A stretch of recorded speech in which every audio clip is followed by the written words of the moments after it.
Welcome back, ladies and gentlemen, to a brand new day in the Ruthless Esports Invitational Showdown season. Wow, 9 by now? Are you kidding me? Wow, it's already 9. We're almost close to 10. My name is Sir Cloud, together with Red Queen, the wonderful Red Queen. Gotta introduce it anymore. I'm just trying to fix my hair. I feel like my hair is like such a mess here. But yeah, Sir Cloud, I think you missed a lot yesterday. You know, there was a favorite moment there that I would love to share with you because I'm not sure if you watched day number 2 of the grand finals yesterday, but it was all about Team Flash. And other than that, it was a back-to-back winner chicken dinner for Horaa Esports. So I'm pretty sure the Purple Hearts are kind of enjoying their time, celebrating Horaa Esports' victory since yesterday up until now. I mean, I see a lot of those Purple Hearts down there in the comment section. Yeah, I mean, wouldn't be surprised, right? I mean, I'm sure everyone who are fans of Horaa Esports must be really, really happy with their performance yesterday. Currently, they're number 1, and they're above like huge names like Xavier, like BTR, like I8 Esports, like Alter Ego, like even 4ME. They are above all these amazing names. So great work for Horaa Esports. But the question is, how consistent can they be? Oh, that is a big one. You know what?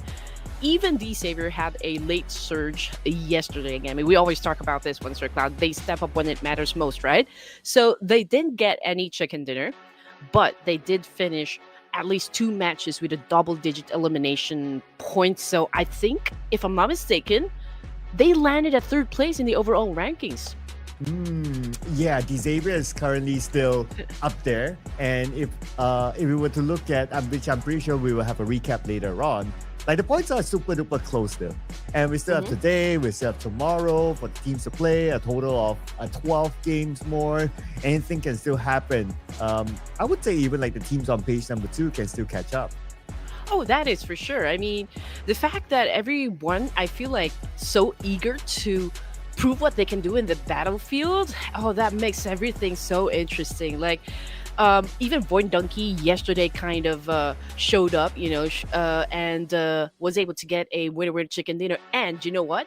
A1 Aero, since Night of the Champions and day 1 of the Ruthless Invitational Showdown, they were kind of passive, right? But yesterday, they also scored a winner chicken dinner. So the Bangladeshi out there in the comment section are also happy. Like, everyone is really just having a great time here. Yeah, that's what happens when you put in the moolah, ladies and gentlemen. Speaking about the moolah, we'll talk about that in a little bit more. But of course, today is the 7th of April. We're already into April. Can you believe how fast the time flies? I know, right? And this tournament will end tomorrow, and tomorrow will be the day where we will crown the champion for this season. To be honest, I'm not even prepared just yet that we're about to step into Q2. I mean, like, it feels like yesterday I was just celebrating the like the new year. Oh, it's 2025, and we were talking about all of the roster changes, the players that got traded off, and that we're looking forward to the official tournaments that's yet to come. And now it's already April, and PMGO is just right around the corner, Sir Cloud. I know. Wow, it's crazy. It's crazy. And then we'll have lots of other back-to-back tournaments, and I'm pretty in between. We'll get more Ruthless in between as well, so look follow the social medias of Ruthless Esports for more updates in the future. But for this tournament per se, we have 24 teams in total that divided into 3 different groups, and we'll be playing 6 matches a day, so 4 matches per group will be played. So yeah, I mean, that's like a lot of matches, and we'll be rolling through the groups as well. So in case, as usual, you don't see your favorite team playing in that particular match, they could be back in the following round. Oh, definitely. Just don't ask me like why Nova Esports is not playing, man. Come on. I don't know, but because there were like at least 3-4 people that sent me a direct message asking, okay, why is Nova Esports not playing in the lobby? I don't know, but the fact that that Ruthless was able to close down Alpha 7 and playing right now in the lobby, I mean, that's already like quite a lot, But hey, we can always ask Ruthless to invite them the next time. Maybe because Nova Esports is busy dealing with another tournament, or perhaps they're training, or I don't know. But yeah, it would be lovely if we can have Nova Esports actually perform also inside the Ruthless Invitational Showdown. After all, we do have some of the big names from PEL. Oh yeah, lots of them, a whole bunch of them. It's just that the unfortunate current situation, all of them are actually on the last page. So Yeah. it's something that we want to keep an eye on to see whether they can make a big bounce back starting from today. Of course, if any one of them wants to aim for that championship, they have to they have to start off. They have to kickstart from today. If not, I worry that by the last day, it might be a little bit too late for them. But they could be up to something. Maybe they're sending their academy players. Maybe they're trying out players. Things that you can do during the off season. Yes, and of course, when it's off season, this is the perfect opportunity for all the teams, to be honest, not just the teams coming from PEL, but everyone to be experimental, to try and test out their synergy and chemistry inside the battlefield. During day number 1, we didn't see Baron play for Miracle Vibes, but day number 2 of the Ruthless Invitational Showdown, we saw that Baron was included in the lineup, and Miracle Vibes was actually doing great as well. So probably they're testing out new strategies for us so that they can prepare themselves in the official tournaments. Now, talking about the MVP, and this is what I was talking about just a while ago, Sir Cloud. This guy right here, Win from Team Flash, was able to eliminate most of the players of ASI8, rescuing the rest of his team. And he is a new name for Team Flash. He's not in the regular roster. So he could be a new tryout player. But with the fact that he is the current overall MVP, he is sending a message to the management that, hey, give me a permanent contract right now. Definitely. I just win no matter what. I think that should be his that should be his soundtrack. But anyway, it's so great to see that a young blood like this one, we were talking about how he is new to the new for us, right, in Team Flash, but he is lined up together with Sky of Horaa, No Fear. We also got Tony K of Vampire Esports, and even Badru of Alter Ego Eras, included in the road to be MVP in the overall tournament. Yeah, this is crazy, right? Especially for Badru. He is a sub player during the professional season, and I don't think he played to the best of my memory. I mean, there were too many games to evaluate, but yeah, but somehow he's up here. So maybe again, this one of those players sitting on the bench telling their coaches like, hey, I deserve a spot in the main lineup for the upcoming professional season. And looking over at the overall bracket, so this one, we are only zooming into the elimination. So Win, a whooping 30 eliminations, way ahead of anyone else. It's true. I mean, Team Flash, they haven't won any chicken dinner just yet, but they're pretty consistent in terms of elimination points. I mean, again, this guy, Win is really aggressive, and what I love about this player is the fact that he knows when to step in and knows when to back out of a situation, which is of course a great skill to master, especially in Battle Royale. Now, just to give you guys, of course, an idea on which team is actually doing so great, and of course, because of the back-to-back waiter chicken dinner of Horaa Esports yesterday, they've catapulted themselves at the top spot, followed by BTR of Indonesia with 89, and we also got Team Flash right here moving up 2 ranks, and the Savior, of course, with 84 points, and Vampire. So, I mean, if you look at page number 1 here, these are like the big dogs in the yard, so to speak, and I do wonder if Horaa Esports can maintain, the kind of energy they showed us yesterday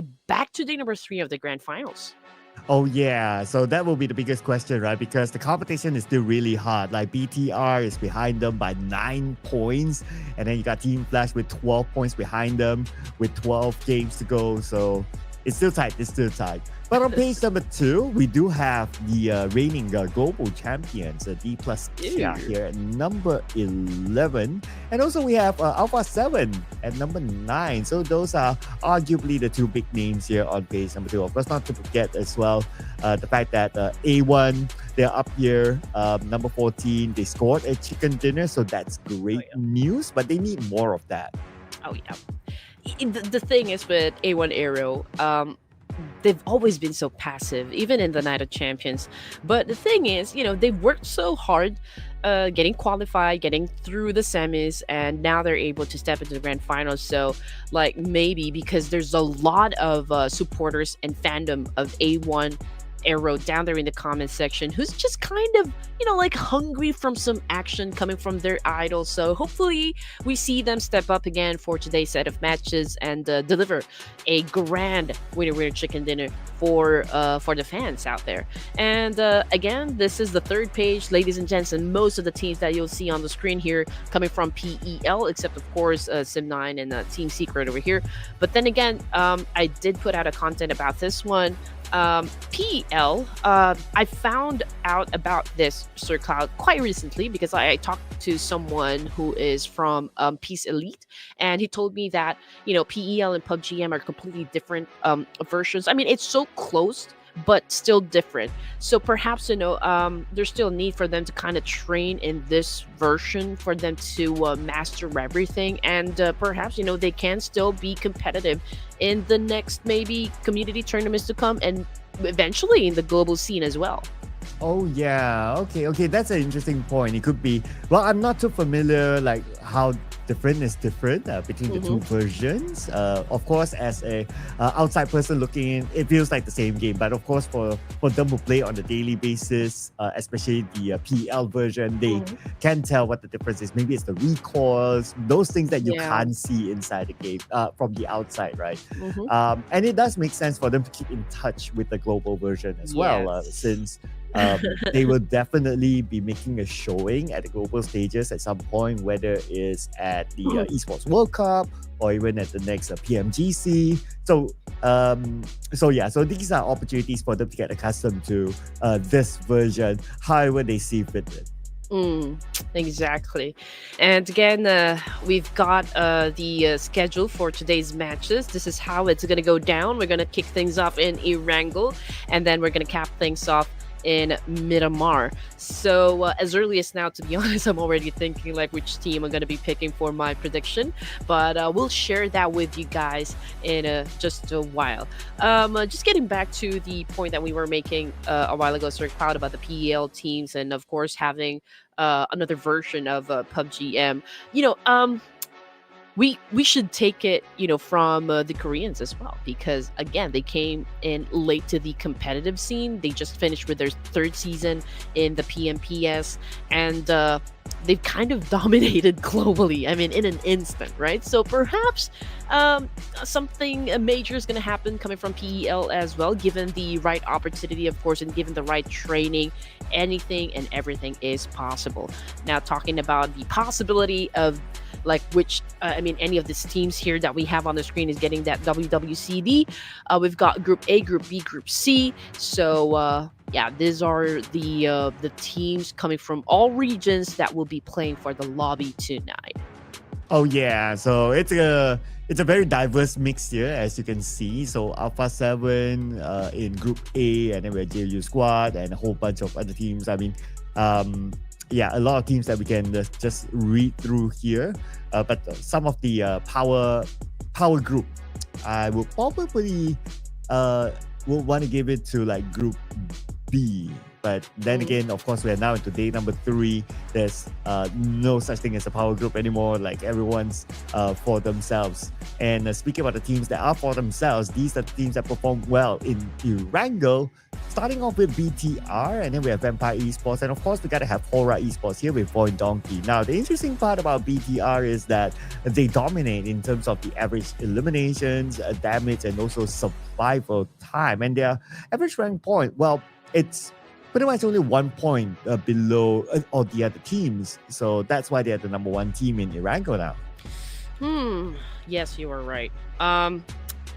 Okay.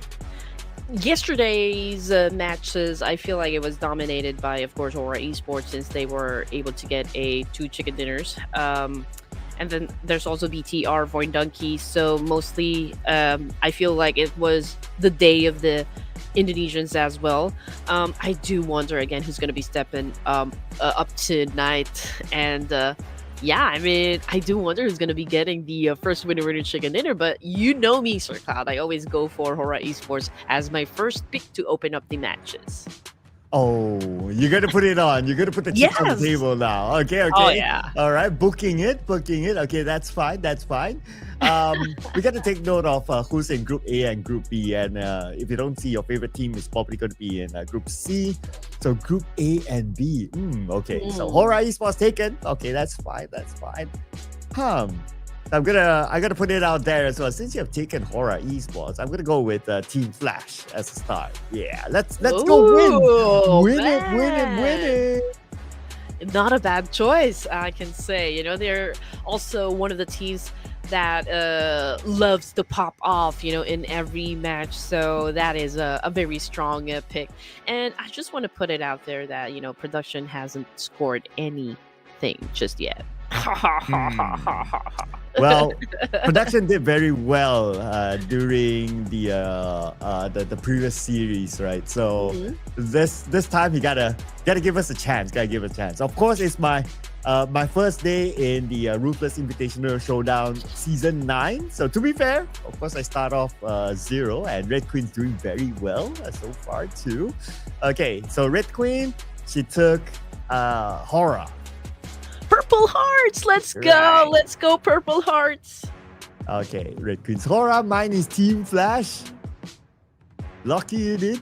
Okay, and production is going for the big boys, Formidable Vibes. I mean, Of course they are. Of course, right. You know, a lot of fans are asking as well, where is DRS? And well, unfortunately, DRS is not with us this season, but hopefully they will be next. And I'm sure our Mr. Producer really loves the DRS. So yeah, but gotta save that for maybe the next season. I think DRS is playing for PMNC, if I'm not mistaken, because PMNC Nepal is ongoing right now, ladies and gents. It's just that I feel like Horaa Esports has already like a secured slot in the PMG. I'm not sure because someone in the comment section actually said that. So I'm just like, I don't know how true that is or like how accurate the information is. I just read it somewhere down there. Okay. So I'm just fact checking that, right? So yes, and it just ended yesterday, according to what I see. But okay, it's still ongoing. But part of the stages ended yesterday, and they're moving on to the next stage. So maybe it's because we just ended our tournament yesterday, and good news for the DRS fans out there. They actually qualified to PMNC South Asia Spring 2020. Yeah, and pretty awesome. They'll be playing on the 17th of April. So they're probably taking a break today. Oh, yeah. So, see, that is the importance, of course, of having off-season tournaments such as this one. It's to keep them warm, you know, the players, the teams, of course, to kind of maintain their level of gameplay up until they step into the official tournaments. You know, they have to run their strategies, their rotations, everything else in between, you know, just to make sure that they're all ready to battle it all out as soon as the official tournaments come. Oh yeah, absolutely right. Absolutely. I do love all these pocket tournaments in between as well. It's so important for not only the teams, but for us to keep fresh. In the sense of like, oh, these players might be signed by the orgs, like they could be tryouts. So you kind of like follow the storyline of like who's being tried out, you know, rather than surprise, okay, it's this guy joining. At least you get to see like, this is the journey, you know, how's their tryout results outlined. Like a player like Win, for example, for Team Flash, right? He could be a tryout. I'm just putting out maybe. tryout. So Maybe. we get to see like, oh, preseason he was that good, and that's why he's being signed. Instead of like, oh, he's just being signed, but we don't really know how he performed with the team. Okay, so before we head on to the matches, I also want to ask the people down there in the comment section, okay? Spam if you are one of the fans of BTR Fede or Federalis. I want to see some spammers out there in the comment section. I want to see, because all I see are like Bangladeshis, the Purple Hearts, and there's also fans of ASI 8 and 4 Thrive. So where are the people of Federalis? Let me see down there in the comment section. Yeah, where the BTR people? Come on. Where the BTR people? Put it in the comments. Where the BTR people? Where the BTR people? Are they called the Red Villains or the Red Knights or the Red Aliens? Because I mean, there's so many Reds. You know, like I'm already confused. Are they like what, Red Villains? Now it's just Bigetron Esports, so I guess they're no longer villains or aliens. Yeah, they're just robots Bigetron now. Okay, does it stand for something, Sir Cloud? Like Bigetron, is it like a term, a word in Indonesia that stands for something? I don't think so. I think it's just a name. Yeah, it's just okay, Bigetron. interesting. Yeah, and the fans. Oh, fun fact, since we are talking about Bigetron, so the fans have a name as well. The fans of Bigetron are called Bigetroopers. Bigetroopers. That is witty as. Okay, that is nice. Bigetroopers. I thought you're gonna call them biggies, but okay, big Bigetroopers. Okay, that's nice. Biggies. Okay, biggies. I'm a biggie. Yay. You're a biggie. You're a Bigetrooper. You're a biggie. Yeah, Bigetrooper. That's nice. I'm down with that. You know what? Maybe like the more I would say maybe they have like the kids club. Yeah. What? Kids club, maybe like you're under 12 and you're called the biggies, you know, so you have like different tiers. Oh yeah. Something like that. For now, we're a Bigetroopers. Okay, that's interesting. So for Miracle Vibes, yesterday, Sir Khan, I mean, I didn't really felt much of their presence, to be honest, although they're consistent. With the rotations, we always see them, you know, get to the latter stages of the game. But I wonder if they're gonna play like the energy we saw during the Night of Champions, where they kind of just had an explosive gameplay. So I want to see that again. Yeah, it might as well be renamed to like the Night of Formidable Vibes, because it was just them playing, and it was like them and everyone else. That is true. The Night of Four Miracle Vibes. Yeah, I feel like, you know, they just treated the whole thing as a classic game and just started eliminating half of the lobby all the time. I mean, I know that Night of Champions only lasted for 2 days, but that was, it was. I feel like the whole thing was dedicated for them. I mean, like, their mission is just really to dominate. So I kind of want to see that again happen in Ruthless Invitational Showdown, since this is already the second to the last day before we wrap things up.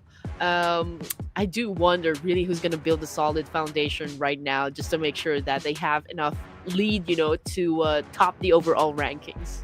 Oh, yeah. So many questions to answer, right? I mean, let's not also forget about the potential of like the other teams as well. Like maybe those that we don't really expect them to perform.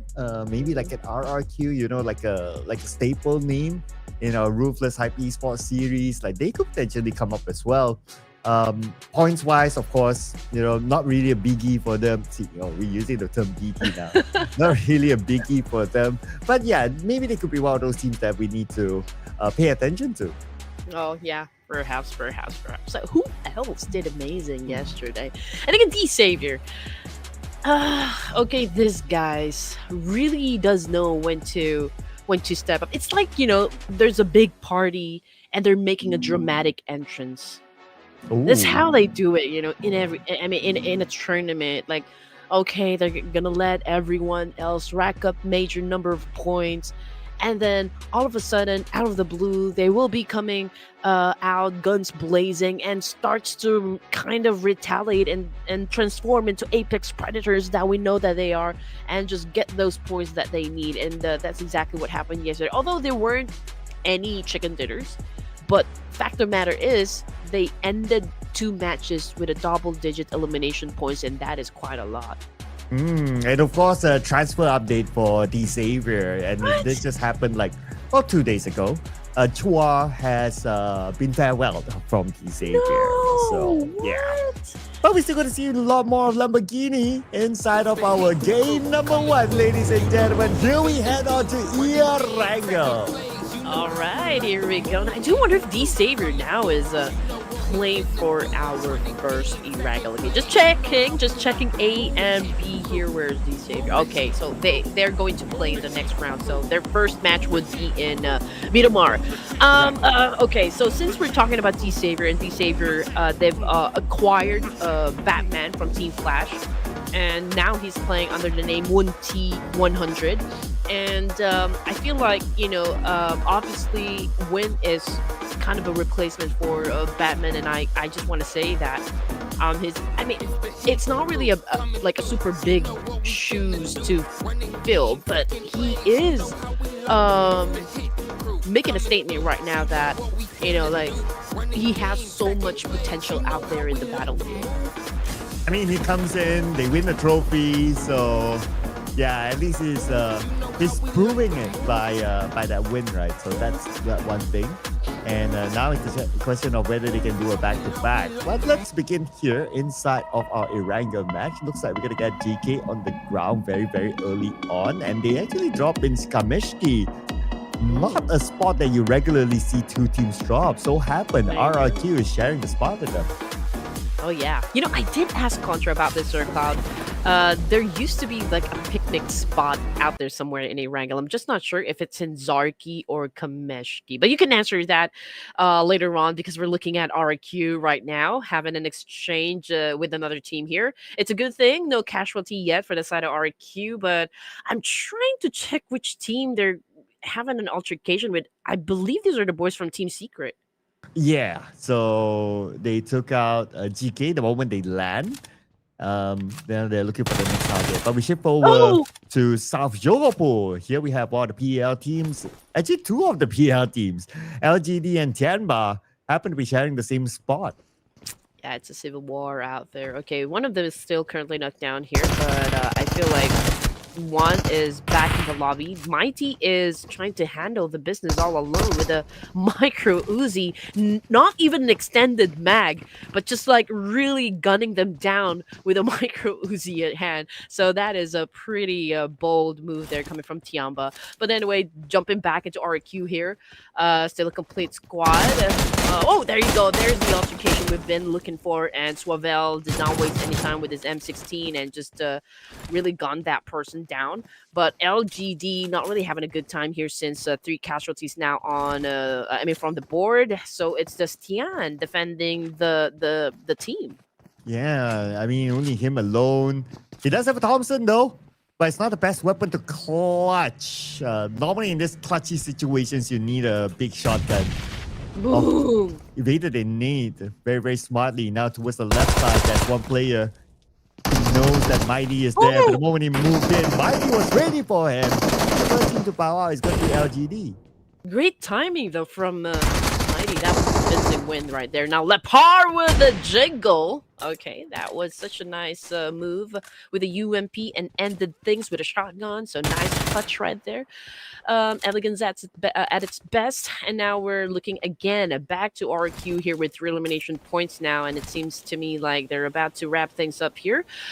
Somewhere, where are they exactly? Are they playing somewhere north or east side?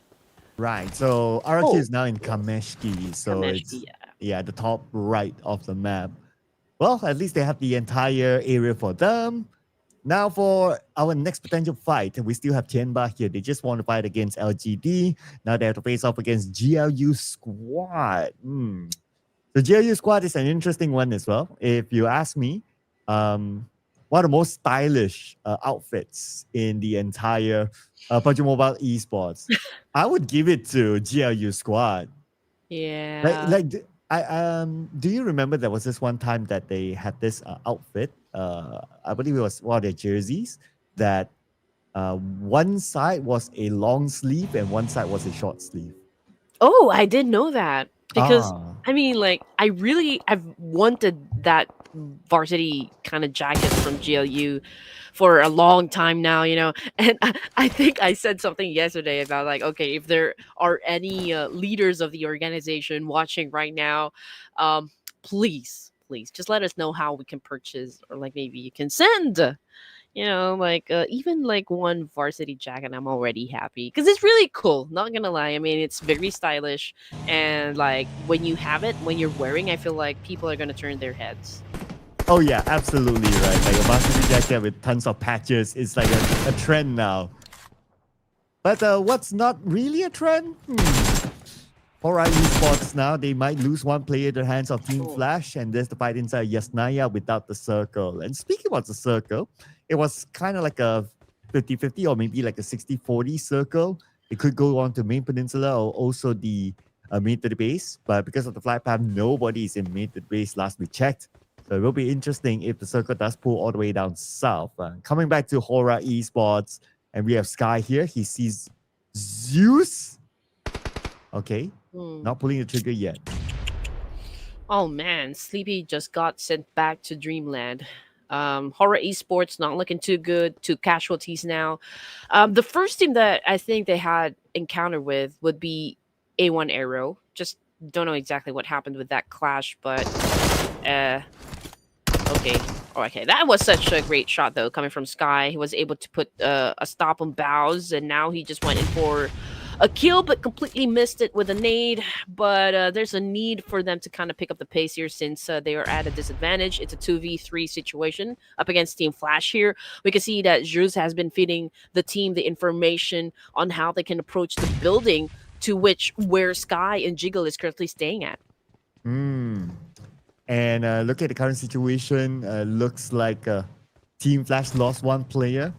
As for Horaa Esports, they lost 2.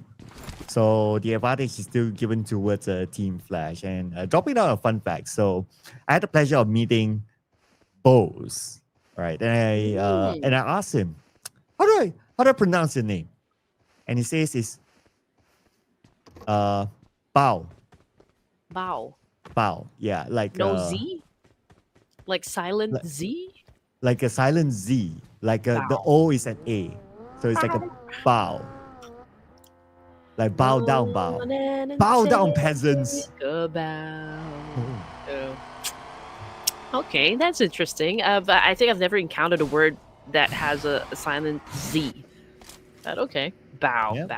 bow. Okay. Well, it's Vietnamese though, so we gotta think in like Vietnamese. Yeah, probably so. Okay, getting back into the game here, ladies and gents. LGD again. I think they're the first one to have taken the boot out of Erangel. I'm checking if there are any other teams that were sent back to the lobby. So I guess it's only LGD for now. We are at stage 1 with 30 seconds on the clock, so we will be moving on to the next stage in just a few moments. Now, the circle, just like what you said a while ago, Sir Cloud, it has a chance to stay in the main peninsula or perhaps, jump into the military base. But of course, we are all hoping to, for the circle to land in the military base. That would be an interesting fight since we still have 14 teams here in the game. It will definitely be bloody, but then again, we got a few more seconds to go before we know where it will be favored. Okay, it just went back to the main peninsula. Boo! Oh, come on. Would have liked it to stay down mid to the base. 4 Medical Flash would love that as well. But now they have to move back all the way on the other side. But that's fine. At least it's an easy entry in because majority of teams drop up north. So they will have they just need to cross the bridge and nobody's going to stop them. In fact, they just did that and they sent Doc out as a marker. The rest of 4 Medical Vibes continue to loot. Nobody's going to stop them in mid to the base and they can continue on later on. Not going to be an issue. Nobody's gonna stop us now. Okay, Wow. but yeah, I mean, right in front of them would be the boys of Sem 9, though. But I don't even think that Sem 9 is aware of the fact that Doc is kind of looting within proximity. The rest of the 4MV boys are already on their way back to the main peninsula. Alpha 7 though is also within proximity. Alter Ego Eras is just over to the east side of the zone, so potentially they could gatekeep, boys of RRQ and A1 Aero. We also got Team Flash tanking the blue side, as well as Horaa Esports. They are still tanking as of now, that is, but it's only stage number 2. So they still have the time to get in. Sem 9. Now they are right in front of 4 Vertical Vibes. They were around this area earlier on. 4 Vertical Vibes, they're just going to ignore that and just move in across the bridge. They're in the circle right now. Back onto RRQ. Looks like the fight for them is not over yet. There's another team around them. I wonder which team is that. That could be... Oh, that's A1 around. Well, yeah. Anyway, Kun Ngu of Team Secret is still down there in the hospital area, but he's all alone, so we kind of understand why he's maybe hesitant to get into the safe zone just yet, because obviously Team Secret doesn't have the numbers anymore, so we do understand what kind of setback they were facing right at this moment. But looking at 4 Miracle Vibes, again, they haven't put out any numbers just yet. Understandably so, because they haven't found any teams to clash with just yet. But considering the team's position right now, again, they're pretty close with Alter Ego Eras and Sem 9, so 4MV probably will just take up a spot here. And, well, the option is to wait for the circle to shrink, or, like, if maybe there's another team that would challenge them and crash their compound, then that's the only time probably that we'll see teams collide. But for now, it's kind of a chill time, since this is just stage 2, so most of the teams are just doing the necessary rotations. Yeah, it's either they haven't found a team or teams don't want to meet them. But anyway, the fight will continue on here. These have to mid. Looks like it's going to be A1 versus Alter Ego. And A1, Rowdy on the ground, will be eliminated. Fortunately, the first one for A1 to bow out. Same goes for Tianba. They are out. Alter Ego continues to find the other members of A1. Yeah, Rowdy just got caught off guard. I mean, he wasn't able to defend himself. He wasn't able to pull out his gun, so that was just unfortunate. But for the rest of A1 Aero, they kind of backed out from the situation. So let's see what's going to happen. That's now Hitman posting TBS and going after a player here. Man, that was nasty! That was nasty! Firing of Sem 9 just eliminated both Sinister and Hitman. And he got a bit of help from RedForce on 4 Vertical Vibes, who blew up the vehicle, taking them out. Man, that was so lucky of him. But now 4 Vertical Vibes, they want to claim their tax. They're coming in for Farron. Farron is out. Oh, that's a flip car there. Anyway, 4 Vertical Vibes, they take over this little shack. Yeah, I love the fact that we have so many sports car parked, in that specific spot. I mean, do I wonder... I mean, is anyone staying in this shack? Okay, well, 4 Miracle Vibes has just gotten the points there. But anyway, back to ASI8 here, ladies and gents. Again, there's still a complete squad here. A7 is pretty close to them, but then again, ASI8 is aware of that fact. They have maybe set a good defense. They're already in position, and I don't think they're gonna leave that spot just for now. But Alpha 7, they are at the edge of the circle here over to the west side, so perhaps we will see them battle it out up against GLU squad and the last remaining player coming from Team Secret, since GLU, they're outside of the zone. So I mean, if they can gatekeep them and get those scores, then that would be good for the side of Alpha 7. But what will be good here for Sem 9? The fact that it was 4 Vertical Vibes taking out Farron, so they know that Sem 9 is now on a handicap with 3 players. 4 Vertical Vibes, we have top here. Mr. Starman, Mr. Handsome top, just scouting things out, deciding on whether they want to go in or not. Team Flash, welcome to the circle. They arrived from the northern side. Another fun fact about Team Flash. So the player named Zeus, right? We always pronounce him as Zeus. But when I asked him how to pronounce the name, it's like silent Z and silent S. So it's like, you. What? I know, right? It's crazy. It's crazy. Okay, I'll try that. Oh, yeah. So Mafioso right now with an effective push and spray up against GLU. We kind of already anticipated this altercation between these two teams. Now let's see if GLU, of course, can be successful getting through and getting inside the safe zone. But of course, they will have to eliminate Alpha 7 first. But I feel like Team Flash might be joining into the mix as well. Whoa! But Alpha 7 are winning this fight. Taking out the members of GLU squad. And now Alpha 7 trying to get into the circle. At least it's not too far away. But right from Alpha 7 is going to be the members of Team Flash. Now we have Hugh shooting back at them. I know, right? Sounds kind of unusual. But yeah, that's how they probably pronounce it. Okay. But anyway, Alpha 7 now, they know that they have Team Flash circle just moved away. So this fight is probably a fight that they must take. Yeah, and also I8 might decide to perhaps push Alpha 7. Team Flash is kind of the scouting and maybe gauging as well if it would be good for them to push Alpha 7 if they have the advantage and, of course, the firepower to eliminate the boys of Alpha 7. Looking at For Miracle vibes right now, Ruthless already out of the game while Jol is bleeding out there in the open. Although it says here that they have been dominated with 5 elimination points, but looking at the screen, it's Carrillo of Alpha 7 doing a massive spray up against someone who is kind of just driving by. And by driving by, no further action for now. Everyone's like, okay, just trying to stay chill because we don't want to fight with this kind of timing while the zone is closing. Anyway, RRQ moving into this compound. They're going to share it with Alter Ego for now. Badru's on the other side. One of the highlight players for Alter Ego. Or Potato, Mr. IGR is on the right side. But while that was happening, Weibo Gaming out. No points at all. Okay. RQ, no good. Gauging the situation. Meanwhile, let's check out Sem9. Oh no, we're down to our last player, Trexy. Trying to save his teammates, but I don't think it's going to be possible at this point. Rivo tried to respond with a spray as well, but considering the distance, I think it's also going to be impossible for him to shut him down for now. But Team Secret totally been erased from our first match, so we'll see them in the next round. Getting back into RQ, Badru already on the floor here. Pablo cooking up the nade, but Lapar with a hatchet, it just ended things. And RQ right now putting up 5 elimination points. Ooh, dominating now. RRQ. A total of 6 after that elimination. Okay, they're pretty hot. But let's see if they can be consistent enough. Now, the next challenge is for Formidable Vibes to potentially move forward after Circle ships away in about a minute more. Alpha 7 still pretty chill with the shack. I mean, look at the amount of vehicles they can use as a barricade. Also, for the high ground, takes out win.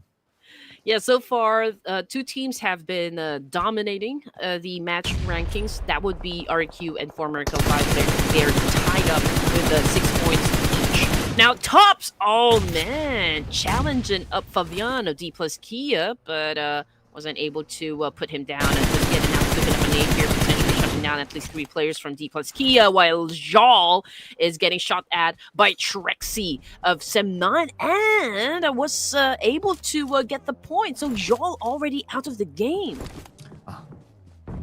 And that is Joe out. So, Formidable Vibes. Wonder how many points they managed to collect in total. We'll tap into that later. As for Tops now, he's on the lower ground with Dplus KIA on high ground. There's Dplus KIA all around him. There's no way he can escape that. And Tops, Team Flash, as much action as they saw today.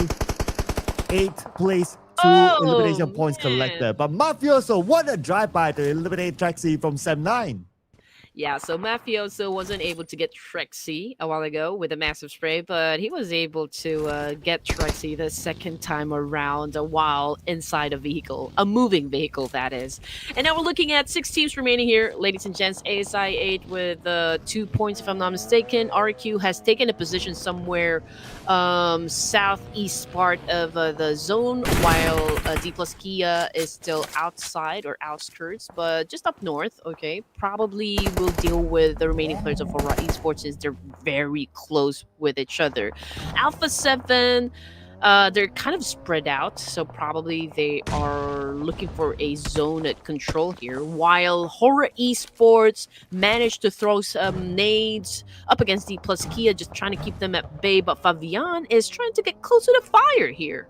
Towards Horaa Esports. Though they don't really need to, since Horaa Esports is the one on the outside of the circle. Okay, oh no, they're on the inside of the circle. So Dplus KIA, they want to take over this compound. All right, here comes the crash in here, but he is all alone. He needs backup with it. But his teammate also knocked down, and it is RRQ from afar, leaving Fabian all alone. 1v2, could not hold his ground. Oof. Sky got him, and Sky will finish him off.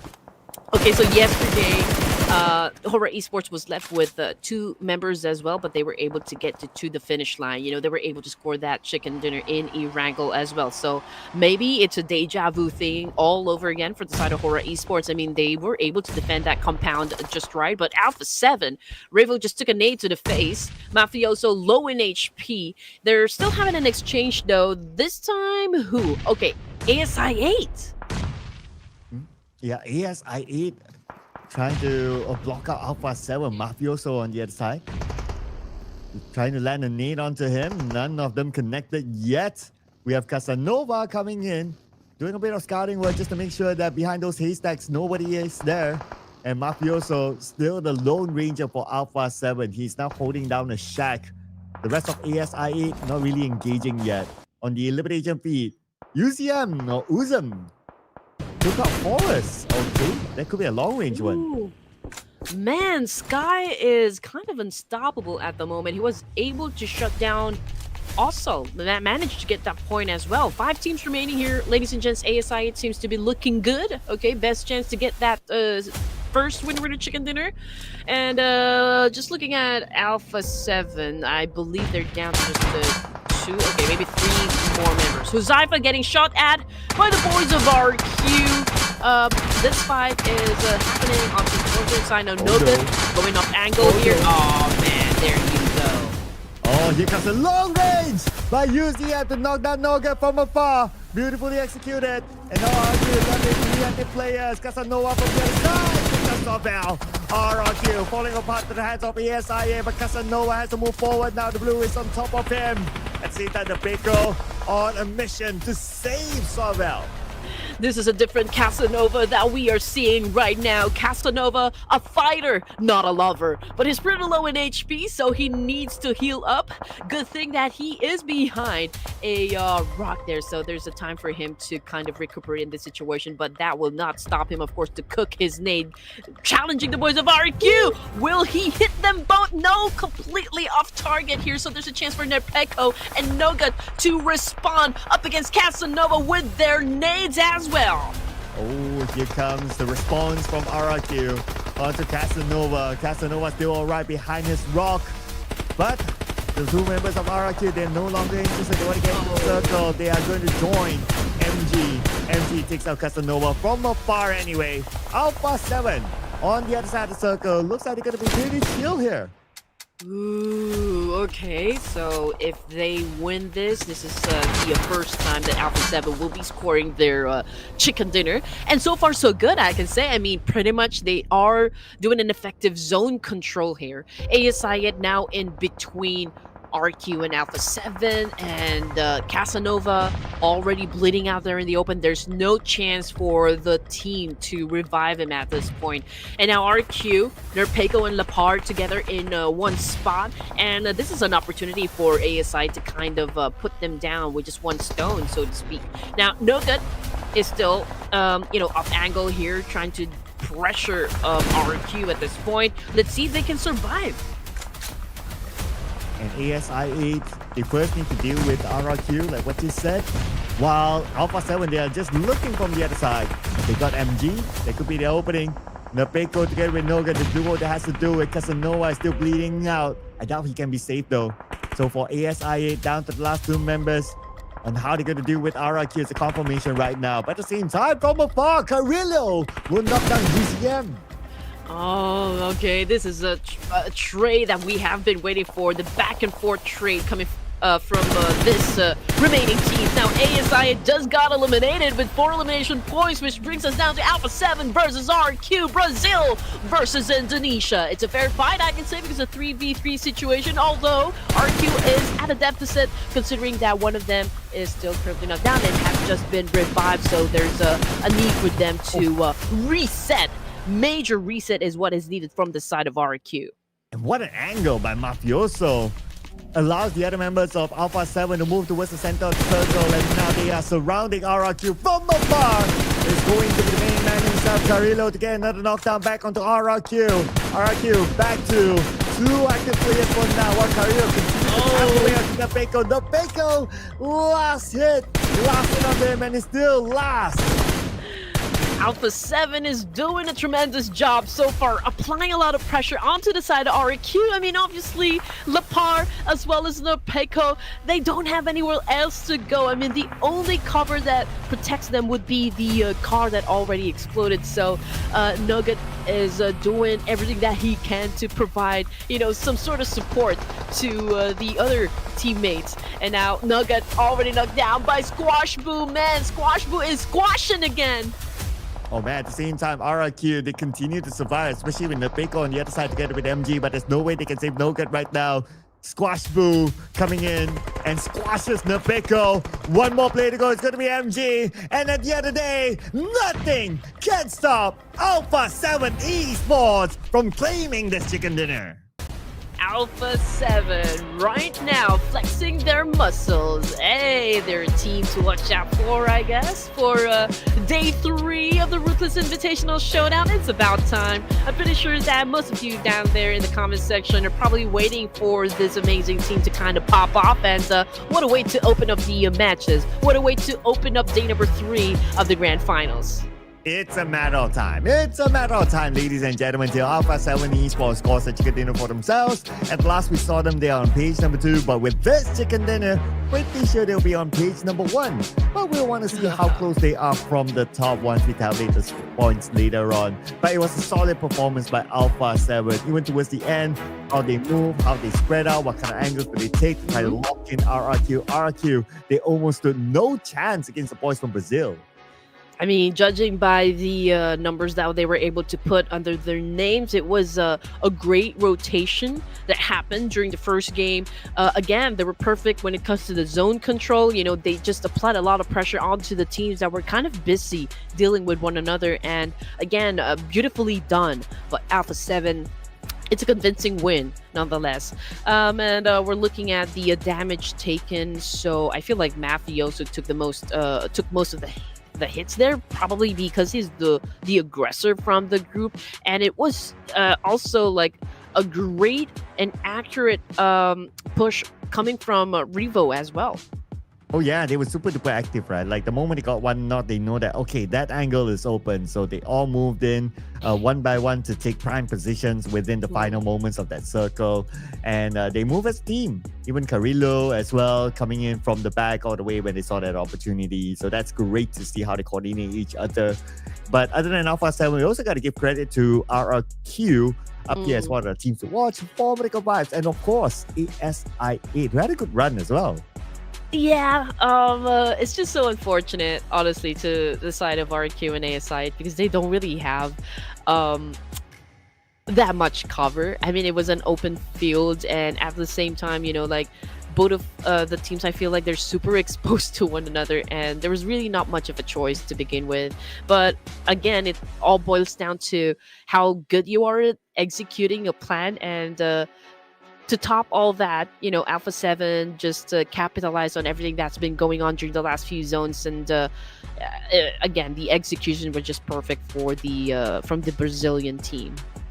Ooh, but we're gonna compare the two players from RRQ. OMG, it's MG here, aka La Par.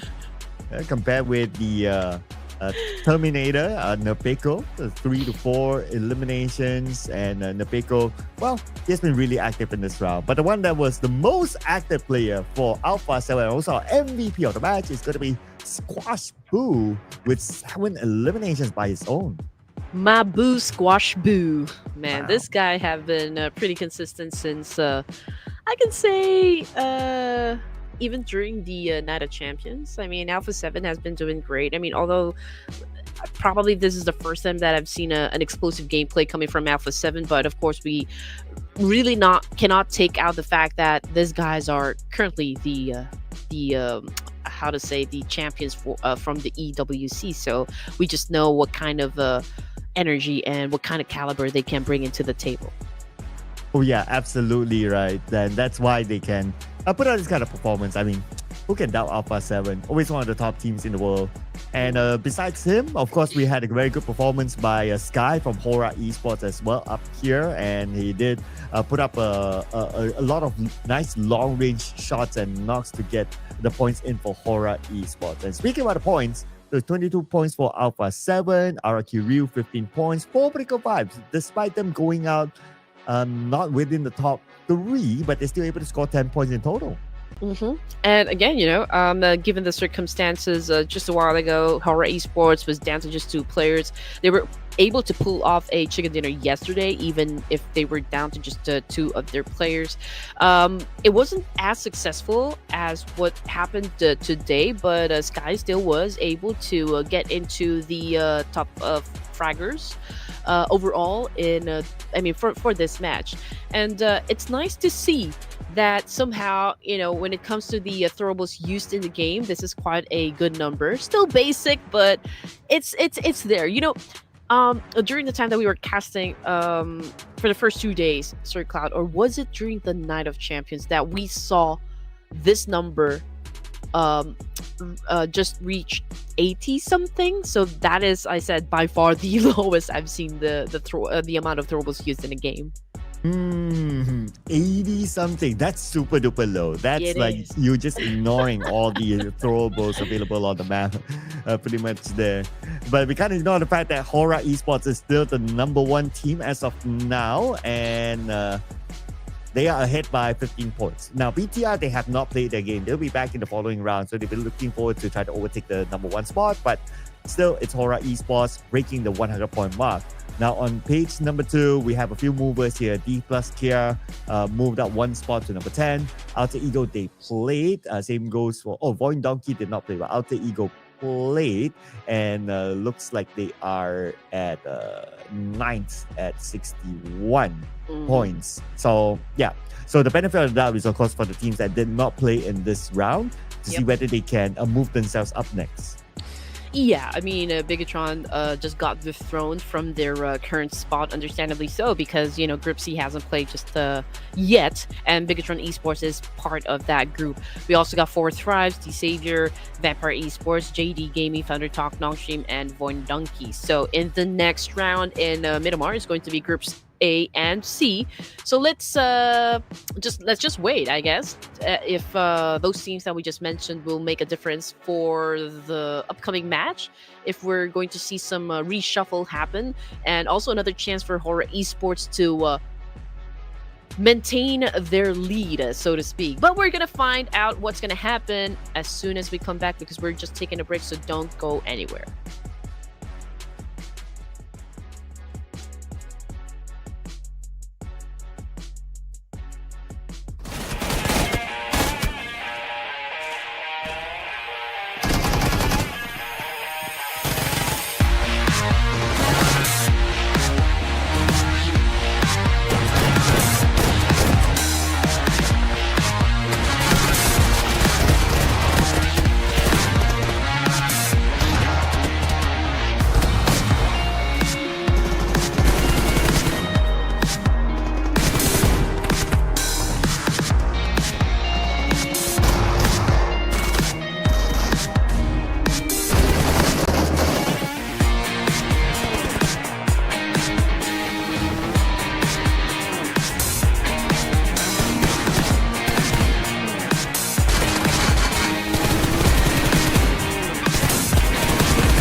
What's up, guys? Welcome back to the Ruthless Invitational Showdown. My name is Red Queen Andy, and today we are casting with one of the greats, right? Sir Cloud. And Sir Cloud, you know, what a way to open up the matches. Alpha 7 bringing in the heat. What can you say about that? Do you think there will be other teams that will be stepping out for round number 2? Ooh, I mean, when we started the show, we did talk about like, oh, don't forget about teams on page number 2. And then all of a sudden, our top 2 teams are Alpha 7 and RRQ, both of them on page 2, and they did very well. So let's not forget about them, ladies and gentlemen. But of course, after this, we're going to roll the groups, right? And we're going to see the introduction of Group C. And Group C, there's a good amount of powerhouses as well. Let's not forget about them. So we have the Xavier in Group C. We have BTR in Group C as well. And Vampire Esports. I mean... like what, 3 different champions in their own respective, and let's not forget about Nongshim RedForce too, like 4 respective champions. Yes, sir. Voin Donkey as well. I mean, this is like a group of champions that kind of think about it. They are. But Nongshim RedForce, though, they're not stepping up just yet. They're kind of holding back. I don't know what's up with Nongshim RedForce for the Ruthless Invitational Showdown. But yeah, I'm looking forward to them having a great time, you know, playing inside the tournament, at least for day number 3 of the Grand Finals. But if you're going to be talking about, like, which of these teams we think is going to dominate, of course, these are great statistics that we can see about like who is the top performer when it comes to Miramar. But again, you know, in playing Battle Royale, what makes it unpredictable is the fact that we need to consider that there's a touch of luck needed, right, in order to win that WWCD. So it's not just all about the numbers. Oh yeah, you need like the circle, which is clearly not a number unless you consider the circle as a 0, then yeah. But yeah, that definitely plays a part, not gonna lie there. So that's the challenge that the teams will need to be prepared of.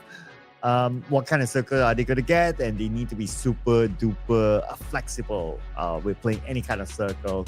And this is a thing that sometimes to the naked eye, sometimes you don't really get to see like, oh, this feels like the same game every round, just switch the maps. No, every round is very different because of the circle and such circumstances. But we're also in the circumstances where we need to put in our prediction.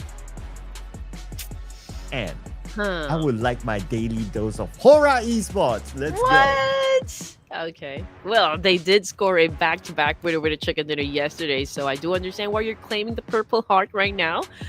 D Savior is chosen by the production team. I do understand that as well. So I'm gonna go ahead and lock in. Dun, dun, dun, dun. Bigetron Esports. I knew it. Bigetron. I knew it. I'm a bigger trooper. Just because Federalis is there, I'm a bigger trooper now. Oh, you're a bigger trooper. Are you a bigger trooper now? I'm a biggie. Well, you're a big. If they score this chicken dinner and you gain another prediction point, you're a bigger trooper. I'm a bigger trooper. Okay. Bigger. All right. But if BTR wins this round, what could be a great reward? Something to do in tribute of the winner for this round, Sir Cloud. I mean, it's the same thing. If Horaa Esports wins this round, you should be able to do something in tribute of Horaa. Wow. Maybe try the Momo. Maybe you have a restaurant also just close in your area, Nepali restaurant, and then you can try the momos. I'm telling you, it's delicious. It's me too cha. Okay. All right. So I did a quick search, and there are a good amount of Nepalese restaurants nearby. Well, in the city at least, somewhere reachable at least. So yeah. Okay. So if they win, it's Momo for me. I'll put up a video doing that.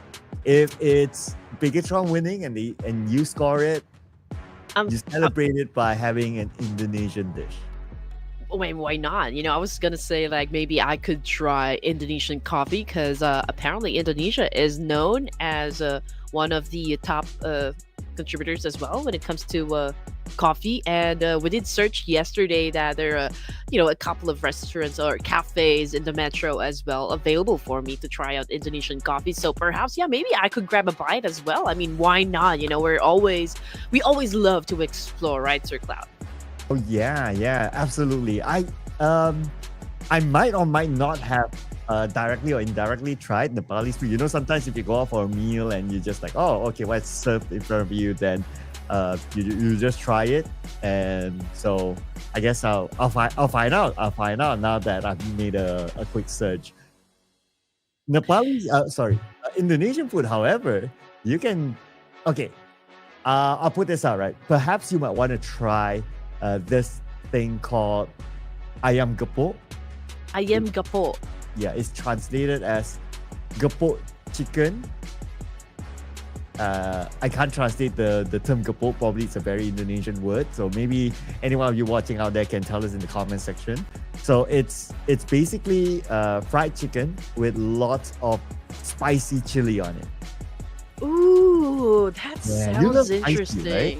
I love spicy food. Yes. Oh, I am already salivating for it. Ooh, spicy chicken. Okay, well, we're gonna try that. So let's see who's gonna be winning the fight, and let's see if it's going to be me or Sir Cloud that will be trying out, like dishes from countries that we chose. But you know what? I just want to mention, because I saw a couple of you guys down there spamming Bhutan flag, if I'm not mistaken. Bhutan flag. I've casted at least for a year, maybe 2 years for Bhutan when they were starting out their community in the esports industry as well. So if you guys are here, shout out to you guys, and welcome to the stream. Oh, Bhutan. Yeah. I hope to see more events coming out of Bhutan, though, not gonna lie. I mean, it's always nice to see like this different countries that we don't always get to see putting out there, and all these amazing talents as well. So come on, let's have more events from Bhutan, all right? Don't forget to drop us a DM if you need anything. We're very easy to find, just putting it out there.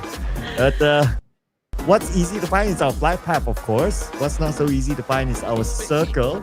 And for those early drops, we're going to see Horaa Esports dropping out early, overlapping with another team, Alpha 7. Ooh, interesting. Or previews or like our first winner in the chicken dinners. Okay, I was gonna say something but I totally forgot.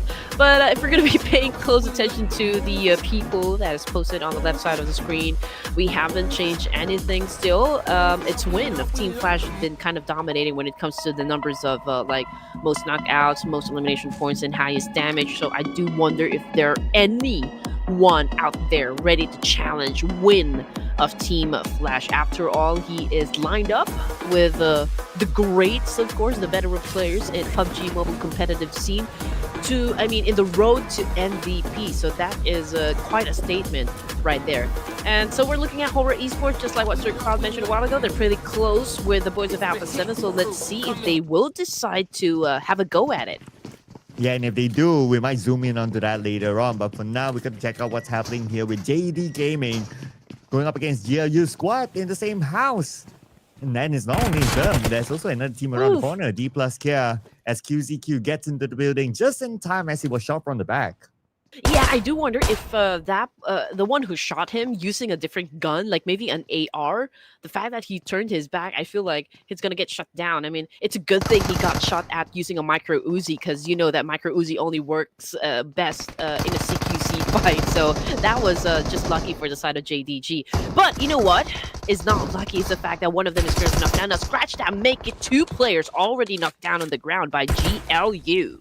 Oh, and Tariq Sis knocked down to the ground, but Hexas fights back and they score 1 extra point, but they're not out of it yet because Dplus KIA is around the corner. The other members of JD Gaming on the other building as well. So it's probably a matter of time till the fight continues on. While JD Gaming, they need to reset. Resolution is pretty low, while Dplus KIA is moving on towards his building. Right, okay. It's not a good spot though for the side of JDG because they're sandwiched in between, and here comes Fabian now. Okay, with the knockdown, and he just sealed the deal there, getting the point, getting the job done. Chip's now trying to put down another play coming from JD here. 2 casualties now, and Dplus KIA obviously looking out for some more. And again, JD's not really having a great time here. GLU decided to kind of go for the push, and so I don't see a bright future for JD here. Not at all. The fact that QZQ is now cornered down into the really hard. He doesn't he gets 2 down. 3. Whoa, wait a second. QZQ fighting back and he gets the 3rd one. But no, the jump shot came in from Forrest. But still, he got 3 knocks out of GLU squad. And now Forrest also picking up the GLU squad members who have been knocked down by QZQ of JDG. But I don't understand why the rest of Dplus KIA is not really pushing. I mean, obviously GLU is kind of licking their wounds, trying to rest up, trying to recuperate at this point. And this is kind of a missed opportunity for the side of Dplus KIA. And Dplus KIA, but they're still here to try to claim that opportunity. Might be a little bit too late now that the fact that GLU squad, they managed to reset, but they're not back on full health just yet. Understandably, because Dplus KIA now, they only have 2 active players, Osal as well as Forrest. Let's see if Osal can actually pull this one off with the UMP in hand towards the right. He needs to reload, and he's coming in. Right now towards the left side. This is his opponent. Jump shot onto Osal. Beautifully executed by XDF, and looks like it's going to be GLU squad dominating Impala. Ooh, man, I did not expect that to happen, but GLU right now repping up. Okay. All right. I mean, look who decided to show up all of a sudden. It's a good thing. Okay. Hopefully you get to the latter stages of the game here. I mean, you've obviously already picked up quite a good momentum during stage number 1 here in Miramar. So yeah, that is a great thing coming from the side of GLU. And now ThunderTalk Gaming. I'm just checking where they are exactly. So they are up onto the northern side. Alter Ego Airs is right behind them. They just got inside the circle. So perhaps we'll see a fight happen between the 2 teams. But then again, considering that we are just at stage 1, it's too early for an engagement, to be honest. So perhaps, some of the teams here, or most of the teams rather, would wait it out a bit until the circle shrinks, to just kind of secure maybe some placement points instead, or like just maybe focus on longevity first before they get into any engagements. But then again, it's a free time for everyone. And that free time includes Horaa Esports and Alpha 7. They dropped pretty close to each other at the very beginning, but they decided to go their own ways, and that's absolutely fine. So they'll probably meet up with each other later on, that is. And speaking about Alpha 7 at the northern side, now they're coming into the circle. But in front of them, I noticed that there's another team, so that could be their first challenger in this round. Waiting for the other members of Alpha 7, the 3 of them, to follow up since they sent the scout in front earlier on. Trying to open up that space to get into the circle. So they're just doing the standard operating procedures for now. But I wonder if they will stop on the shack on the left. Looks like the answer is no. Well, it's a good thing. Dplus KIA, yes, they had an early elimination, but they were able to put up 4 elimination points still. So I think, it's still a good thing, considering that, they weren't able to exit the game empty-handed. As long as they put numbers every match, I think that is still okay. But there's a catching up to do still onto the side of Dplus KIA, since if I remember correctly, they are still at the second part of the overall ranking. So perhaps they need to exert a little bit more of effort if they would want to, of course, be part of the top 10 at least. Alpha 7, they've had an early altercation a while ago, and now Carrillo was able to score a point for himself. Mafioso obviously is trying to gun down one of the players from BTR, so I do wonder if the cavalry will help Snape in this particular situation. Now, unfortunately, Federalis had an early elimination as well. So it looks like BTR might lose Snape as well. It's Alpha 7 coming in to pick up another point for themselves. Nice shot though from top of that hill. past the window. Oof. Carrillo secures it with DBS. And no remorse shown at all by Alpha 7. None at all, man. That wasn't a great start for the Bigetron Troopers. Okay, here we go. LGD Tian. Okay, I think this is a revenge.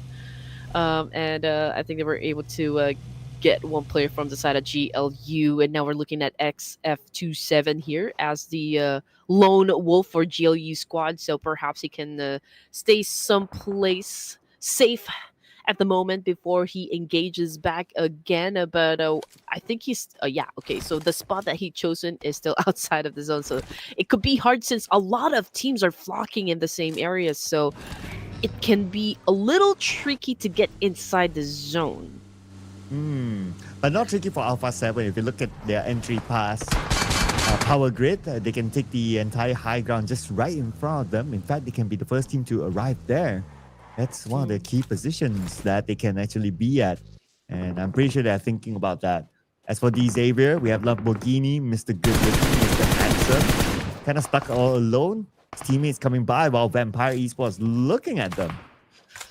Okay, I'm looking for the Saviors. Okay, I feel okay. So they are already at least on the south part area near Picado. Okay, there's also quite a number of teams flocking in the same spot. We're looking at New Z right now, about to go up against the Savior here. Pataging on your screen, high ground advantage, but Vampire, they have the warehouse. Although Victor is kind of a trip there. And now he's currently on the ground, so this will definitely pave the way for D Savior to push while Ventores is down. I mean, you always need to grab every opportunity. And here comes D Xavier trying to grab that opportunity with the fact that Ventores is now currently down on his knees. Newsy not able to heal up to a full health yet. While D Xavier, they're opening up the space, sending two players on the other building, while the other two onto the warehouse. Ventores is being picked up by Onzens, while Champ, well, nice play by Champ, knocking down Paragen. And looks like he's going in for it to try to secure that elimination point, while Nate on the other side with his own nade lobs it across. And Nate is pretty much alone at the warehouse now, while Vampire Esports are pushing him. Great defense, though, coming from the side of Vampires. I mean, the fact that Nadity took a nade to the face, I think that was the essential thing. Paragene, rather, that put a stop onto their tracks. And just look at that. Team Secret kind of deciding it's a good time for them to join into the mix here. And we also got Zeta, Voin Donkey. And there you go. Early elimination from the side of Vampire Esports. D Savior still was able to hold on to their offense and was able to defend themselves up against Vampire Esports, despite the fact not having a very good rotation during that time. But they were able to climb back up.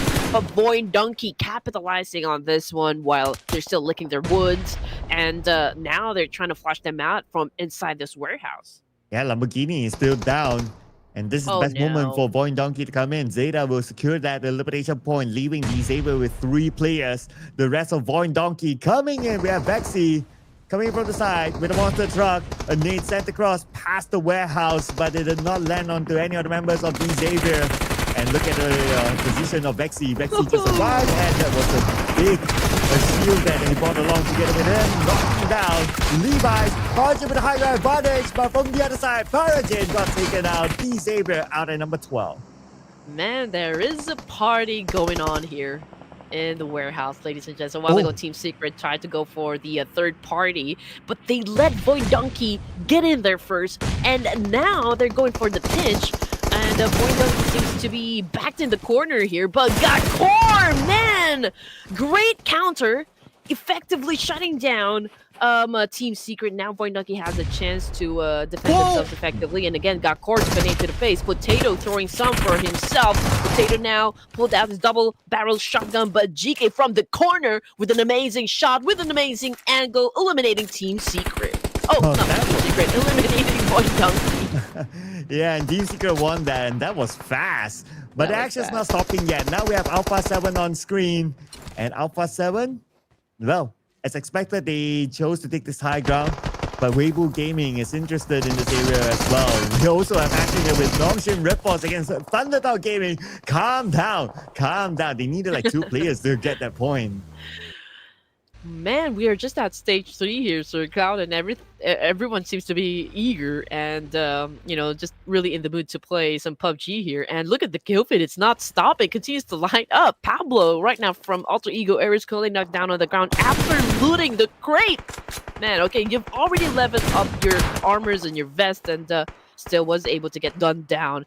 But let's see what going for Alter Egos. I mean, what are they going to do in this situation? I mean, it's Riggs and Badru tandem that we're looking at. Obviously, X666 is still out there bleeding in the open, and could be hard for the team to pick him up. Interesting enough that Riggs, I think he's the coach for Alter Ego, so I'm not sure if he's actually playing or they're kind of using him as a pseudo name. But anyway.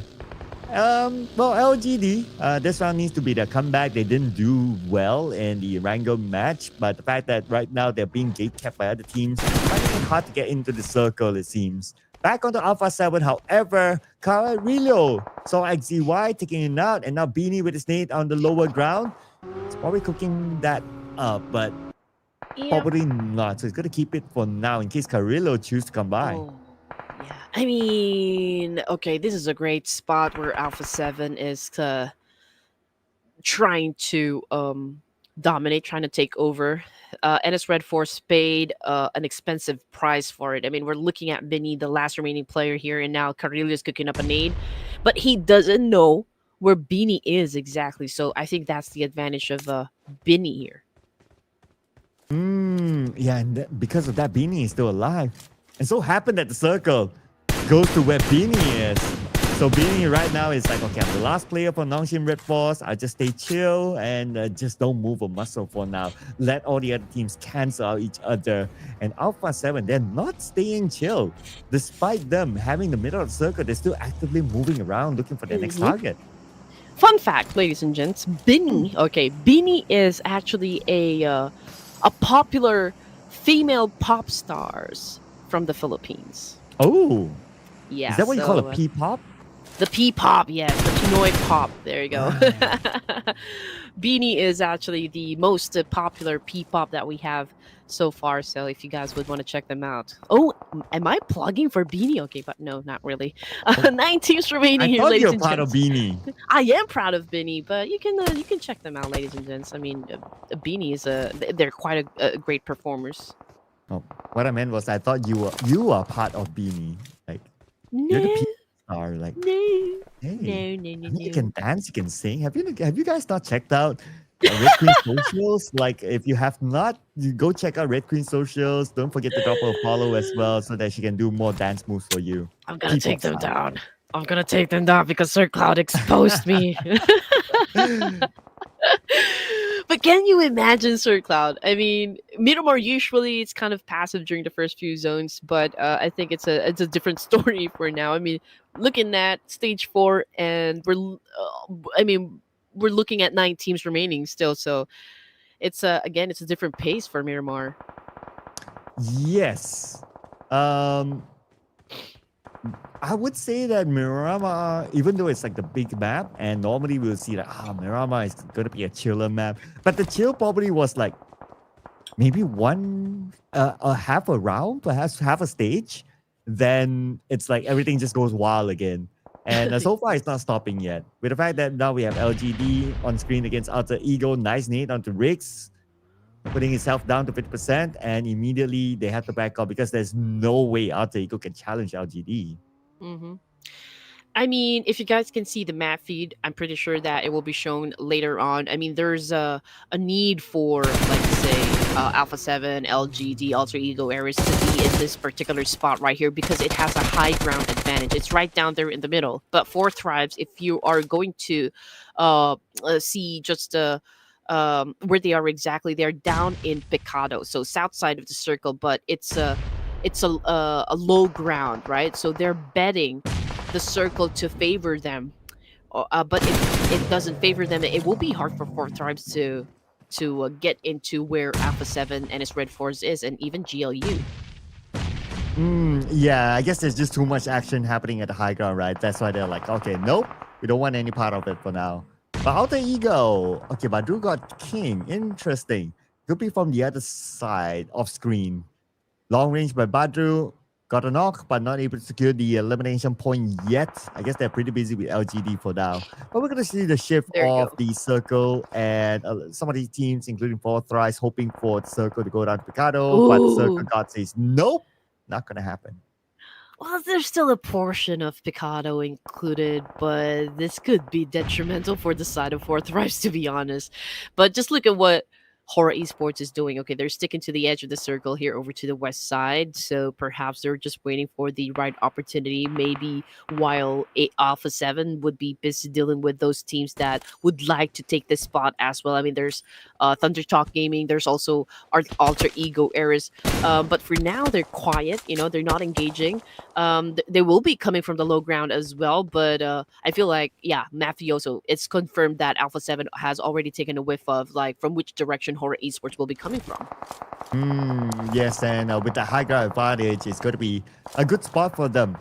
Even at this stage, if they get the next stage, there's a high potential as well that it's still going to be a very good spot for them. As long as they can fend off all these teams from climbing up, which they don't have a problem for now. They're trying to fend off Horaa Esports, but Horaa Esports, at least two of their players managed to get into the foot of this hill. So as long as they're in the foot of this hill / mountain, then they'll be okay. I mean, it's not going to be an easy angle for Alpha 7. Even Rebel, he spot one, but he won't be able to hold that angle for long. I mean, there's a great chance that the circle will stay on the high ground, but just imagine if it favors Picado. Oh man, lots of worlds will come tumbling down. Yeah. So that's what the teams would want to see. It's like, oh, you think that you are so big up there? Wait till the circle moves away. And that's where we get to see a lot of fun. But if the circle continues to go all the way there, then I guess we might know who gets the chicken dinner. No, yeah. Again, it's really gonna be exciting. But for now, everyone's just being cautious. They don't want to be reckless. But Horaa Esports, they're kind of pushing it, right? It's gonna be hard. It's gonna be tricky, to be honest, from the side of Horaa Esports to take a very good spot here, because obviously they cannot really do an effective counter up against Alpha 7, since Alpha 7 really has a very good vantage point. And so I feel like everyone's just waiting for stage 6 and where this circle will land. Yeah, and we'll get to find that out in about 40 more seconds, right? So, but a lot of players playing by the hill, but totally understandable. I mean, the most logical location right now is around this hill area. But I would love for the circle to move away, not gonna lie, just to see how chaotic it will be when everyone has to move down from the high grounds. While that is happening, or while we are waiting for the circle to close, we're going to see a couple of knocks here. Badru will get a J from ThunderTalk Gaming, and from afar he tries to secure that elimination point. But again, because of how this hill is and how rough the terrain is, you can get the knock, but potentially not the elimination. Yeah. You know what? I feel like the circle is low-key. The god of mischief here. It's making it very hard for the teams, and of course we are at the mercy of the circle. It's definitely going to be the one dictating the pace of the game. And now the circle already shifted, and it's a good thing, I guess, for most of the teams that we have still in the game, since it stayed onto the high ground. But Alpha 7 seems to be like in such a very good spot here.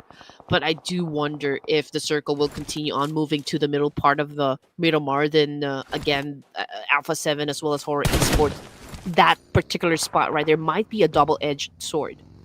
But no double-edged sword here. It's only a single-edged sword for GLU squad. Unfortunately, eliminated at number 8.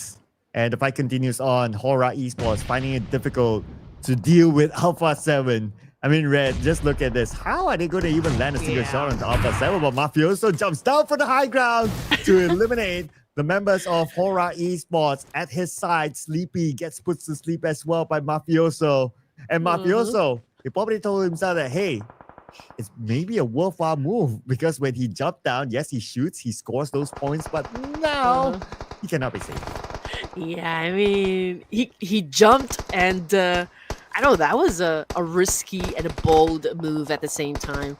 But okay, let's check out what the kill feed is actually feeding us. Okay, NS Bini was able to take us some point just moments ago. Jiggle is still currently knocked down on the ground. Mafioso still, you know, down there, and I don't think he's gonna be picked up. You know, to be honest, because you wouldn't want to risk, you know, getting down from the high ground, right? And now Team Secret. Okay, they're still trying to, of course, eliminate alter ego errors. I mean, there's obviously a need for them to move a little forward. You know, just just in case the circle again favors the middle part of the map here. But Beanie, amazingly, you know, he's still alive and kicking and trying to survive. I know, right? And he's still favored by the circle, and nobody knows that he's there. And he's just watching the elimination feed roll, and he's like counting, like, okay, I'm probably at 6th place now. I'm probably at 5th place right now, okay? The longer that he holds on to that, the more placement points that he will get. So he doesn't really need to move right now. And the fact that he's the last remaining member alone for NS RedForce is like, okay, you guys duke out with each other, and who knows that when it comes to like the last two teams, that one other team might need to force themselves to jump down, and that's where he might get 3 points. I don't know. Those possibilities might happen. Mm-hmm. Exactly, that could be the case. But it's to be honest, this is quite tricky because of the fact that there's a big possibility that they will be fighting in this mountain, and you know, mountain, they have layers, right? And I think the best part that you can hold on to is the highest peak, which is of course already dominated by Alpha 7, Horaa Esports. I mean, even for Thrives, I mean, it's not even that high yet. But Beanie just maintaining his position here. I mean, he's quiet, right? And I don't know what he's going to do in this situation. He doesn't have the firepower, but he continues on to survive each round just because of the complexity of this particular circle right here. I mean, there's really no chance for them to kind of really face off against each other. Oh, but wait for it. Okay, Salah problem. Okay, no fear. Oh! If only No Fear landed his shot first, then he probably got Falak, but he kind of whiffed that, and Falak took advantage of it. Yeah, I mean, it was a how to say, it was a not effective pre-fire, I guess. Falak was, I guess, just really quick on his reflex there, and he was holding a shotgun to begin with, and obviously No Fear was on prone, so he couldn't really defend himself well.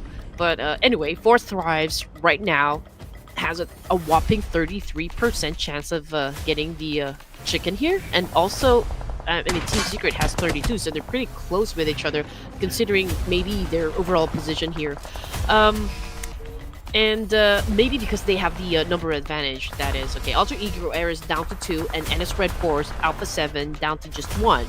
And it's a good thing that Team Secret right now and Alter Ego is having an exchange right now, so that's the action that we have been waiting to happen. But Badru seems to be getting most of the damage here. Riggs is cooking up a nade here, but let's see if he can be accurate as to where he's about to, or like he's gonna throw the nade. But he decided to, okay, he was kind of hesitant to throw that nade. I don't know why, but perhaps he doesn't have the information just yet. Yeah, maybe. Because if we look at the terrain, it is hard to look across. But at the same time, they can wait for their teammate to get into position. As you can see here, Drang got into the other side of the hill, so they have Alter Ego enclosed right now. Alter Ego, they know that they're being surrounded, immediately blowing those smokes. The good news is that they're still in the circle, so they still have this stage to buy. But for Team Secret, yep, they're not willing to wait. They take out Riggs. Oh, yeah. It's a vulnerable spot for Alter Ego Errors. Could be really hard to defend. But okay, Tran getting knocked down. At least that's a spark of hope from the side of Alter Ego Errors. And Badger seems to be doing an effective job, you know, with all of his counters. And GK had just been shut down by Revo of Alpha 7. And this is where it works out, you know, with a team that has the high ground advantage. And just look at that. They're just making it rain nades, and even, oh, not nades, but bullets, you know. Even for Thrives is just capitalizing on the situation and has been racking up points, you know, just because they do have the high ground themselves as well.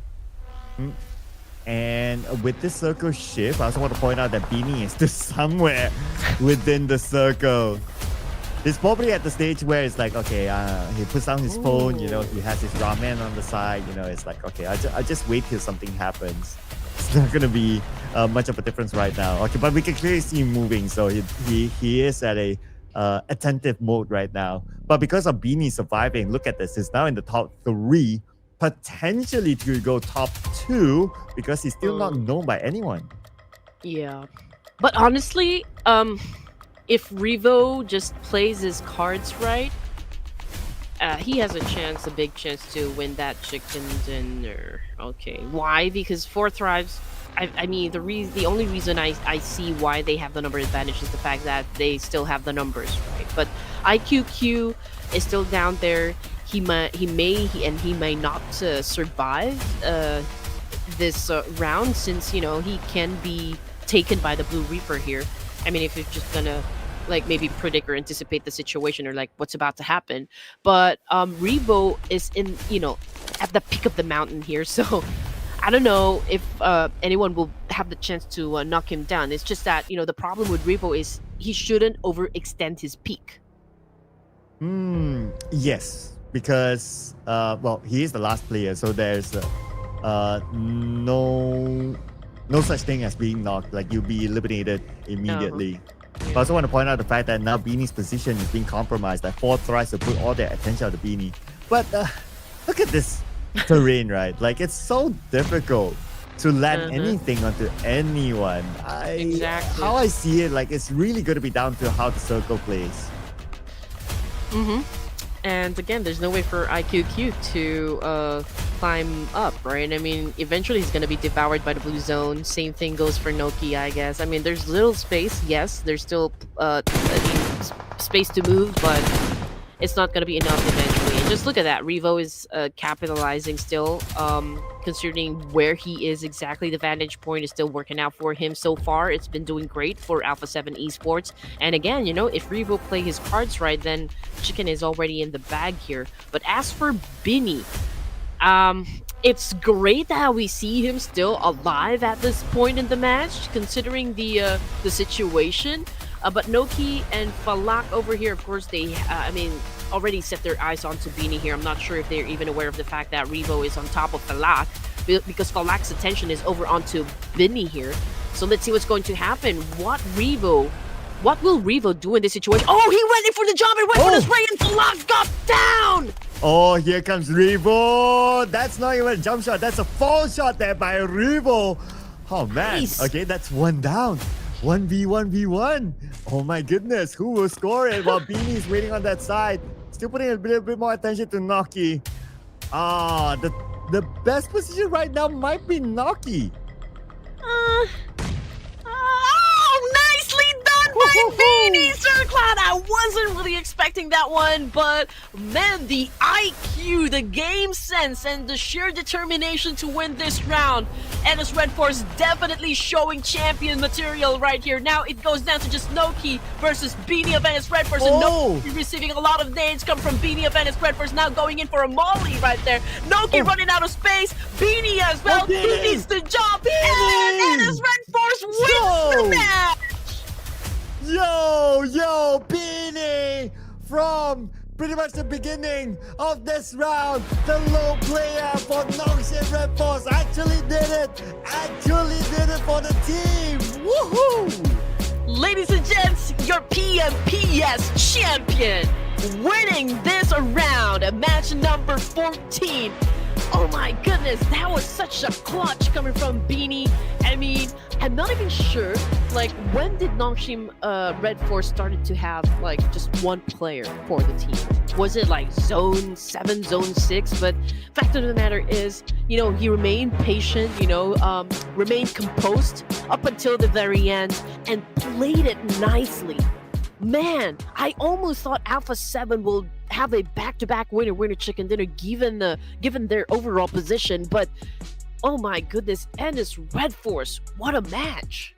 And he's still able to score like 4 eliminations along the way. And I believe it was around like stage 3 or so. It was like kind of like that early stage that he had to play alone, had to stay super quiet, and at the back of my mind, it's like, okay, maybe this is like, I'll give him like top 2. Okay, that's like if everyone eliminates each other, top 2, and then he will be out. But no, he actually scored the chicken dinner for the team. This is insane. This is one of the most insane chicken dinner that we've got this season so far. Yeah, and you know what, guys, down there in the comments, you don't need to fight, to be honest. It was a spectacular show. Everyone put out a great performance. Alpha 7, 4 Thrives, and its RedForce, even Alter Ego, Errors, and Team Secret. But yeah, I mean, at the end, again, you just need that touch of luck that we were talking about just a while ago, Sir Cloud. And it just so happens that, Ennis RedForce, they really did great. A sequence of events just really worked out for them. And you just have to really recognize the talent that was done there. I mean, Beanie, despite all the odds, was still able to get that WWCD for the team. I know, this is insane. This is insane. Though not the highest point scored, but I mean, considering the circumstances, for him to still score the chicken dinner, it's definitely something. And that's where we need to highlight the head-to-head between the number 1 team and also the number 2 team in this round. It's going to be Nongshim RedForce and also 4 Thrice Esports. And look at the damage amount, right? Only 624, but that's because it was only Beanie alone for majority of this round. But because of his individual 4 eliminations, they are still on par when it comes to the eliminations department as compared to 4 Thrives. Exactly. But we also need to recognize the amount of effort, exerted coming from 4 Thrives. I mean, up until the very end as well. Noki as well as Falak tried their best to score that chicken dinner. It was just so unfortunate for the side of 4 Thrives because they really ran out of space. I mean, literally ran out of space. And again, landing at second place is still like a great achievement, for this match. But also we have to give it to the MVP, Revo, Alpha 7, being at the high ground, capitalizing on the vantage point that the team had, right?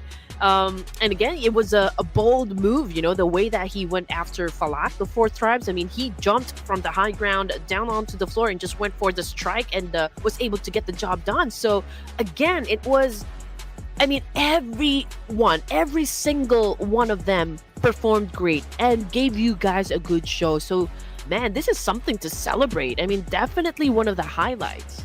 Oh yeah, that move was indeed sexy. That definitely made the highlights there. Sexy. Yeah, I know, right? Like you tell people, what's so sexy about esports? Yeah, you show them that clip. And yes, that is sexy, ladies and gentlemen. And because of that kind of move and also all the other moves that they made to take the high ground just by the side of Power Grid, especially Alpha 7 scored 15 eliminations. Who needs chicken dinners if you have 15 eliminations, bringing you up to 20 points? Yeah, no chicken, no problem for the side of Alpha 7. Again, a strong finish for the first 2 rounds by the Brazilians, right? It's a great thing that they're stepping up and making their presence felt for the Ruthless Invitational Showdown. And again, it's going to be an interesting day number 3 of the grand finals since, we're close to wrapping things up. How many more matches do we have? Not so much anymore. So it's understandable that most of the teams who are really eager to perform are kind of showing us the caliber, of course, and their gameplay and the energy they can bring in the battlefield with this performance that we are seeing from them. And 159 throwables used in the game, okay, still not quite there.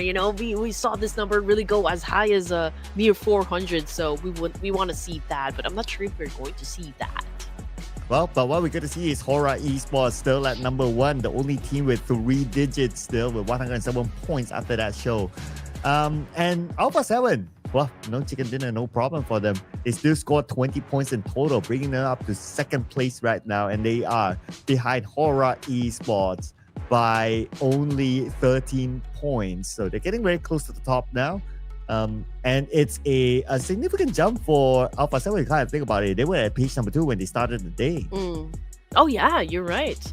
And again, it's a make or break situation for every match. You know, I mean, one good performance could really make the difference, and Alpha 7 did just that. And looking at the second page, ladies and gents, it's Ennis RedForce and 4th Tribes that moved up ranks here. And as for the other teams, either it's a non-mover or they move down ranks as well. From the third page, it's only Team Secret that quite had a good improvement in the overall standing, putting up a total of 29 points now. And as for the PL team, still a little shaky, I can say. But I do hope, since we still have that, you know, like a small gap still, hopefully they can bring in the energy. But anyway, we're gonna check out if they can bring the energy. We're gonna take a short break, so we'll come back after this.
Well, did anyone expect that sort of chicken dinner? Expect the unexpectable when it comes to the Ruthless Invitational Showdown Season 9, ladies and gentlemen. We're still here with you, your storytellers. My name is Erangel, together with the wonderful Red Queen.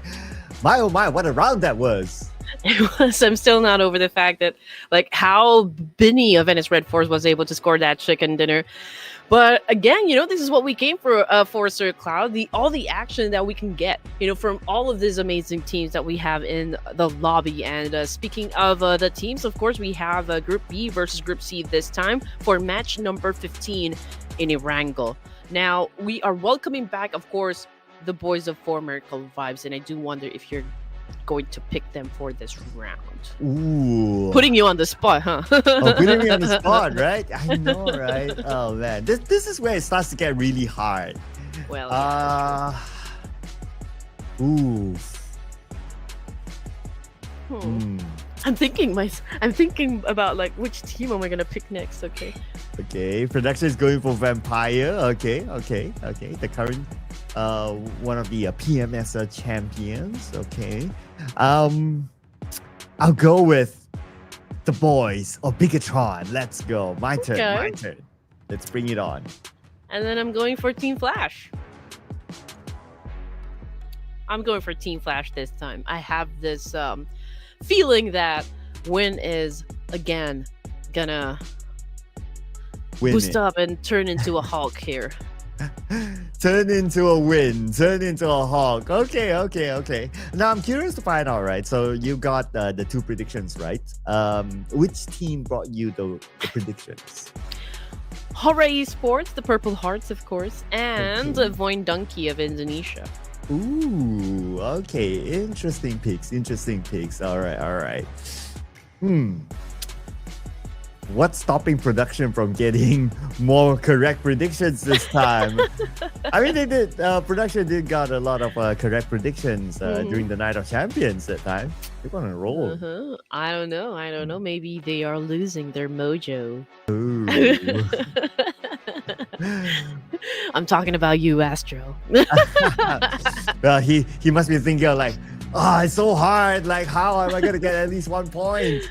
Okay. Calm down, people. We still got 10 more games to go, including this one. But we'd like to hear from you as well. Like, what would be your prediction? Put it in the comment section. Did anyone expect the Nongshim RedForce chicken dinner? I bet nobody expected that, especially when you watch until stage 3 when they only have Beanie left. It's like, okay, they're not gonna get the chicken dinner, but they still did, right? So anything can really happen. I mean, at this point, it's like you have a dartboard with all the teams' names. Just show a dart. And then it's like, okay, that team, that's how we're gonna do the prediction coming soon if this continues on. Do we have Koreans in the comment section? Like, if we have Koreans, Zaniong Haseyo, welcome to the stream, guys. Make your presence felt as well. I mean, Dplus KIA as well as I8 RedForce definitely showing up. I'm pretty sure that these guys are your pride and joy, especially I8 RedForce, currently the champions of PMPS, and of course, Dplus KIA is currently the PMGC champs as well. So we are in the presence of the Korean greatness. So hopefully, if you guys are down there in the comment section, let us know. I do love myself kimbap though, not gonna lie. Yeah. I love kimbap. I love kimbap. Yeah. Oh man, and the kimchi jjigae. I love kimchi jjigae. I'm a sucker for kimchi. Kimchi jjigae, kimbap, Korean barbecue, So that if you want to take Red Queen out for a meal, you know where to bring her. Korean Samgyeopsal. Bring me to a Korean barbecue house. And you know what? I will have to say they do have a great liquor as well. I'm not sure if I'm supposed to say liquor, but yeah. I mean, soju is great.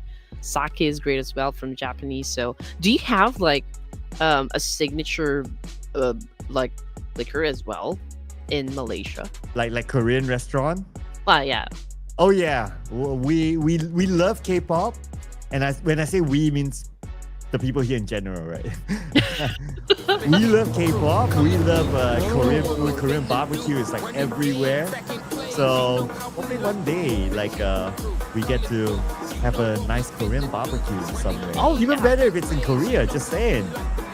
Oh yeah, I mean, we do plan to visit Korea soon. But I'm having what's stopping me is the fact that I believe it's a little bit hot in Korea right now. So when you say hot, how hot are they in comparison to the Philippines? Maybe. I'm not sure. I haven't been to Korea. If I go to Korea, that would be my first time being in Korea. So they say that at this time, it's also, I believe, summer. So it's not really ideal to go to Korea at this weather, I guess, or at this time.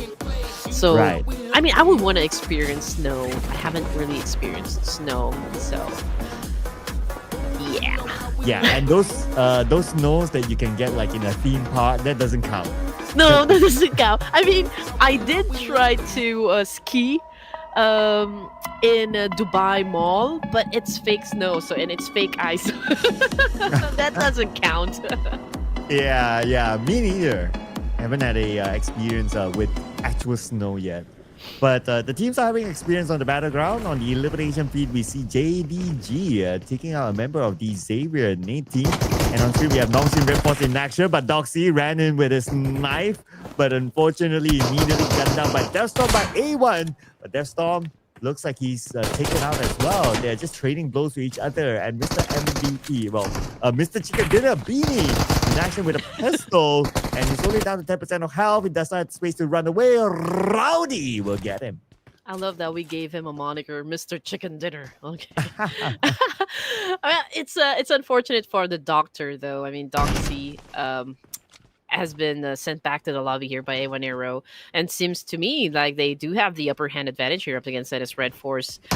The good thing is that Binny's still alive, getting picked up by his teammate here, but since there's still a scarcity of weapons here, everyone's trying to take their time, but not for A1 Aero. Oh my goodness. All right. The Savior, I think they're the ones that eliminated JDG as well, but of course the fight is not done just yet because we also have Tianba inside Pachinki.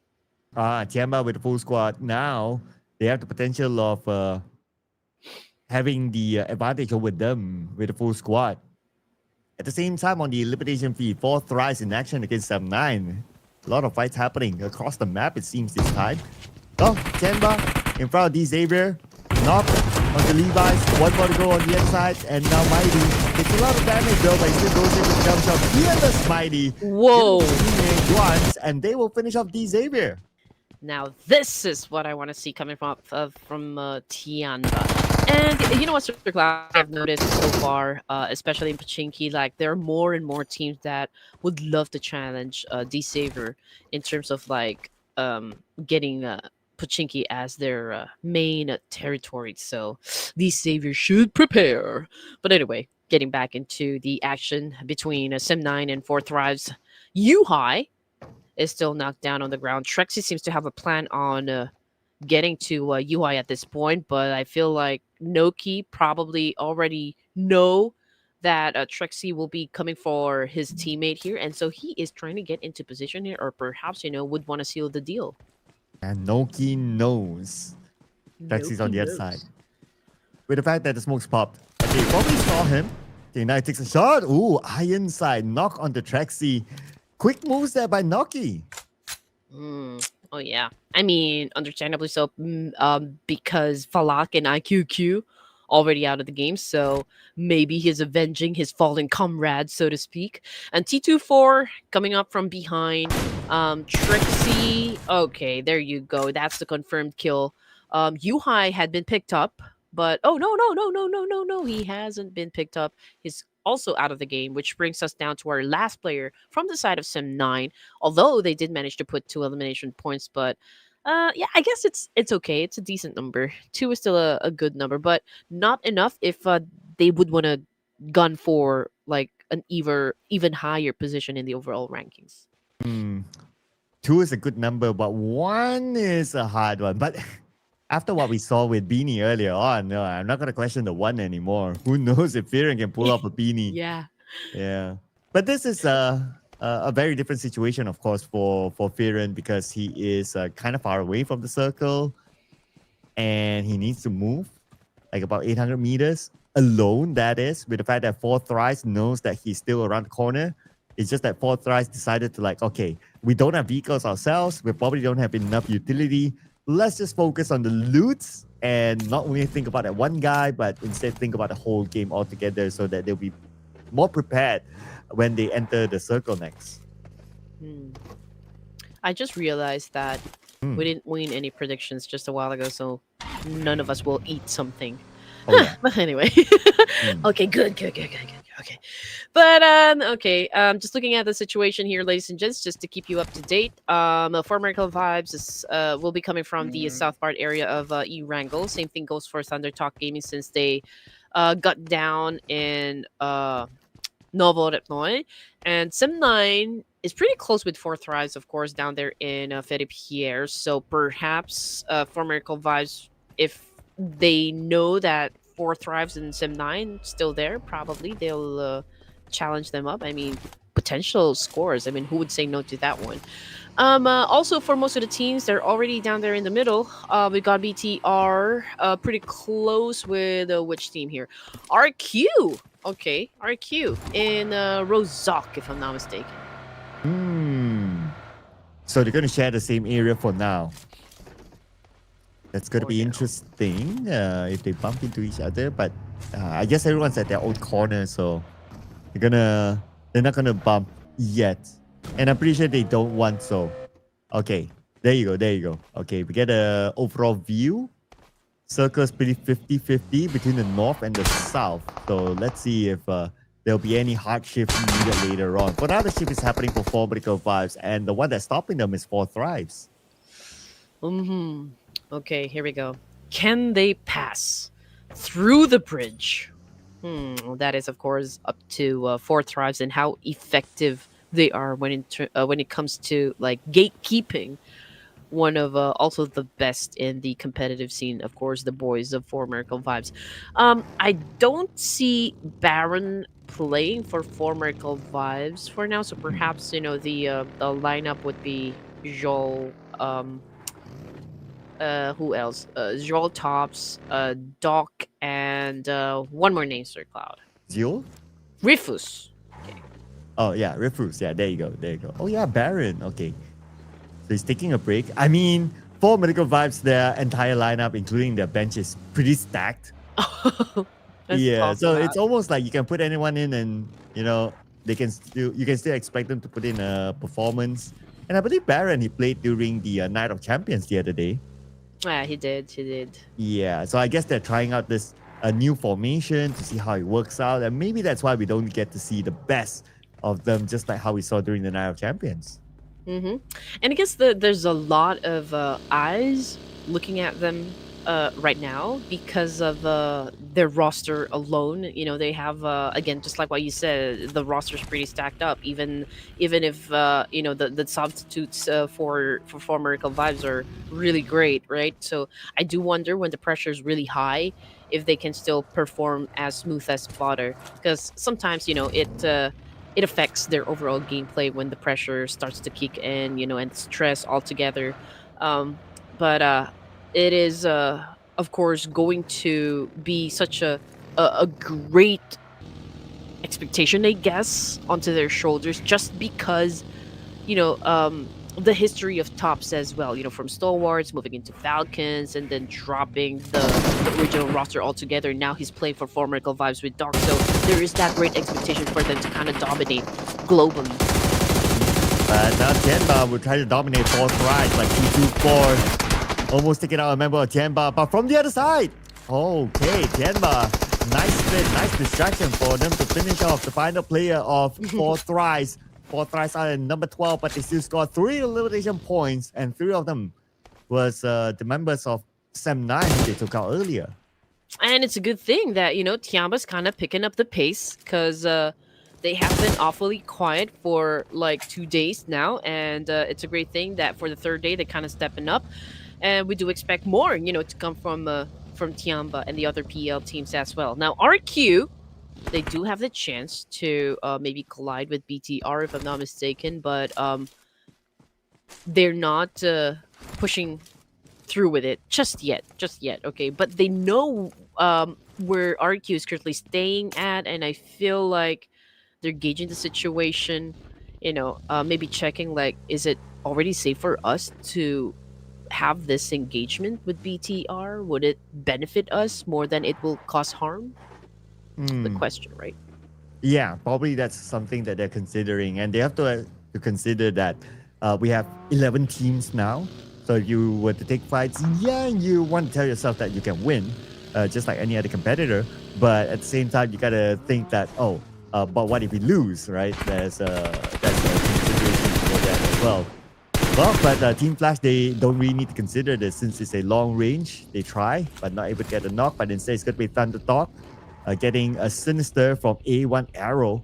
And A1 Aero, they might be looking for a revenge. They know exactly where the members of ThunderTalk Gaming are at right now. Try to get an advantage, but Hitman was not able to land that shot to get the knock. And that's also always the consideration, right, Sir Clan? I mean, early in the game, I mean, you don't want to get into an early engagements as well because you don't want to risk losing members of the team. So yeah, I mean, just like what we are seeing right now. I mean, A1 Aero definitely backing away from the situation. You know, they don't want to risk members of their team getting knocked down since it's too early, to be honest. ThunderTalk, you know, it's a great thing because, again, they continue to defend themselves well. And but we still got a long way to go for this match. So let's see if they can get to the latter stages of the match. I'm looking at A1 Aero. They have taken over a compound here, but BTR, I feel like they're about to swarm in. With the high ground, that's a potential.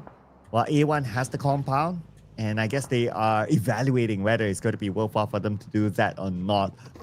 Objectively, maybe not. But if they want to go like, okay, we want the points in, you know, we want to catch the #1 spot, we want to bring in the elimination points, then sure, they can potentially go for that. But if they want to play objectively and play for survivability, since we're still at stage #3, then they can chill out a bit at the high ground, wait for the circle to shift, and in case the position forces A1 to come out of that building, then BTR will be ready then.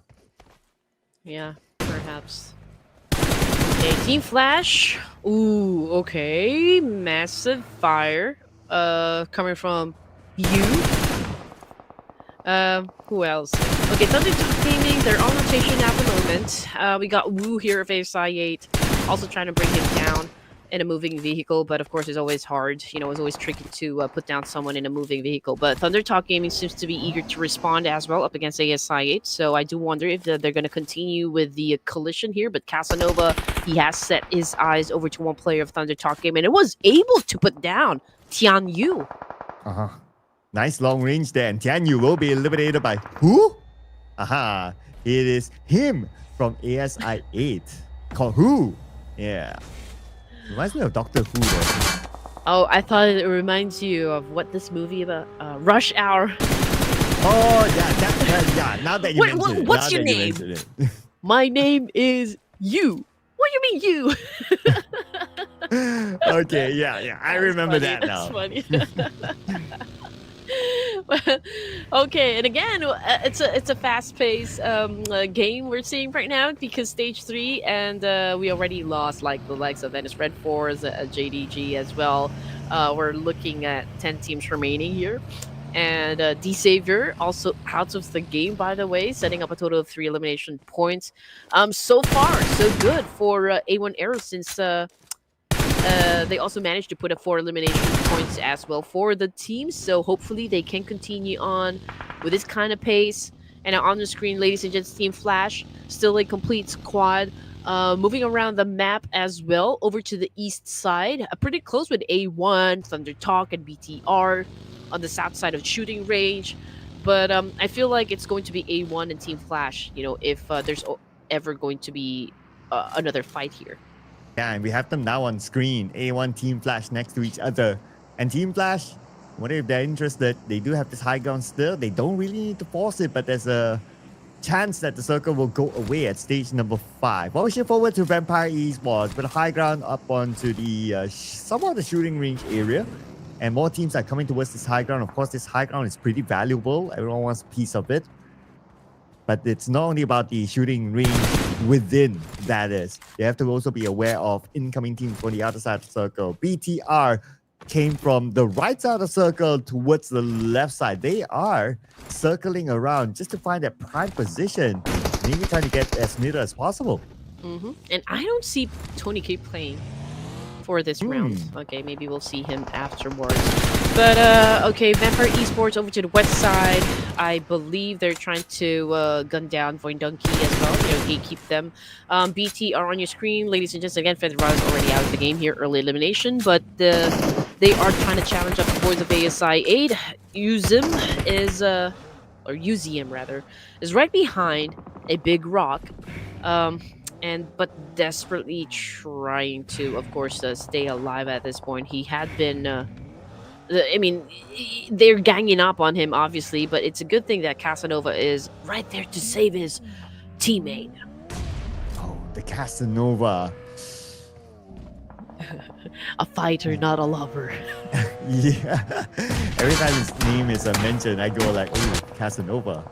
But ooh, full medical vibes now. Okay, in action. But on screen, we also have I8 from afar, knocking out the members of ThunderTalk Gaming.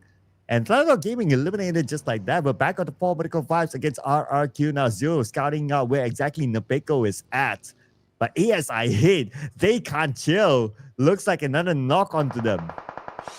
And I almost thought that ThunderTalk Gaming was able to accumulate like quite a number of points. So maybe that was just damage output. They were able to shut down players, but not really translate that into a full-blown elimination point just yet. Voin Donkey! Okay, here we go on your screen, ladies and gents. And again, up against ASI8. Man, ASI8 seems to be in altercation all the time.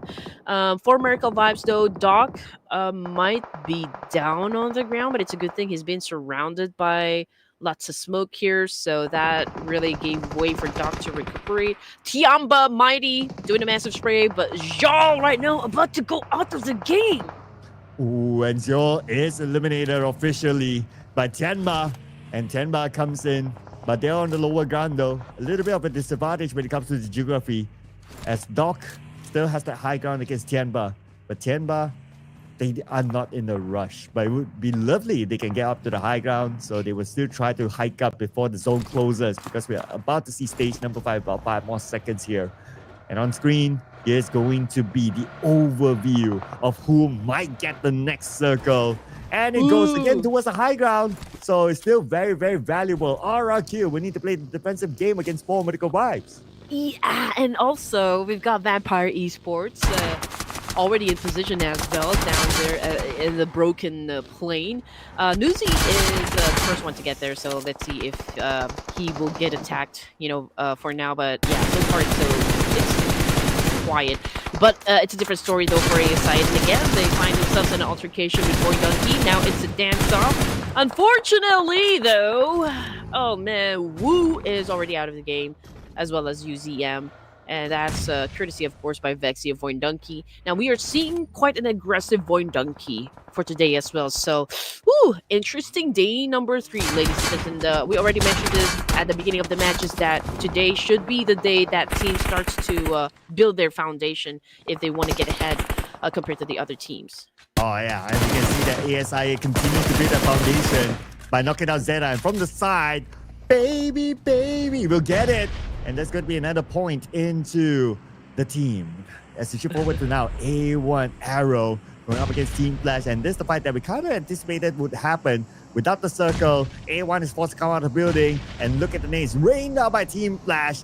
But they're not able to hit the target just yet thanks to the smoke. So they're still okay for now. Instead, it's going to be Zeus knocked down from the side. And I wonder who did it came from. Did it came from A1 or somewhere else? It came from MG from RRQ.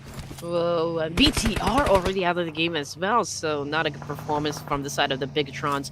And now we got Hitman over here, throwing A's, and who was able to put down Hugh, rather. Okay, Hitman, oh man, he got hit by a buggy real hard.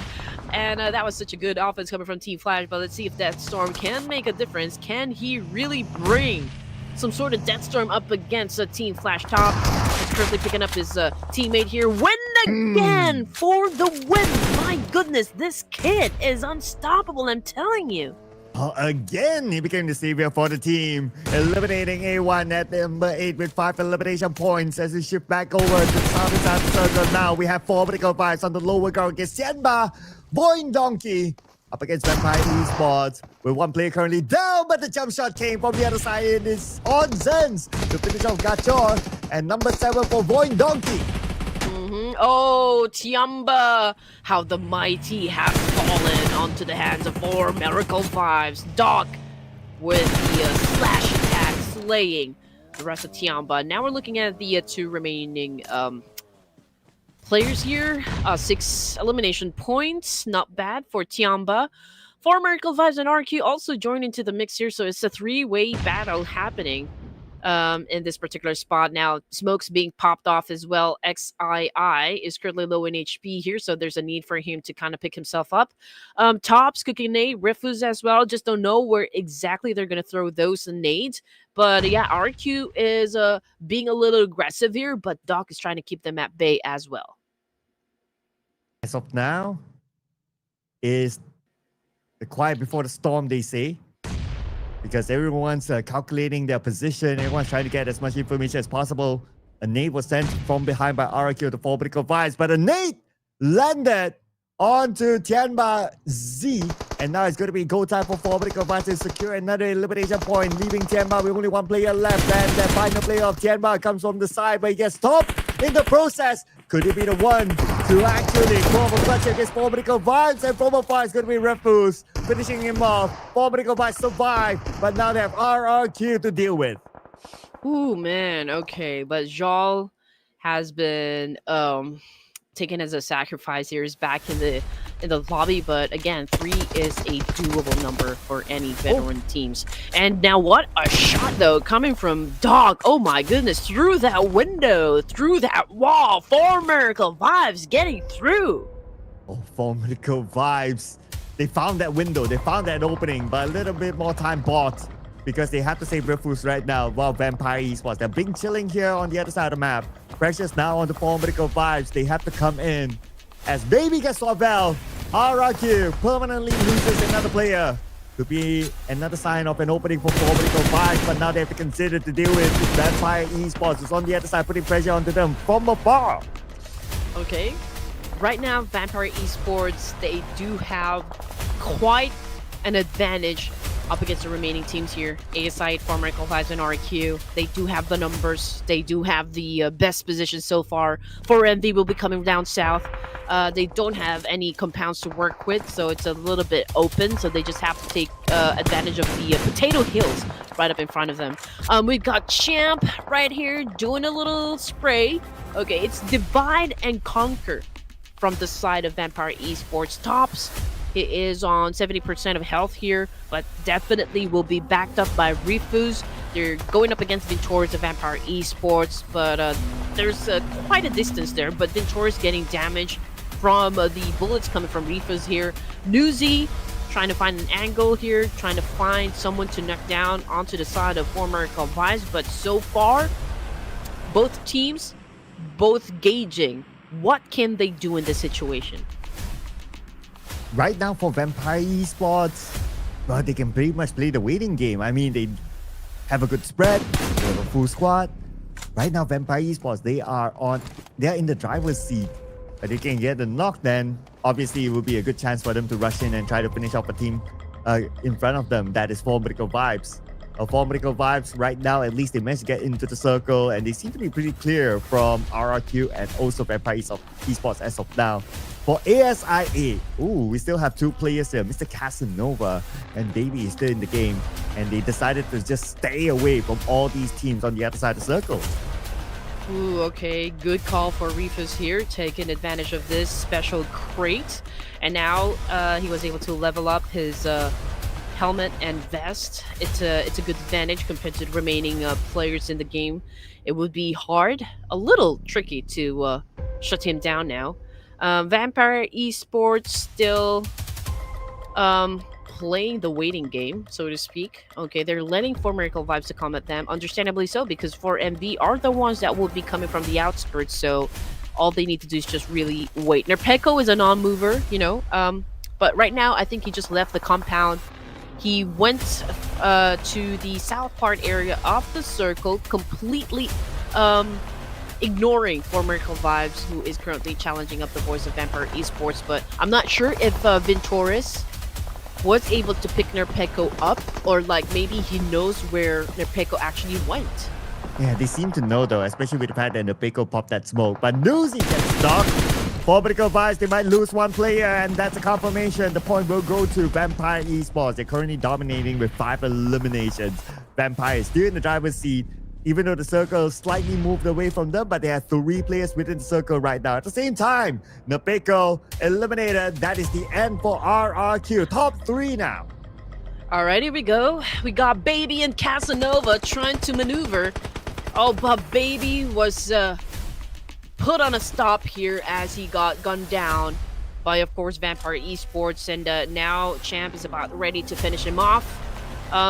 Casanova, he won't be able to help the Baby at this point. So Baby obviously a little bit helpless from this exchange. Now 7 elimination points coming from Vampire. They continue to dominate this stage, stage 7. And again, Vampire Esports might be the one to really bag the chicken dinner, but we're not discounting the fact that former Calvais can maybe still flip the script up against Vampire Esports, because we've seen this happen too many times already. And here comes more nades from Vampire Esports. They want to wrap things up. I mean, they do have the best chance right now. They're probably telling themselves like, yes, but then cannot look down upon 4 vertical 5s. RedForce fires back. He got newsy, but RedForce countered upon by the other members of Vampire Esports. Now eliminated. It's going to be Tops. Tops fires onto Torres, but he has to manage Onzens at the same time. Onzens fire onto him, and 4 vertical 5s out. It's now between Vampire Esports and I8. But with Vampire Esports, 3 active players, you can even make that 4. It should be a chicken dinner for Vampire. See, we don't only look forward to the chicken dinners here, ladies and gents. We also look forward to the kind of clashes such as this one. It's a 1v4s, it's a 1v1s, and now we're looking at Casanova, the lone wolf right now for ASI versus a full squad of Vampire Esports. And now Casanova behind that rock, definitely going up against Onzen here. But okay, decided to go back. Now here comes the dance-off!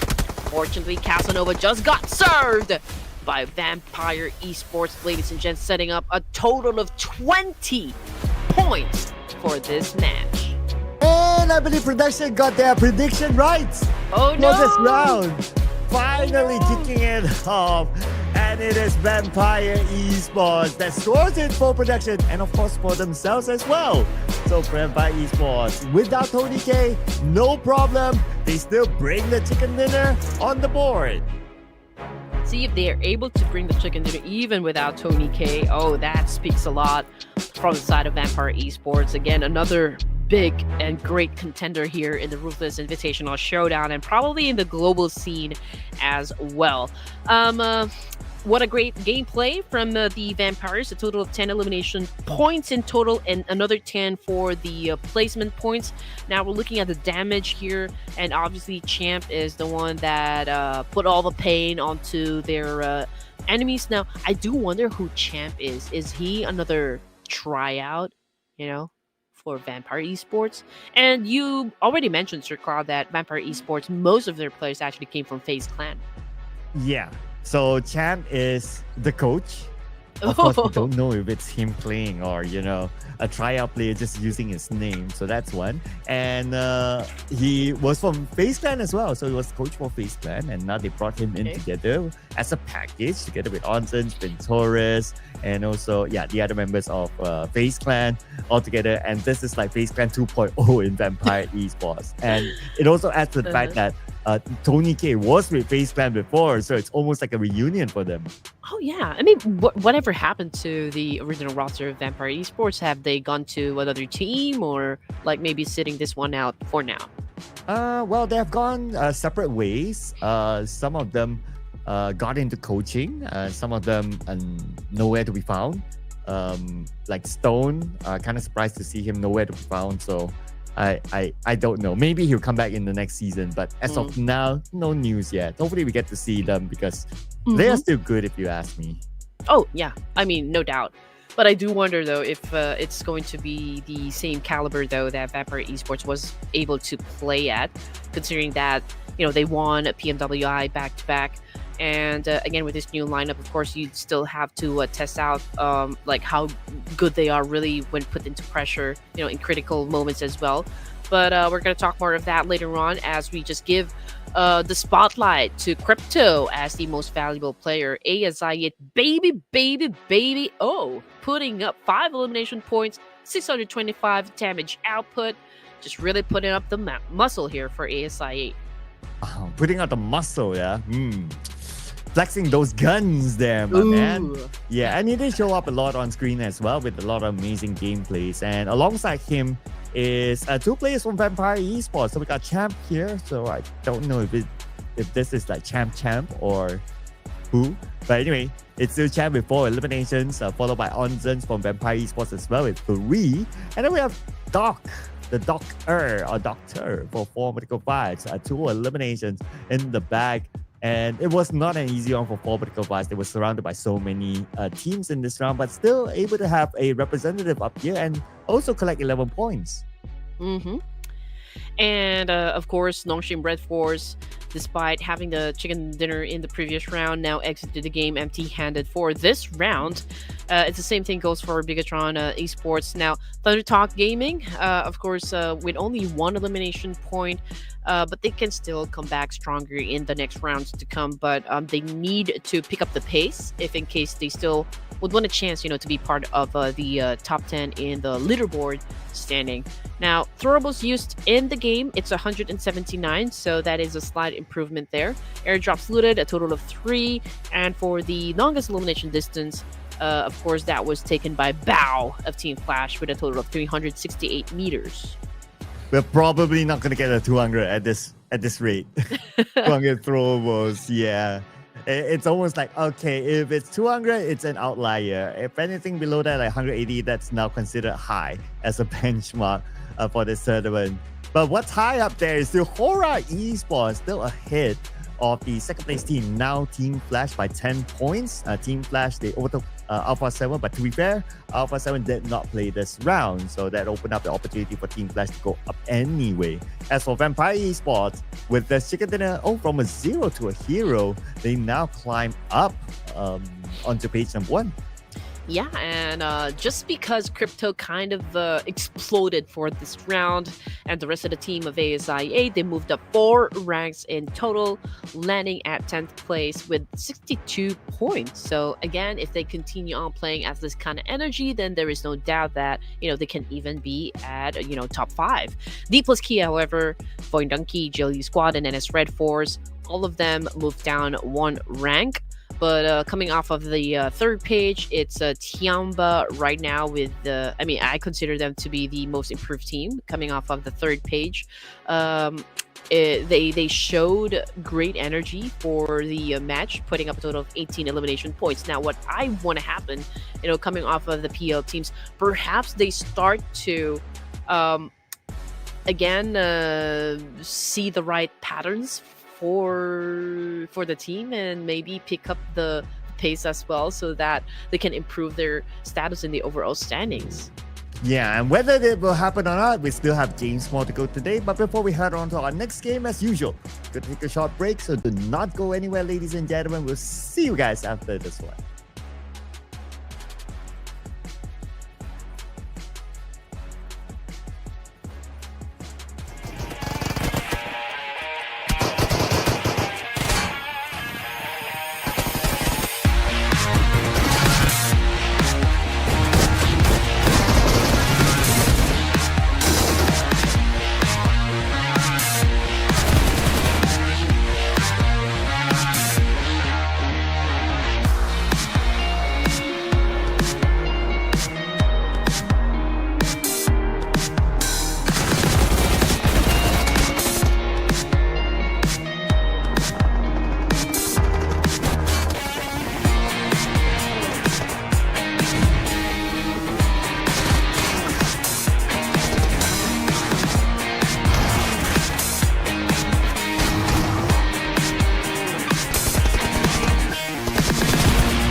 Welcome back, ladies and gentlemen, to the Ruthless Invitational Showdown Season 9. Already 9 seasons by now. Yeah. I'm starting to lose count, but glad that we have all the numbers at the end. My name is Sir Cloud together with Red Queen, and we'll be your storytellers for today. And where was the cat? I thought the audience wanted to see the cat. Whoa. Oh, he's at the back here. I'm showing you guys. Yeah, there you go. There. Ah. You see the tail. He remains to be elusive from the camera. Oh, there he is. Where are you? Ah, what's his name? It's Asheru, but he's not a very friendly cat. My orange cat is the one that's kind of social. Is a social butterfly cat. But anyway, guys, it's okay. We're done with 3 games, right? Alpha 7 getting the first winner with a chicken dinner, followed by I8 RedForce, and we've got the Vampire Esports coming in hot during Erangel, and then 3 more to go. So we're gonna dive straight into the desert of Miramar in just a while. And I feel like, was it my turn to do the intro? Oh, it was me. So that was my bad. Okay. Yeah. Okay, got it. Yeah. But anyway, so these are our top Miramar performances of now. Team Flash, Horaa Esports, RRQ, and Alter Ego. Okay, gotta take note of that because we might put them in our prediction. Because right now we're gonna focus back on the Group A and B. So welcome back, teams from Group A. And of course, your favorite, I know a lot of Purple Heart fans out there, Horaa Esports will be playing in the next round. So you don't want to miss out on this one. Definitely. I'm actually kind of thinking if I should go for Horaa Esports for the next round or Dplus KIA. Big question right there. But I also feel like Team Flash is gonna have their moment today. I'm just not quite sure though, like which map are they gonna really pack the heat, you know? Choices. But who are you feeling, Sir Cloud, you think is gonna win? Oof. Who am I feeling? Oh man. I feel it in my fingers. I feel it in my soul.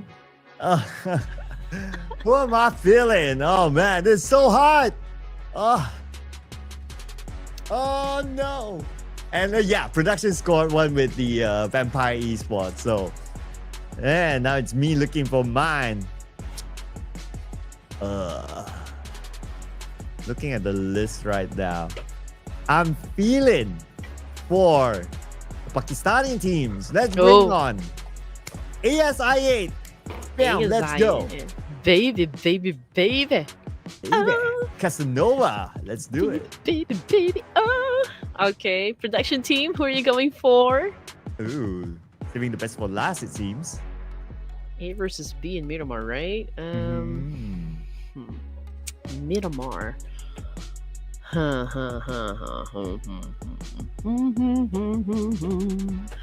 think I'm going with Alter Ego errors. Okay, all right. And, it's been a while. It's been a while. Yeah, it's been a while since they actually scored a chicken dinner, right? So that's one. And production speak of RRQ. I'm not gonna lie, they were like swimming in my head when we were like doing the prediction. I was like, RRQ or yeah, you know. So solid pick. Like production, they took the team that was in my mind. To be honest, I was kind of browsing, you know, through RQ's page, and I feel like everyone's also excited as well at how good they're going to be dominating, you know, globally. Because for a long time, you know, RQ has been dominant locally, but I think with Lepar getting added into the team here, it's a bright future again for RQ. So I do understand why there's so many people just maybe expecting that, you know, it would be quite a performance, you know, for them to really dominate. But what do you think about that, Sir Cloud? Yeah, I always thought that RRQ, when they did all those transfers, they are a solid roster.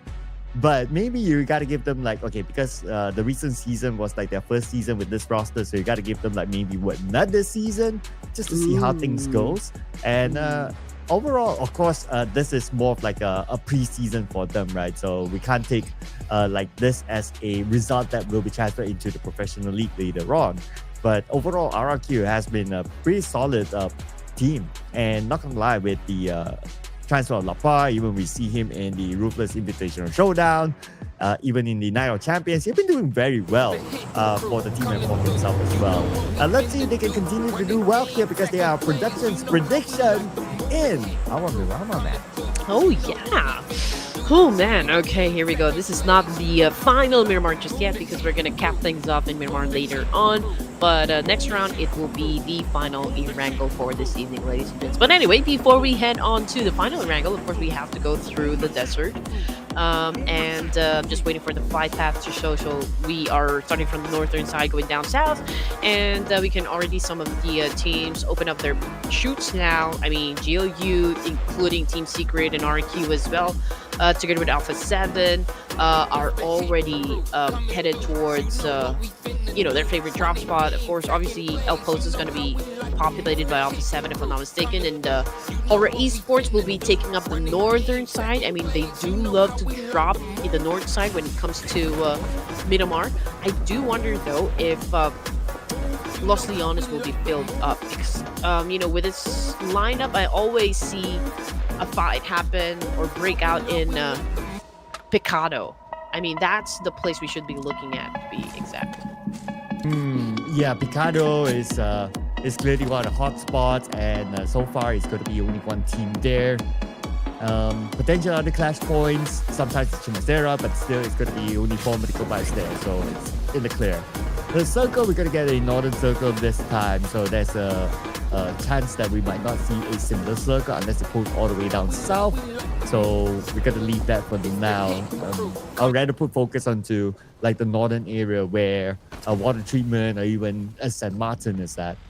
At the same time, looking out for potential other clashes. The closest one so far is on the south, where we have Alter Ego on screen now.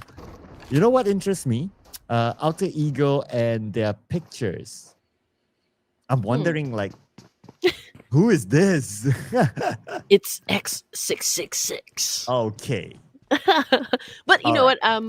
He was before Win of Team Flash was able to take hold most of the elimination points. He was able also to get the overall MVP title, if I'm not mistaken, day one of the competition. So, yeah, he's a promising talent right there. But of course, this is an off-season tournament, and we don't even know if he is really that player. Maybe a tryout. I don't know. Yeah, it could be. Or it could be just one of those players, as usual, they like to hide themselves for whatever reason. And this time, it's not only hiding the IGS, but also hiding the picture as well. So, I don't know. Gotta fact check that picture. It could be like a celebrity or something. Anyway, the celebrity right now is in a 1v1 fight, spending a lot of bullets. He might need to use soon. And the moment he switch over, great timing by MVM2.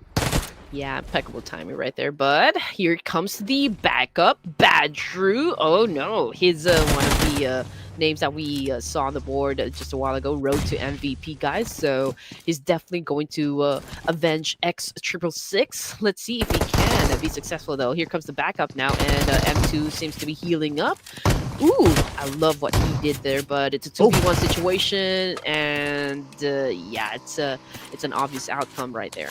And now M2 already out of the game, and I'm trying to find where LGD is at. Okay, so they entered the game with only 3 members. Now they're down to 2, so I don't know how long they're going to last for the Miramar round. Yeah, but, well, it's Miramar. Oh, behind that thought for a second, because now we have who scoring their first elimination point, taking out Hugh from Team Flash. Yeah. Somehow I think I'm not too familiar with Vietnamese language, but I wonder if it's a common thing that like the Z is always silent. Maybe somebody in the comment section can tell us. Yeah, please let us know, right? If there are Vietnamese out there, let us know if it's a common thing that Z is somehow always a silent letter in a word.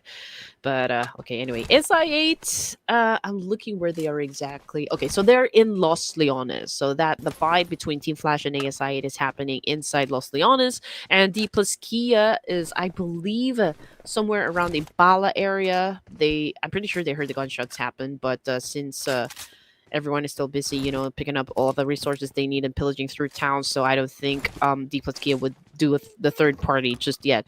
But as for everyone, for Miracle Vibes, they do have a compound to themselves as well. Even Tianba, Alter Ego Errors, is in the network of roads and probably just scouting as well, just moving around the map here. For the teams that are already inside the safe zone, that would be RRQ, right down there in the middle already. Alpha 7 as well, Team Secret and Sim 9. So perhaps, just perhaps, we can see a fight happen or break out. But I'm going to say maybe we'll see really an exchange happen if the moment that we step into stage 2. So now it's more like the chill period. The Yeah, and chill plus, period. It is a Miramar match, so that's kind of natural. A big map, unless like So early drop true. spots encountered like how we saw earlier on. But if not, then it's gonna be like, yeah. Expect more of that to happen like stage 2, maybe with stage 3 onwards. I wouldn't be surprised, since like it's kind of like a nice circle. I don't think it's too challenging. Like, it's not one of those circles like by the high ground or you have a piece of water in it. It's a good circle for everyone. It is, no doubt. GLU squad still outside of the zone near Trailer Park. And again, these players are busy with their rotations. And again, it's too early for any engagements to happen. So they're waiting it out. Everyone is playing the waiting game for now. And again, if we're talking about the closest proximity that we think is a fight is definitely going to break out, would be those teams that are in Los Leones. But we're still not hearing any gunshots happen coming from the teams here, so we're just gonna wait it out as well. Yeah, especially if teams want to focus on getting into the middle of the circle, then a little bit more traveling might be needed. So that will take a bit more time for the teams to actually meet up with each other. I'm just looking at the Horaa Esports, still with the same lineup. We got No Fear, Sky, Jiggle, as well as Sleepy. And by maintaining this lineup, so far they are still at number 1. And even after like the first round, like they're still the only team to have more than 100 points. But they want to stop Alpha 7 from scoring that 100-point mark right now by looking at them or looking for them at this high ground area. Yep, and Sleepy was, almost popped Mafioso's head, but he was able to get away from that position. But Horaa Esports seems to be decided to go for the push here against Alpha 7. And now Rebo with a rabid spray, although unfortunately he wasn't able to hit the target as well. Jiggle is within the compound, pretty isolated from the team. Both teams here are spread out. Yeah, that's the thing about playing in this kind of high ground situation, right? Like, there's so many areas to cover just because of how rough this terrain is, and it's not easy for you to identify your opponent. But it's kind of worth it because it's somewhere in the middle of the circle. Now, speaking of a circle, we'll see a shift. But before that, it's going to be Alpha 7, Rebel getting 1, Definitely getting 2. But from the inside, from the higher ground, it's going to be Sleepy stopping him at his track. Okay, so Sleepy, it's all on you now. You get to see the team here. Oh, great jump shot, though, coming from Sleepy. And now he's looking at a squash move over here while Infinite here puts out his S12K, now dancing it off. But at the end of that clash, Horaa just got eliminated with only 1 point under their belts.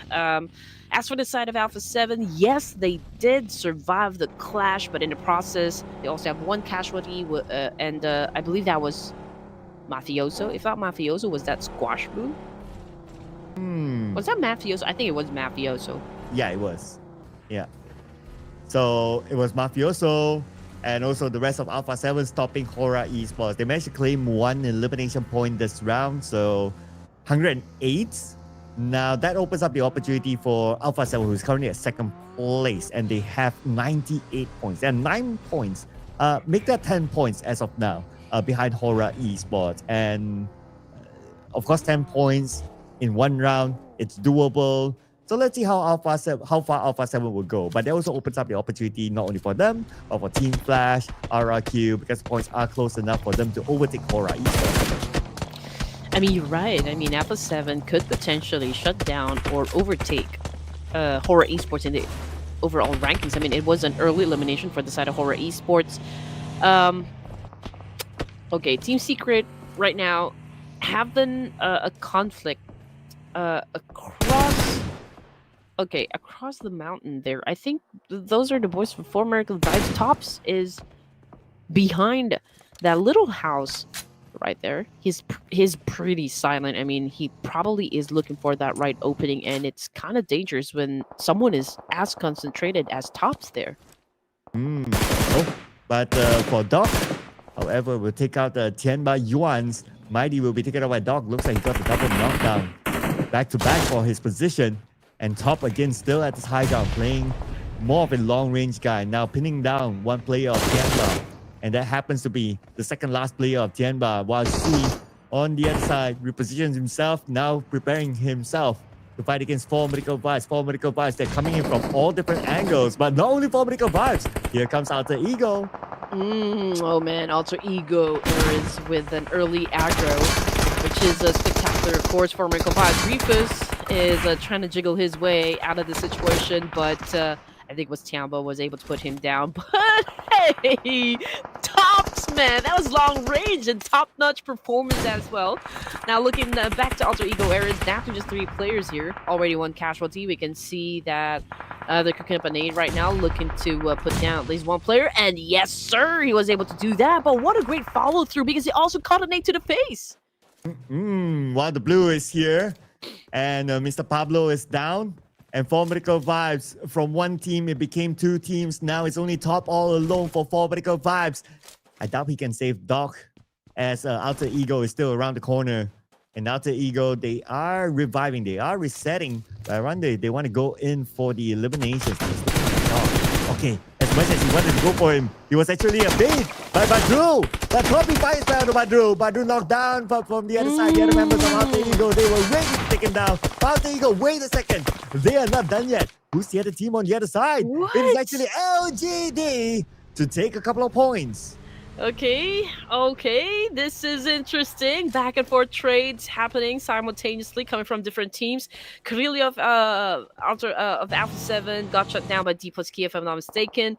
Alter Ego Eras, just like that, eliminated with only 5 elimination points after dominating a clash. And again, at stage 3, man, we're looking at 10 teams remaining here. Now, meanwhile, Dplus KIA, they have a great vantage point here so far, and they can see teams. Some of the teams are actually just passing by. Team Flash, okay, U is already out of the equation. Obviously, Team Flash is kind of rotating as well, picking a compound to work for themselves as well. And now Team Secret might also be challenging Team Flash for this very compound. Frankie was first in the scene here, but the rest of the Team Secret will still, coming through. Yeah, here comes. They are through now. Sharing the same building as Team Flash. Looking for their first target. Oh, Bo will be taken out. Knocked out by Sinister from A1. I think that's a long range, but that will help Team Secret to now infiltrate into the same building where Team Flash is at. They sent out Drang. And now Drang will be the forefront guy. The rest of Team Secret cooking up their nades, just sending it into the building. But nobody's home just yet. But here we have the view of Sinister. He is putting still pressure on the Team Flash. Yeah, Team Secret obviously getting some unsolicited help, from A1 Aero. Now, Win needs to make something here. Obviously, he needs to buy time, for the rest of the team to recuperate. But Team Secret, of course, will not waste any more time. They will definitely go for the push. And now Win is out of the game. Bao is the only player remaining, but there goes the nade. Amazing! Amazingly was able to survive that. And now Team Secret Trang with a great backup there. I mean, it was a close call though for the side of Team Secret, but yeah, I mean, Team Flash did try to hold on to that situation, but unfortunately, it was overwhelming. I mean, there were two teams ganging up on them, and the Team Secret was able to get the job done, and so. We are moving on to the next phase of the circle here, and GLU squad. Okay, they're up north. They do have a compound, so that is a good sign for them. And most of the teams are, will be coming from water treatment side, so a little downside of the zone here. So perhaps we will be looking at some of the fights happen inside water treatment. That's a potential there. I was also looking at RRQ holding on to the high ground, so they are in a pretty good spot. Yeah, now we have them on screen. Nice high ground held by RRQ, but no teams coming by yet. But still, it's only stage number 4. As long as they're in this kind of position and the circle goes there, then it will be a big spot for RRQ. And they seem to be maybe a little bit bored, or they saw someone afar that they released a couple of shots. Dplus KIA looking at the rotation of teams, and that includes another team in front of them. Okay, that's pretty far away. Okay, that's I8 there. And also tapping away. Tries to get an elevation. It's really determined on taking out the members of ASI8. Honestly, looking at the position of ASI8, they cannot really get inside the circle without having an altercation against A1. Because if they turn their backs and focus their energy onto like getting inside the zone, they will have to deal with A7, but their backs will be exposed to A1 Aero. So it's gonna be tough, for the side of ASI8. But let's see what kind of maneuver they can pull off in this kind of situation. Alpha 7, okay, so it was Revo and Carrillo that was taken out of the equation. So it's we're looking at the 2 remaining players would be Mafioso and the Squash Boo. But Team Secret about ready to fight now. They will try to take water treatment out of Alpha 7 while they still have a chance. I mean, they do have the number advantage, so hopefully Team Secret can manage to pull through. And you called it, right? The fight inside of water treatment might happen, and it's about to happen as well. And with the fact that water treatment is like at the edge of the circle, there's a chance that the circle might move up north, and this will force those teams inside water treatment to fight. And Dplus KIA might be included in it since they do have an overview of water treatment. Yeah, now we do see them having a view of whatever happens in water treatment. On the left side of the circle instead, it's going to be 7-9. They are definitely not interested in water treatment, but now that they have landed, it's going to be A1 that they need to deal with. Oh, yeah, water treatment is definitely one of the prime spots here, and even where A1 Aero is currently staying at, and Sem9 understands that. That's why there's a need for them to kind of take over this particular spot, but that is, of course, they're successful in flushing them out. Now, Hitman trying to put Micah down, but he also received some damage from that counter, so there was a need for him to kind of go on prone just to protect himself. But Sinister, Deathstorm, Hitman, Rowdy right now in this broken down building could be hard to defend, not gonna lie, just because they're vulnerable to mollies and nades. And for Hitman, he's back up again, and 7-9 allowed him to reset back at 80%. Now it's defensive time for A1. While we look at the circle, it goes to somewhere in the middle. Okay, focusing back on the fight where A1 is involved with 7-9, needs Santa Cross.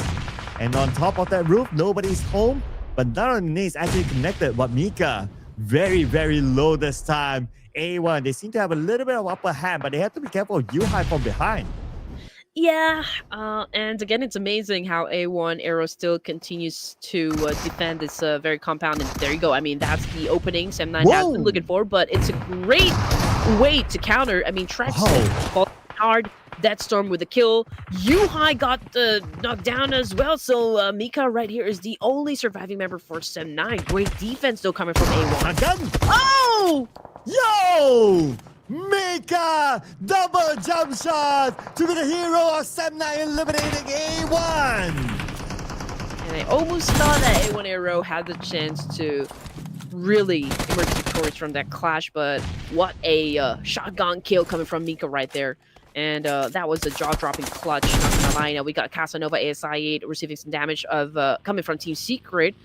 They do have a great vantage point right there. Casanova just aiming at them. Here comes Baby right now being aggressive, and whoo, what a shot! That was such a clutch coming from Crypto, and here comes the backup, and ASI8 just dominated.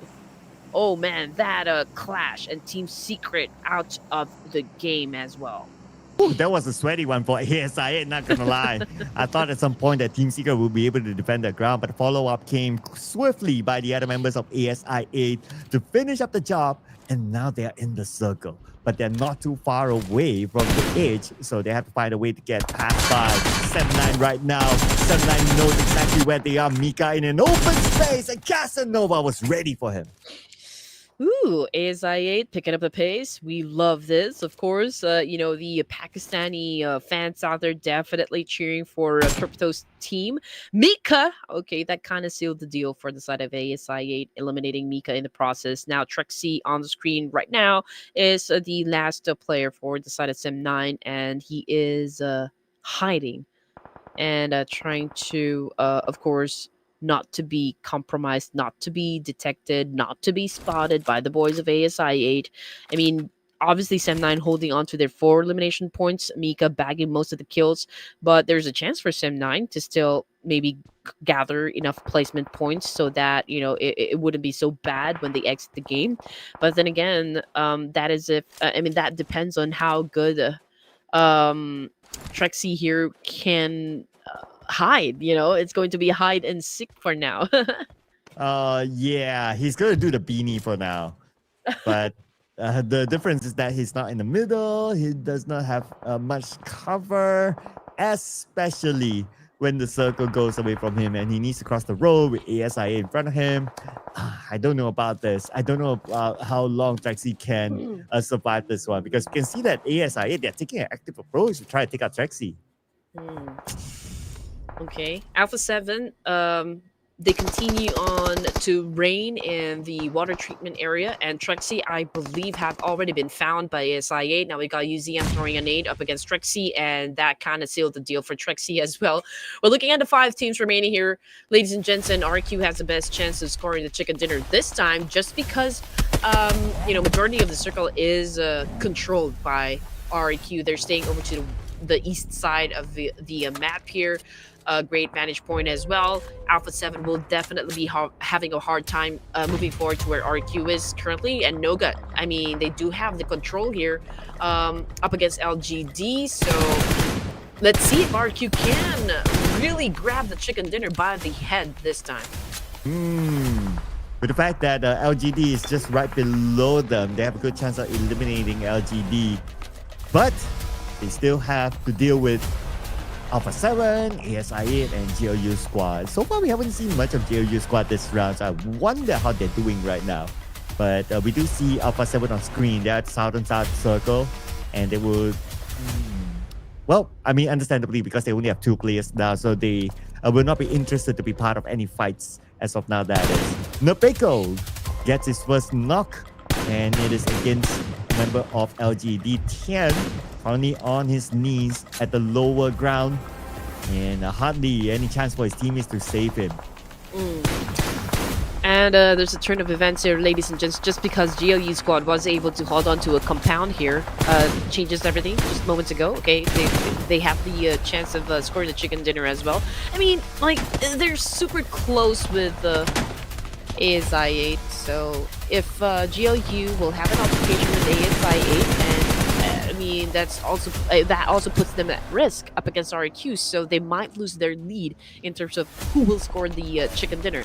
But for ASI8, there's a need for them to push. You know, they could gun down Lynx from LGD, but then again, they will have to answer to Nougat and Lapar this time, which is, of course, again, would be tricky, to be honest. Yeah, the fact that they have a full squad, so that's going to be quite a challenge there. But looking over at ASIA, so they were done with Trexie from 7-9 earlier on. They take an active approach, and now they are approaching into the circle. The next challenge is going to be GLU Squad. Again, this is an area with a lot of different types of high grounds. It's a rough terrain that Stage 6 is serving us, and all these teams are finding it hard to even look at or identify where their opponents are at. We're going to see the circle shift soon, but before that, I noticed that RRQ on the right side of the circle is taking an active approach, moving around that area just to identify where exactly the members of Alpha 7 are at.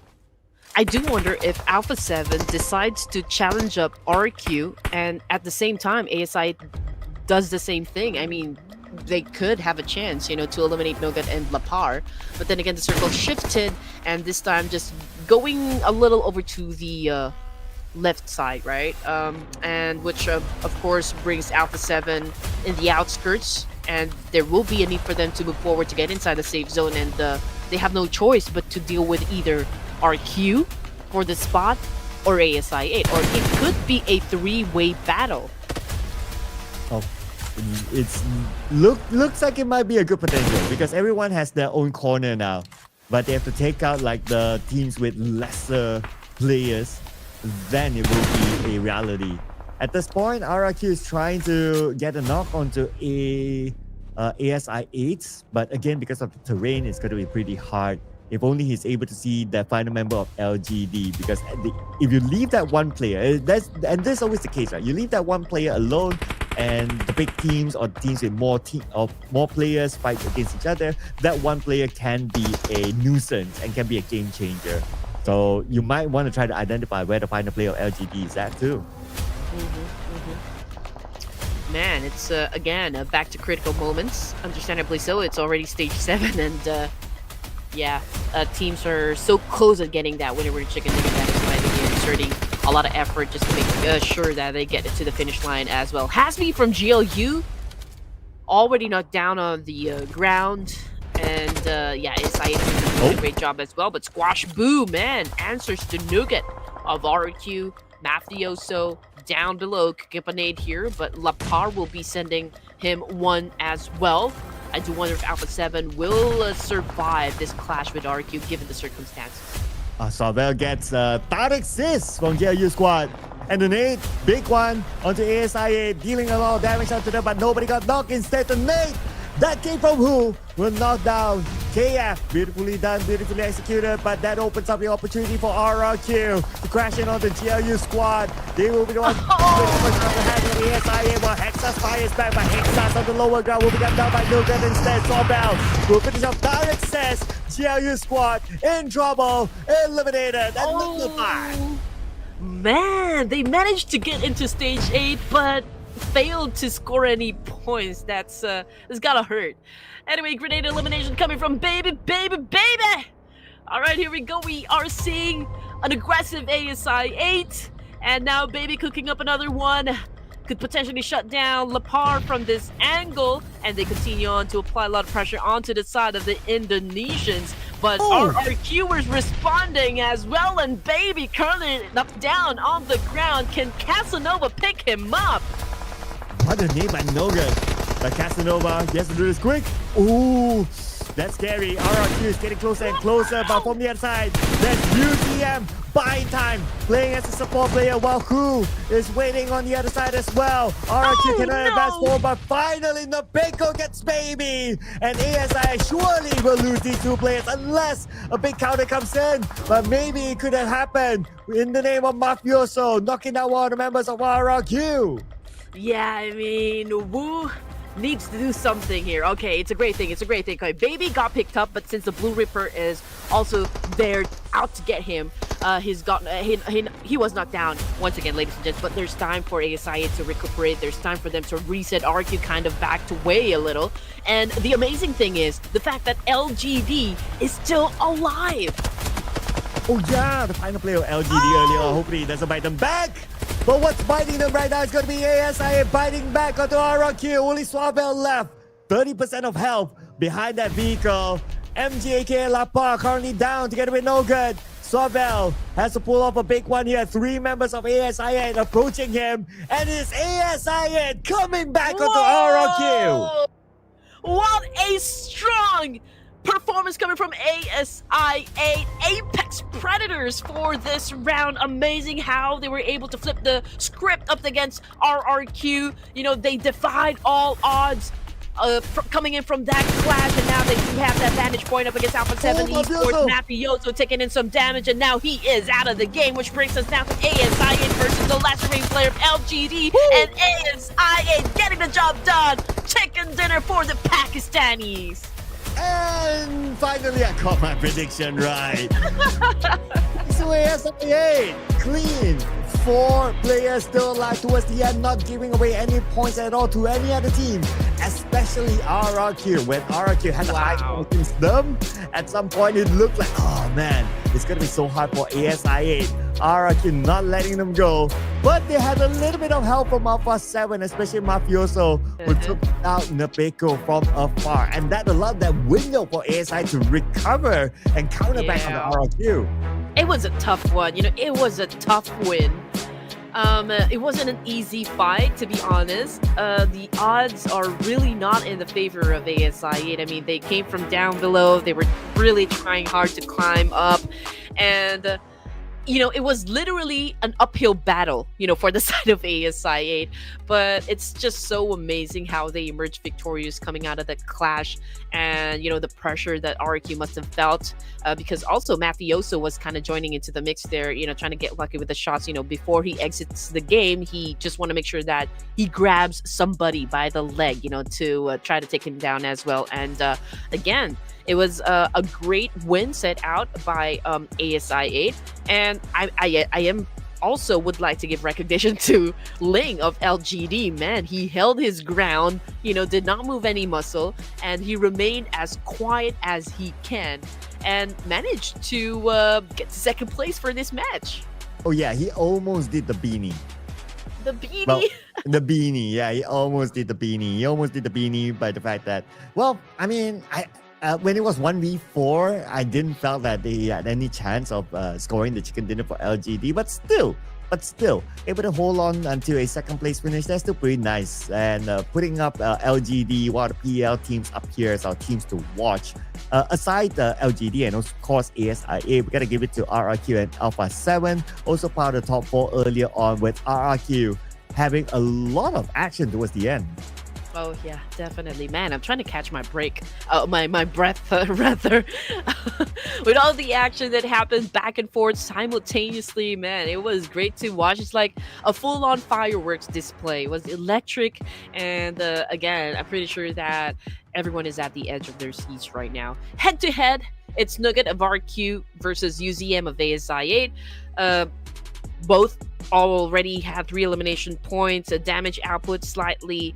Of course, leaning towards Nugget here. Assist coming from UZM is perfect, and the gap between these two players is not as wide. But for the MVP title, it's 7 elimination points, 754 damage output coming from who of ASI8? Who? Who? Who's the MVP? Who? Me? Who? You? You? Who? 7 eliminations for Mr. Who. Maybe he's a doctor. We can call him Doctor Who. I don't know. But besides Who with the 7 eliminations, Nogad came in with 3 eliminations. Same goes for UCM with 3. Casanova with 3. Wow, we have 3 representatives from ASI8 as our top performers this round. So I guess that's also the showing of that they managed to score a lot of elimination points, and they were very active this round. If you gotta think about it, from the whole 7-9-ish fight towards the end, like they were so coordinated. And again, they defied all odds. I mean, RQ definitely had all the advantages working out for them, and it was just so unfortunate that they kind of dropped the ball during the last few zones there. But hey, it's a lot of effort. It's a lot of hard work coming from the side of ASI8, and it was a convincing win and a much deserving win, from the side of ASI8. Hence, putting up a total of 24 elimination points. We also got RRQ Ryu here with 12 points in total. So 2 teams that managed to score a double digit. As for Team Flash and Tianba, well, it's zeros for now. Yeah, Team Flash having a 0 today and for this round, and overall today hasn't been the best day of the Team Flash when we saw a very good performance by them yesterday. So yeah, this is again the conversation of consistency that is needed for the teams. Throwables, we're never gonna get 200 at this rate. Yeah, it's still at 174, which is like as considered on the high side here for this tournament so far. Horaa Esports, okay, they are still at number 1, 108 points, but Alpha 7 welcomes themselves into the 100-point bracket, and they are 5 points behind Horaa Esports now. One more round for Alpha 7 to see whether they can overtake Horaa Esports. Okay, so they are still at the top spot, for now, but they shouldn't be relaxing. I mean, if they do want to defend the top spot, they need to work again hard to put up some numbers, more numbers to be exact, just to make sure that Alpha 7 will not be catching up, with their own numbers onto the scoreboard. And now coming in at second place. Okay, it's a lackluster here. I mean, nothing actually really changed for now. But of course, you don't want to be part of the third page. That is the page that you always say you don't want to be part of. And I guess since we are already about to wrap things up, we're closer to that since we'll be playing the last Erangel when we come back. Let's see what's gonna happen if Horaa Esports will be able to defend their title or defend their top spot, or like Alpha 7 will be eager enough, to kind of have an explosive performance. Once again, they did manage to get a chicken dinner tonight, so maybe they will gun for their second chicken dinner this evening. That's an interesting thought there. Interesting thought. And if they do, for sure, or very likely, they will overtake Horaa Esports. But whether that will happen or not, we'll need to leave it for the next round, ladies and gentlemen. As usual, we'll be taking a short break, so do not go anywhere. We'll see you guys after this break.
Welcome back, ladies and gents, to match number 5 of the Ruthless Invitational Showdown. With us, Red Queen and Sir Cloud.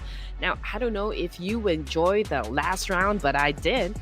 I don't know. I mean, did you enjoy the last round, ladies and gents? Well, for me personally, of course, because ASI brought me my first prediction right. Yay, I'm off the hooks right now. So, well, now looking for the next one here. Who will score the next chicken dinner? Of course, we're going to roll the groups and we're going to put focus onto Group A and Group C after this. And before we head on to teams, we're going to recap on our top ranked performers. Vampire Esports, who scored a chicken dinner today, is our top ranked performer, followed by Alpha 7. And then we got to have Horaa Esports up here and Voin Donkey. That is a high average right there, a total of 6 compared to 4.2, 4.8, 4.4. Vampire Esports taking it up a notch, average ranking point 6. Wow, that is a lot. And again, Vampire Esports, these guys, I don't know. They're a high caliber team, and we do expect them to have more explosive gameplays, at least for the Ruthless Invitational Showdown. And hey, it's not impossible at all for them to kind of retaliate once again. And since they are going to play for this round, and mind you that this is going to be the last Erangel this evening, it's going to be Groups A versus Group C.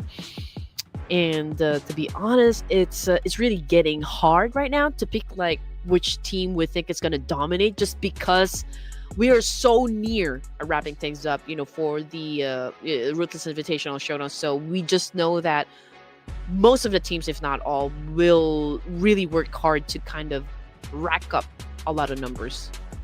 Hey, I thought I got my prediction right. Did I not choose I8 I think earlier you on? went for 4 thrives. Oh, I went for 4 thrives. Was it? Oh man, I start to forget right now. Okay, that means that I'm still 0. Oh man. Okay, What did all you? Right. Wait, All right. let's see. The heat on. Okay, the heat is on right now. Yeah, did Sir Cloud go for ASI8? Because 4 Stripes is actually part of Group C. Okay. We'll probably add that in Figure it out later. Yeah. All right. Anyway, I'm going with stats this time. But the stat team has already scored a chicken dinner. Now I'm second thinking myself. Okay. Let's just go for it. Okay. Let's just go for it. RRQ. Ooh. Okay. Are they? Are they? I think they're not. No, they're not. No, they're not playing. They're not playing. No, they're not. Okay, I mislooked that. Okay, let's go for Vampire then. Okay, I see that, and I'm gonna bet Alpha 7 Esports, just because they're so close at dethroning the top spot. I feel like they're really gonna work hard for this round, and of course, Horaa Esports will then be challenged, to keep that top spot as well. So Alpha 7 production, of course, Horaa Esports, Sir Cloud, Vampire, and it's so unfair. It's so unfair. Okay, to be fair, I bought this. Okay, to be fair, but it's not easy. It's kind of hard to get. You have to get it when in Thailand. So the next time if you head there, so tip. Okay. Hard to be Thailand. Isolated, but okay. I shall. Okay.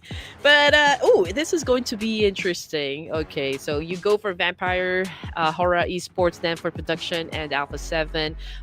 All of these teams are hard hitters, no doubt. And again, it's going to be an interesting fight, since this is going to be the last Erangel. As you all know, it's the bread and butter for most of the teams here. And let's see.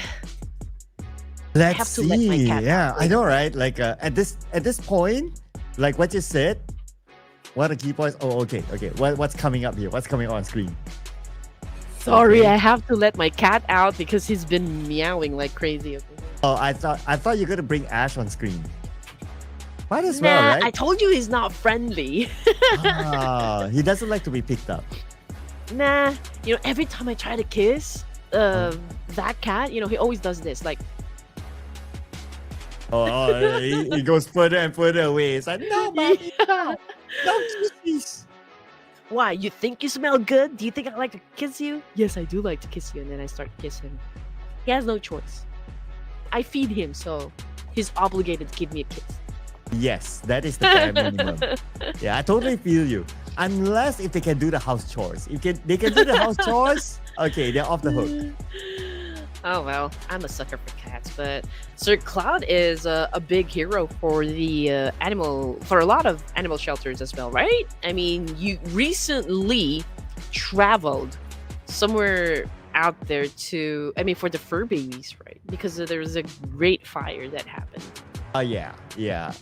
Well, the way you say travel is like I travel like 40 5 minutes. hours. Well, it's a place that's like what about 35 minutes from 30 to 40 minutes from where I stay. So I just yeah. So if you consider that travel, yeah, then it's a bit of a travel to get to the location. Yeah, just to try to help out whatever I can for some of the animals that was unfortunately involved in a big fire here. And yeah, of course, it's an experience, and it's nice to see that there are actually a lot of people involved with such things. Like you get to see like lots of individuals coming together, like not only to help the humans, but also to help the ones with 4 legs or with fur. And yeah, it's nice to see that. It's not nice to see that something like that happens, Yeah. but it's nice to see that people come together when something like that happens. Yeah, especially for animals, because who would do that? Who else would do that, right? Yeah, if only I'm that rich, I will adopt everyone. Every cat I know. I used to be a dog person, to be honest. Mm-hmm. And then I started taking care of a cat during the pandemic. And it was like they turned my world upside down, kind of thing. Right. Yeah. Especially with the fact that you have 2 of them at home, right? Yeah. Yes, yeah. I do. What's the other one's name again? The orange cat is Hero, and the black one is Ash. Oh, Ashton Kutcher. Ashton Kutcher. Ashiru. Oh, Ashiru. Like Ashiru. Ashiru? Like I love you in Japan? Like in Japanese? Ashiteru. Ashiteru. Ashiteru. Ashiteru? Ashiru. No, Ashiru is just like really something that we came up with, but it doesn't really stand for anything. Hiroshi's just kind of sounding Japanese as well. That's why we tried to like stick to the theme, which is Japanese, but it does not really stand for something. Hiroshi, although I'm just gonna give you guys a background here. We named him Hero because he survived 3 illness or diseases when he was 3 months old, like herpes feline virus, COVID, and parvo. Wait, COVID affects them as well? Yes. I mean, cats have very weak immune systems. Against COVID? Like if you have colds, if you have a flu, you can easily infect them. Oh. Okay. Fun fact. So if you're unwell yourself, stay away from your pets then. Yes, that's absolutely right. As much as Team Secret wanted to stay away from fights, but looks like they're going to face off against ThunderTalk Gaming as a start. Okay, this is not a usual early fight for them in Novo, but we're going to see anyway. Both sides still 50-50. Yeah, nothing much is happening at the moment. I mean, ThunderTalk Gaming, it's a good thing that they're taking their time. They're not being reckless, which is, of course, the most logical way to do it here. I mean, if you do not have that resources, then you shouldn't be the one pushing. But I think I spoke too soon because one of them is currently not down on the ground now. Team Secret seems to have the leverage up against ThunderTalk. We can see that Frankie over here managed to get the score. Now Trang right behind this corner. Okay, flashbang. Okay, he did kind of step back a bit, but ThunderTalk. Ooh, from that corner, from that space? Are you kidding me? I know, right? Like, okay, you don't always get to see someone do that. All right. That is real interesting. And maybe even Team Secret didn't expect that to happen. And now, ThunderTalk Gaming with a one knock on the trunk. Now he's been held hostage. We can see Tian Yu here just holding his ground, just waiting for the other members of Team Secret to come by, putting pressure onto them to save Drang. Mm-hmm. Oh no. Tian Yu. Okay. Okay, he does have a Scorpio, but if this is going to be your weapon of choice, I don't think you're gonna last long. I mean, he needs backup, that is for sure. But let's see, maybe he can jiggle his way out of this one. Okay, so far so good. I mean, he's trying to dance it off. He's trying to find that right opening shot. There goes the jump shot. Oh, but Kungo with a double barrel shotgun was able to eliminate not just one, but two members of ThunderTalk. And they're still able to save Drang. Wow. Okay, whoever Kungu is, maybe a trial player, not too sure, but he did really well earlier on. But now Ajay at the rooftop. Didn't expect to be backstabbed by none other than GK. And Team Secret will win Novo for themselves. That was a delicious kill coming from Team Secret, not gonna lie. Okay. Alpha 7, again, this is my pick. Just because I feel like they are in the mood to kind of dethrone Horaa Esports at the top spot. But of course, Horaa, I'm pretty sure that they're not going to let that happen. And so we'll definitely be seeing these two teams battle it out in the last few zones of the game. We're crossing our fingers, you know. But anyway, Alpha 7 Esports, before they get into the last few zones of the game, they will have to deal with the players of JDG. We can see that Revo going for the reposition here. JD, fortunately, okay, they're not making any reckless decisions as well. They're not pushing forward. It's as if they're waiting Alpha 7 to kind of make the first move. Yeah, and the circle is somewhere up there, so they're not really in a rush. And being in North Jogopul, it's not that difficult to loot, even though you have another team in front of you, because there's a lot of space behind them to loot. But anyway, though they are patient, Alpha 7 is definitely not. With a one knock on the QZQ, now this is go time for Alpha 7. Did you even see the angle? My goodness. This guy's really put in a great show for us. But anyway, here comes the attack now coming from Alpha 7. A lot of shotguns being used in this clash. Now we can see Revo on the screen here. Just went for the jump shot. Yo. And there you go. JD already out of the game. Early elimination once again, ladies and gents, and with 0 points. And all 4 points falls to the hand of Alpha 7, winning the entire North Jogopul for themselves. So they will be on a clear now. All right. Looking over at Dplus KIA. How are they doing right now overall? 63 points, number 11. I mean, for Dplus KIA, they are 45 points away from Horaa Esports at this point. And there's still like 8 games, including this round. So, yep, it could still happen. But of course, they have to pick up the pace. We haven't seen the best of Dplus KIA for a while now. Right. I mean, we're talking about just 1 point here, Sir Cloud, and they will tie up with Horaa Esports. Ooh, interesting. Okay. And it's a great thing because we are in Erangel. So pretty much all the teams here know this map from inside out. And now looking at Bigetron, they are where they are exactly. Okay, they are already in the middle of the map here. We do have like at least 30% of water here. So probably most of the fights will happen around South Part area, but Jorgapul seems to be a little crowded for Alpha 7, LGD, and probably Alter Ego areas as well. There's also the consideration, of course, whether or not Vampire Esports will join into the mix here, just in case, you know, all of those teams that I just mentioned a while ago will go head-to-head. But as for Voin Donkey, Dplus KIA, GLU, BTR, they are onto the north side of Rozok. So we'll just have to wait if these guys will then decide to go for the kill. But as for Team Secret, they're attacking the blue. They're over to the south side, Novo Rep Noise. So it's still like quite a long travel for them. if I mean getting into the safe zone. Hmm. And the two members of LGD in the water. So I wonder how did they get here in the first place? Yes, they lost two players, as we can see on the scoreboard, but I wonder how that happened that forced them to jump into the water. Anyway, now they're trying to cut across this road, and Revo seems to have no idea that they're there. So it's a free pass for LGD. But the moment they pass Revo, he probably heard the audio cue. Now he knows that somebody's on the other building.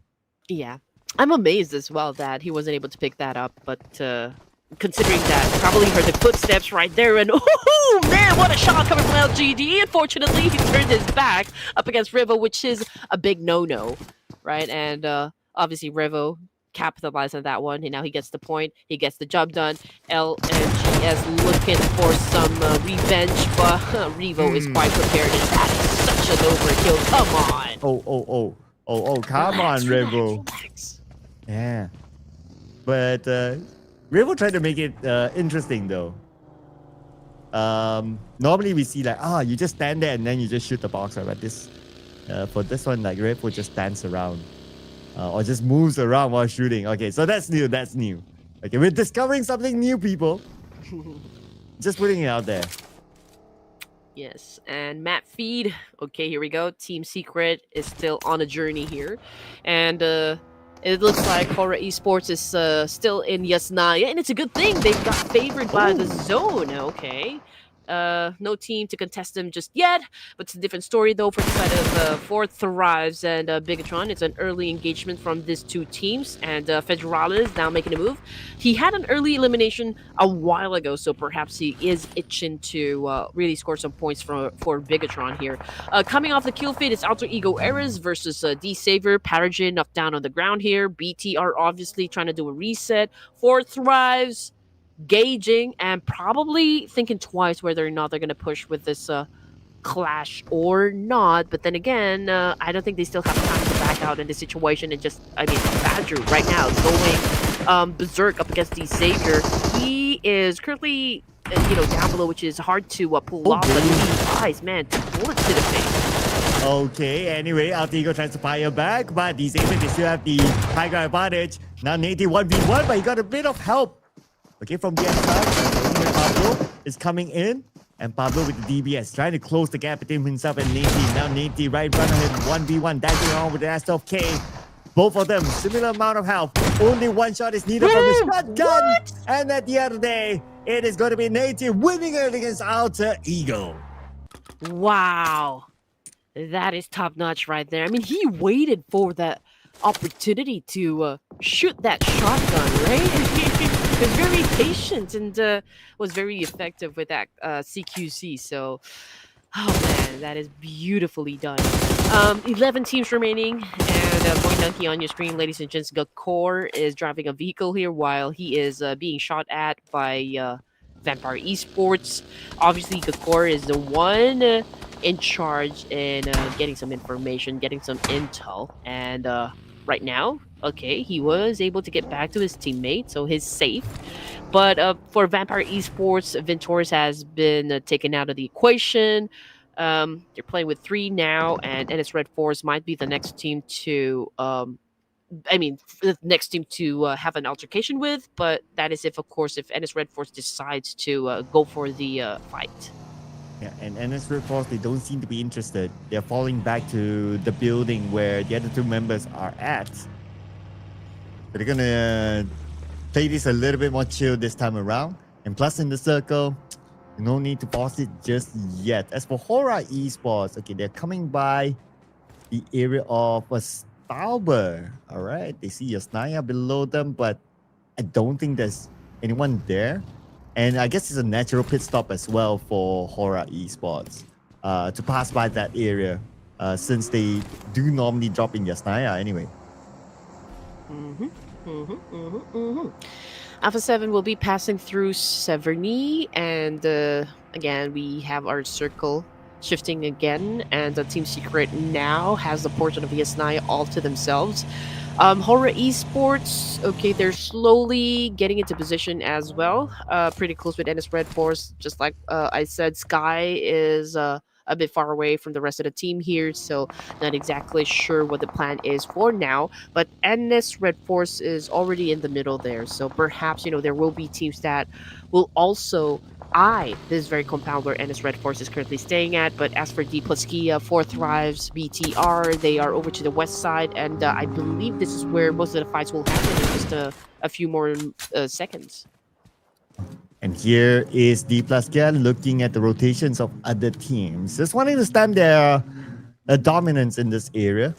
To tell other teams to shoo away. We're only at stage 3 and the zone is closing. But we already have like what? 5 teams eliminated. Oh, make that 4 teams since we have 15 teams playing this round. 4 teams eliminated. So there's a lot of space for these teams to play with. Circle-wise, yes, a little bit of water, the Yasnaya Lake, but I don't think it's going to be a big factor with this sort of circle. A lot of space for these teams to actually pick their regular spot. So that's why we now see a little bit of chill time. But I would expect like stage 4, we're going to see a lot more fights to happen for these teams to take away some of the best spots possible. Mm-hmm. All right, here we go.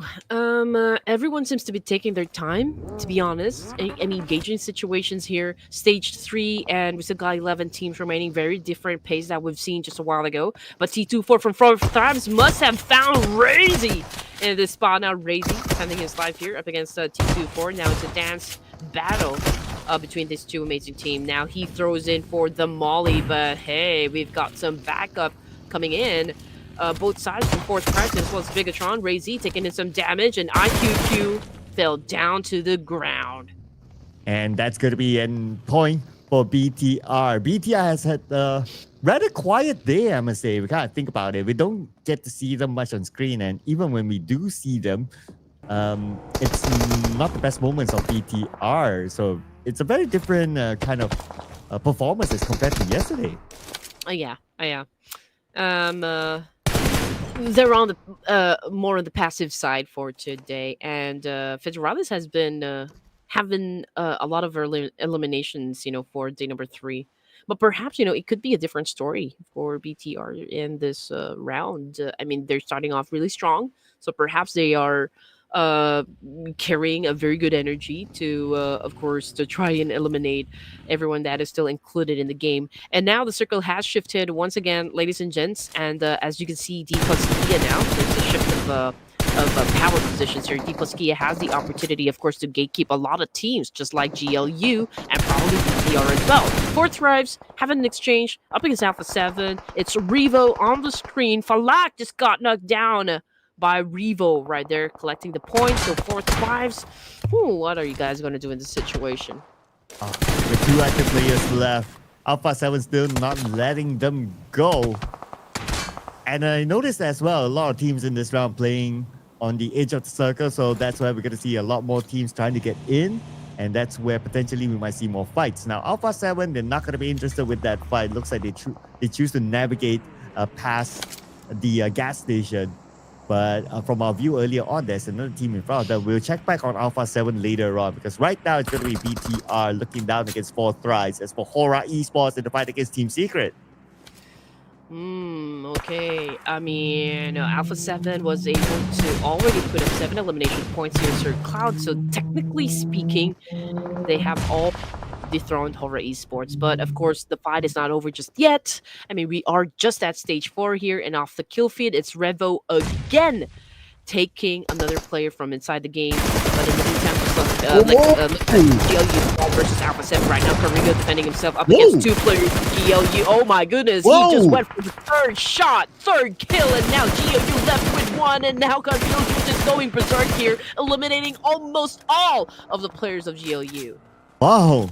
Okay. At some point, I thought that he would get all of them. But the fact that he got 3 of them while evading that vehicle that was incoming towards him, that was amazing by Carillo. Man, Alpha 7 on top of this game. But Alpha 7 not done yet. Now we have Mafioso here up against the 2 players of Fourth Thrives. Mafioso pretty low. He gets 1. Can he get a second one with his shotgun? He's getting close, but before that, he has to heal up the blue. It's stopping him. Oh man, the blue. Why? it's still the Blue Ripper who has all the powers, of course. And now Noki can relax for now. He can pick up his teammate here.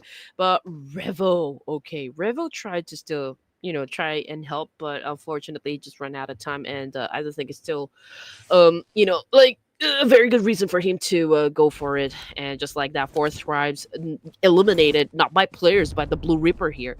8 teams remaining. Revo of Alpha 7 was shut down by GK of Team Secret this time. Okay, everyone's gunning for Alpha 7. BTR taking in some damage as well. Carillo in the middle. And that is it. That was the end of the line for Alpha 7. But they did exit the game with quite a substantial amount of elimination points. That is a total of... Okay, so the screen said 12, but over to the right side here, it says 13. So I'm quite confused.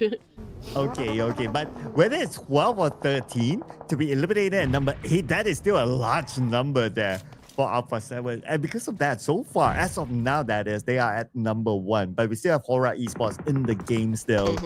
Let's see how far the circle will go away from Horaa Esports while we look at Dplus KIA charging onto BTR with the Xavier behind as well. Well, we have Team Secret GK here, but GK will meet his end here. And we have the Xavier still. Okay. Now lobbing nades onto BTR. Actually, BTR being lobbed nades by 2 different sides. Oof, oh man. So far, it had been a smooth transition and smooth rotation from the side of Horaa Esports.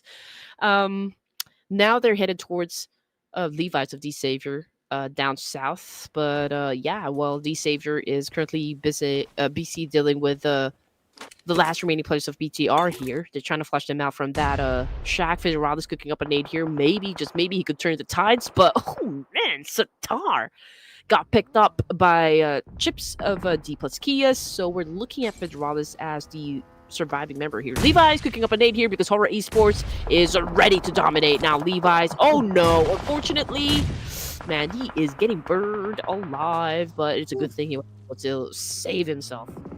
Oh, but I can see Sleepy's nade there. But anyway, Levi's needs to heal up, but this nade could be on top of him. Oh, the nade, a little bit of overshot. Levi's lobs the nade back onto Horaa Esports. Will not connect the Sky. Sky needs to heal up, and he'll be back up with 80% of health. Backup is on his way. Levi's needs to hold his ground. But look at Jiggle. Look at Sleepy. They're going for the flank here. They're going for the flank. They'll be behind Levi's anytime soon. Think that Sky will manage. But before that, hang on. Okay, Levi's tried to defend his ground, but finally knocked down. Now, here comes Nate to save the day. Needs to go in for a 1v1 against Sky. And Sky will be at the forefront. But let's not forget about Novia behind him. Horaa Esports right now getting riled up. Sky cooking up a nade up against Natty T. Oh man, on point nade, eliminating the last member of D-Savior.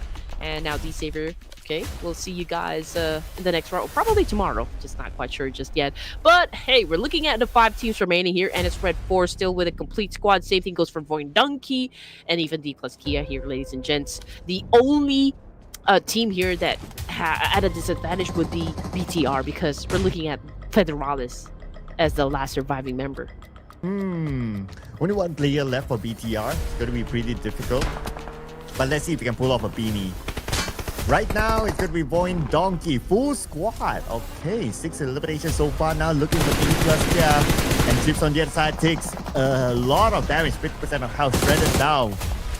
At the same time, Dplus KIA, okay, they lost Chips. Potato got him at the end of the day, but he's not out yet. Potato will be fired down by Doxy. Now, Nongshim RedForce, they will want to come in. It's time for them to come in to claim their second chicken dinner. Though, it's not going to be that easy yet because we still have Horaa Esports as Novia gunned down by Federalis. Novia needs to be picked up. Yep, Federalis. Okay, so, well, yeah, Sky with a massive counter was able to defend his teammate there. Now, the core receiving some damage as well. Nongshim RedForce Doxy also trying to clutch. Of course, he was able to put down Potato. That was a great follow-through coming from Doxy. Dplus KIA still survives, but with only 2 members remaining. So, number advantage. Okay, that would be Horaa Esports and NS RedForce. Now, judging by the position, NS, of course, will be coming from the north side. Dplus would be coming from the west, and Horaa will be coming from down south. And from down south, Horaa Esports do not the circle. They have to move forward And as RedForce, they probably have the circle at this moment. And they have a full squad for sure. While Dplus KIA 2 active players left. Horaa Esports, okay, Sleepy, let's not dance in the circle, okay, let's not get put yourself in a dangerous sort of motion. Anyway, Dplus KIA, now we have them on screen. Okay, they'll be on the left side of the circle. They'll be staying away from all these fights as long as possible. Can Dplus KIA be the dynamic duo here in stage number 6 and potentially eliminating, all of their opponents? So far, there's no pressure for all of these three teams to kind of get close to one another, but this is the perfect time for them to gather all information that they can get, so that it'll be easy for them to kind of come up with an effective plan on how to get that chicken dinner. We got Jiggle over here trying to get close.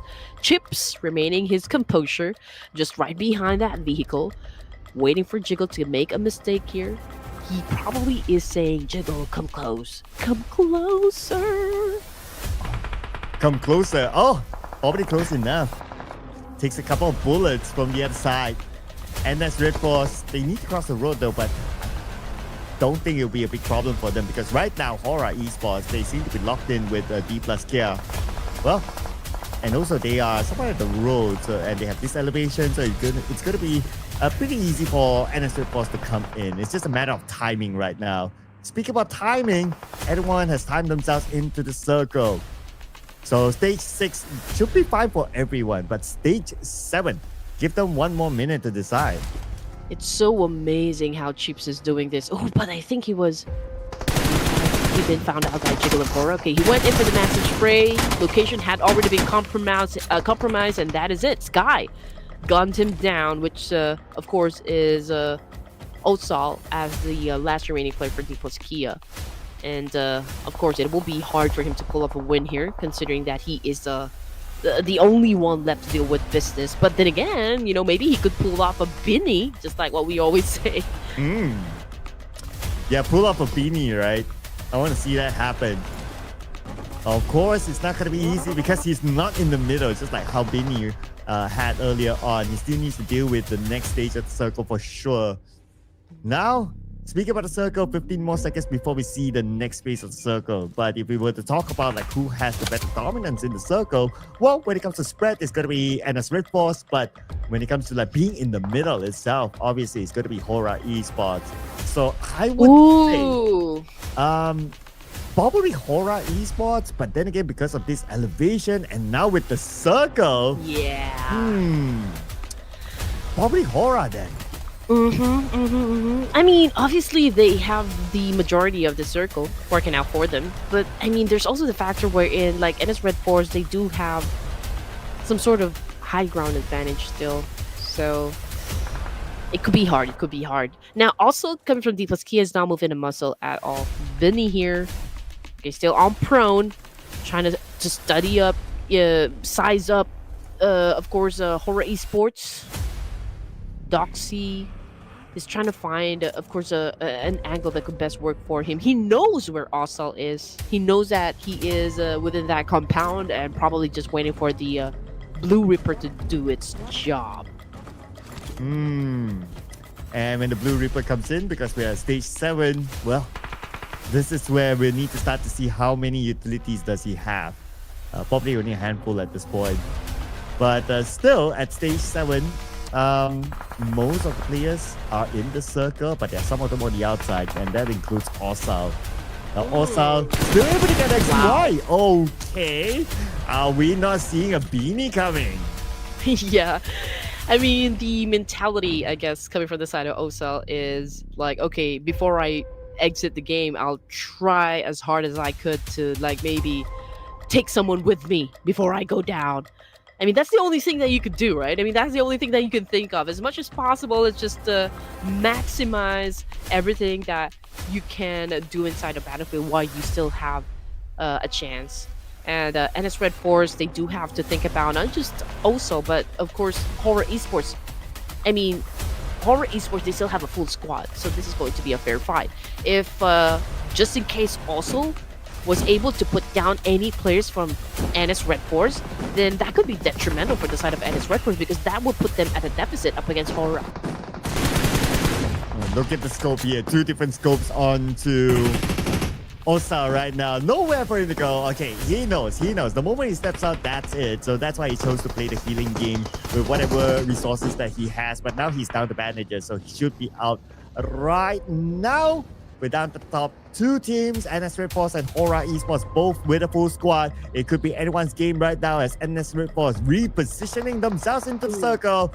Let's see. What will they do with Jiggle right now? Jiggle is the one to stop them from moving forward. There we go. Jiggle all the way. Just right up behind that shack. Got inside his vehicle and slowly back it away. Oh no! Jiggle took a hit and now is currently down on the ground. Nover cooking up a nade here. XZY down as well. Doxy cooking up a nade. Throws in up against No Fear. It's a back and forth trade between these 2 amazing teams. XZY desperately calling back to his teammate here. Benny took a hit as well from Horaa. Oh, here comes No Fear, but No Fear knocked down as well. And as RedForce, they're fighting back. No Fear will be finishing off the other members of Horaa Esports on the other side. Nongshim RedForce coming in, sending in Beanie as a scout. Past the smoke. Nobody's at the smoke. Both of them behind the tree. Sky now will heal up back to 8% health. DC will lob his nade across, but DC will be got down by Sky. Sky fights back together with Sleepy. Now Beanie will be the main target as they head up to it to take him out. 1 more to go, Doxy. Horaa Esports, well, still swinging, even if they are already backed in the corner here. Binny still knocked down on the ground here. I don't think it's going to be picked up at this point. Teasy as well, so it's down to just 2 players here. The fate, of course, of NS RedForce lies within these 2 players, Doxy and XZY, but Horaa Esports being a little bit aggressive here. Sky went in for the charge with his S12K, tried to dance it off, but who far afar? From afar, Horaa Esports stuck the win! And Horaa Esports not only got the chicken dinner, but a rampage together with it at the end. Horaa Esports, man, it was such a tight 50-50 against Nongshim RedForce, but they denied NS RedForce from their second chicken dinner today, bringing it for Horaa Esports. Oh my goodness, I think with this performance, they just reclaimed their spot. Is it? Exactly. Yeah, they're still at the top spot, but that was so close, man. You were right. That was the most intense 50-50 fight that I've seen so far happen in the tournament. I mean, it was a great effort coming from NS RedForce. Just moments ago, I thought they were going to win the fight because there were already 2 players, or at least 3 players, that was hurt from the side of Horaa Esports. But then again, you know, Horaa was able to turn the tables and just followed through. They pushed through and they just became like more of John Wick here, you know, eliminating NS RedForce. Oh man, that was such a beautiful thing to watch. Oh yeah, it was so close for either side, not gonna lie there. Oh man, but the hero this time is going to be Sky. He scored 7 eliminations for himself and for the team in this round. Pretty much sure that he'll be the MVP, but we'll get a confirmation really soon. But what a round it was for Horaa Esports. And like what you said, they don't like not being at number 1. They want to reclaim their number 1 title for sure with the chicken dinner. They're still at number 1. They lost that spot for a while in the game, but hey, chicken dinner and it's done. I mean, for a while, right? I mean, they immediately reclaimed the top spot up against Alpha 7. And again, it was so tight that I almost jumped, you know, from my seat here. But yeah, I mean, again, this is what we came for. And Horaa Esports delivered us an electrifying performance once again here, ladies and gents. And of course, let's not discount the effort put in by NS RedForce. They tried to dictate the pace of the game, but Horaa, honestly, they were evenly spread out. You know, great zone control once again from the Nepali team, hence winning the chicken dinner. But if we're going to put them head to head here, 1,720 damage output versus 1,257. With the number of elimination points set out by NS RedForce, I think it's still okay. You know, it is within range. But what's within range is our MVP. No, it's not 7 eliminations. It is 8 eliminations for Sky this time. I mean, he's always been the MVP for Horaa Esports. Such an important player for the team. And the fact that he only dished out 986 damage, not 1,000, but still, versus getting eliminations, it's pretty much there. So we can say that whoever he shoots, whoever he will eliminate. That sort of number. But the absolute number, of course, is bringing in these 8 eliminations to the team itself, and a decent amount of points overall for Horaa Esports. For sure, they will solidify themselves at the number 1 spot again. Besides Sky, we got to give it to Rainbow from Alpha 7 and Doxy from NS RedForce and Native from D Xavier. The only thing I can pick up from what happened, between NS RedForce and Horaa Esports is just how cohesive their overall performance, not just Horaa, but also NS RedForce. Overall team composition, the synergy, the chemistry is there, communication, everything. And that is why, it's exciting, like really to see them perform out there in the official tournaments. It's really going to make us, jump for joy, just in case, our favorite teams really get the victory that they all deserve. And looking at the numbers that we can see on the screen here, it's all above average for an off-season tournament. Oh yeah, but the ones that's currently above average is also Alpha 7. Look at this, right? Only 1 placement point, but they scored 12 eliminations, and they were eliminated at number 8, but still able to score 12 eliminations, bringing them a total of 13 points in this round. So Alpha 7 also did very, very well. We gotta think about it. Imagine if Alpha 7 were to go all the way to the top 3 or towards the end, definitely they will set a new record of eliminations, but 12 is still pretty nice. Yeah, I think this is by far the most number of teams that I've seen go out with 0 points, empty-handed to be exact.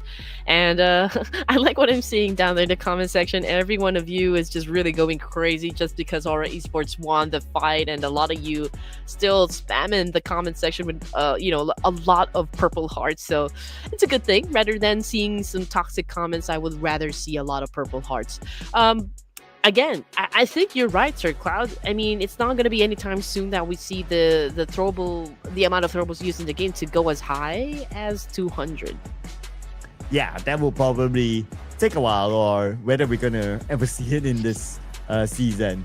But because of that chicken dinner now, officially, they haven't really dropped that number 1 spot, but they have pulled away from Alpha 7 now with a difference of 12 points between themselves and Alpha 7. Come on to page number 2. NS RedForce with 2nd place finish. They move up to number 13 right now. A little bit of a yo-yo performance for NS RedForce. You gotta think about it, like a chicken dinner and a 0, and then a 2nd place finish with 12 points. That's okay, but the consistency needs to be a little bit more there. But they still have 1 more round to go for them to show their level of consistency. Yeah, you're right. I was kind of expecting, though, with the kind of performance from NS RedForce to, moving up 1 rank. I feel like they should have gone up more, right? But anyway, it is what it is, ladies and gents. And coming off of the 3rd page, it is only Team Secret that managed to move up 1 rank here, 41 points in total. Now, I do wonder, Sem9, when are they going to be picking up the pace here?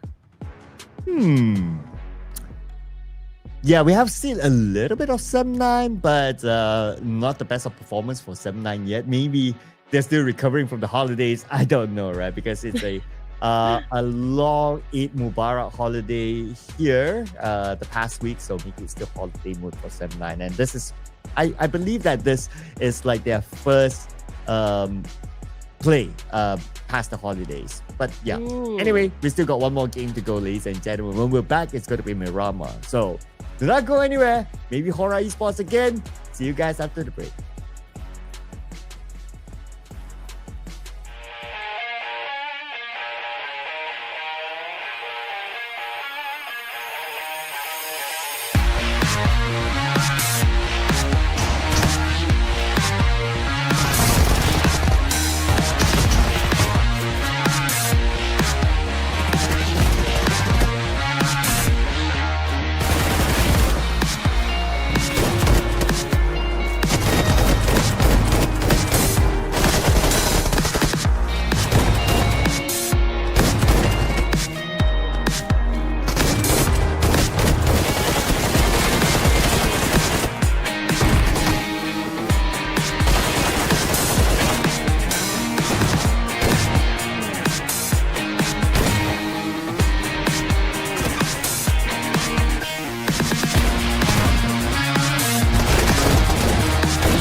one more game today, people. One more game today in the Ruthless Esports Invitational Showdown Season 9. We're still here with you. My name is Sir Cloud, together with the wonderful Red Queen Andy. And you seem to have something of a, what do you call those?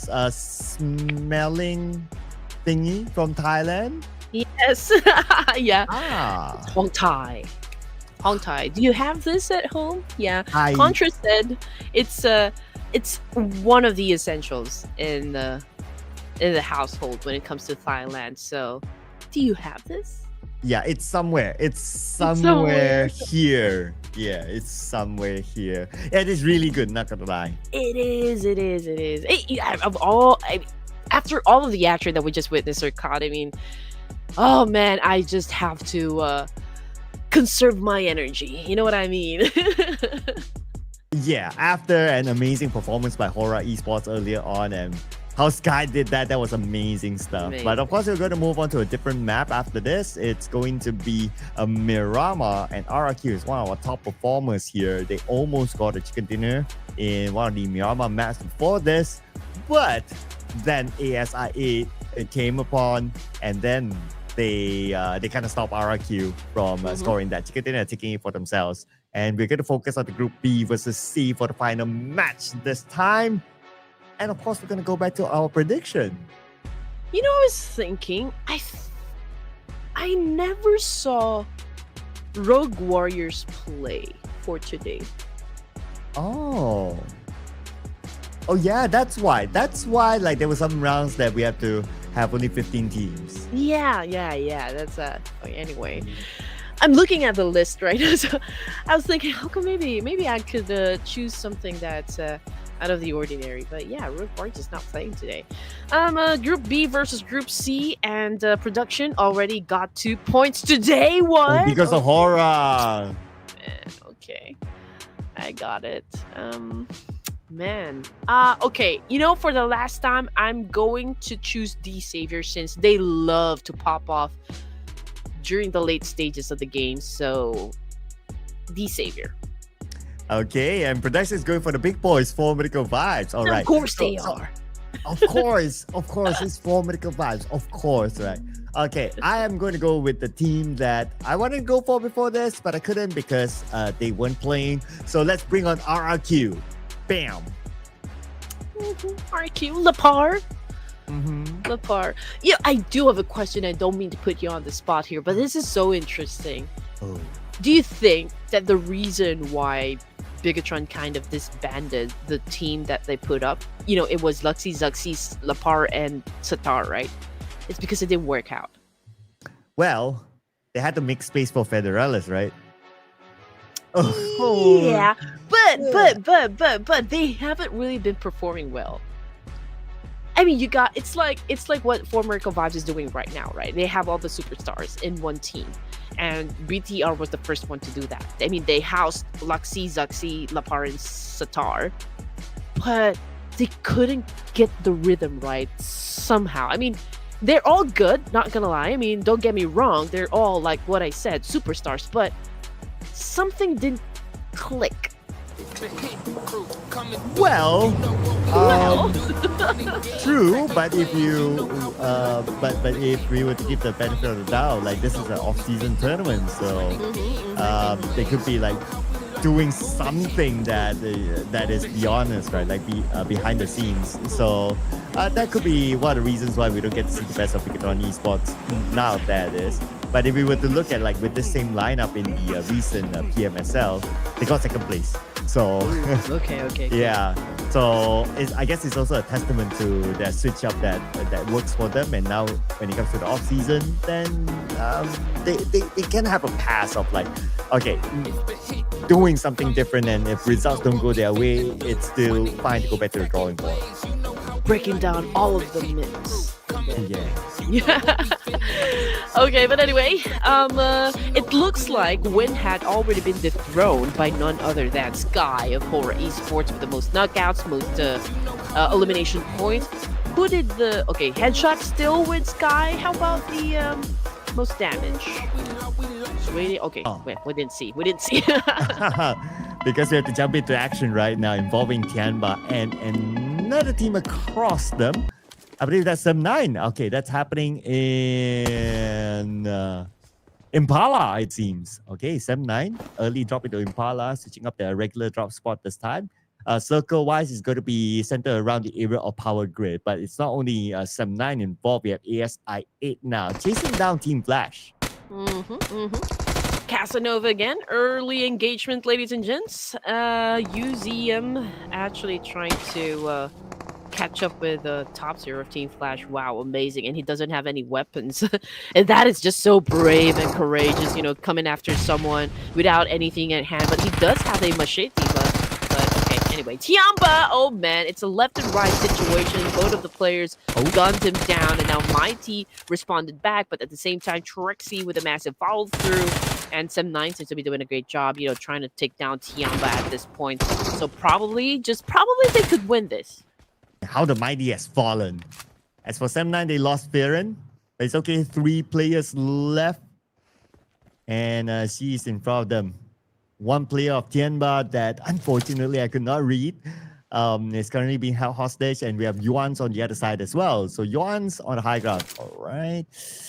Kind of tough angle for Yuan's that just goes down. But anyway, now the rushing comes in. And it's going to be Taxi getting another one, leaving Yuan's all alone. And of course, he did that with Micro Uzi. Okay, I mean, it's a good thing that we see a lot of players opting to use a Micro Uzi for a CQC, but it's still no match for a shotgun, you know. That's why sometimes I'm kind of skeptical whether or not it's making a comeback. But, you know, most of the players still I see opts to go for shotgun. But anyway, Tianba, we're looking at Yuan's last surviving member here. Is it going to be a fight or flight for Tianba? It's going to be pretty tough for Tianba though. Surrounded, and you have a very active momentum Sem9 now with Mika coming in. Passing the door, and Yuan's...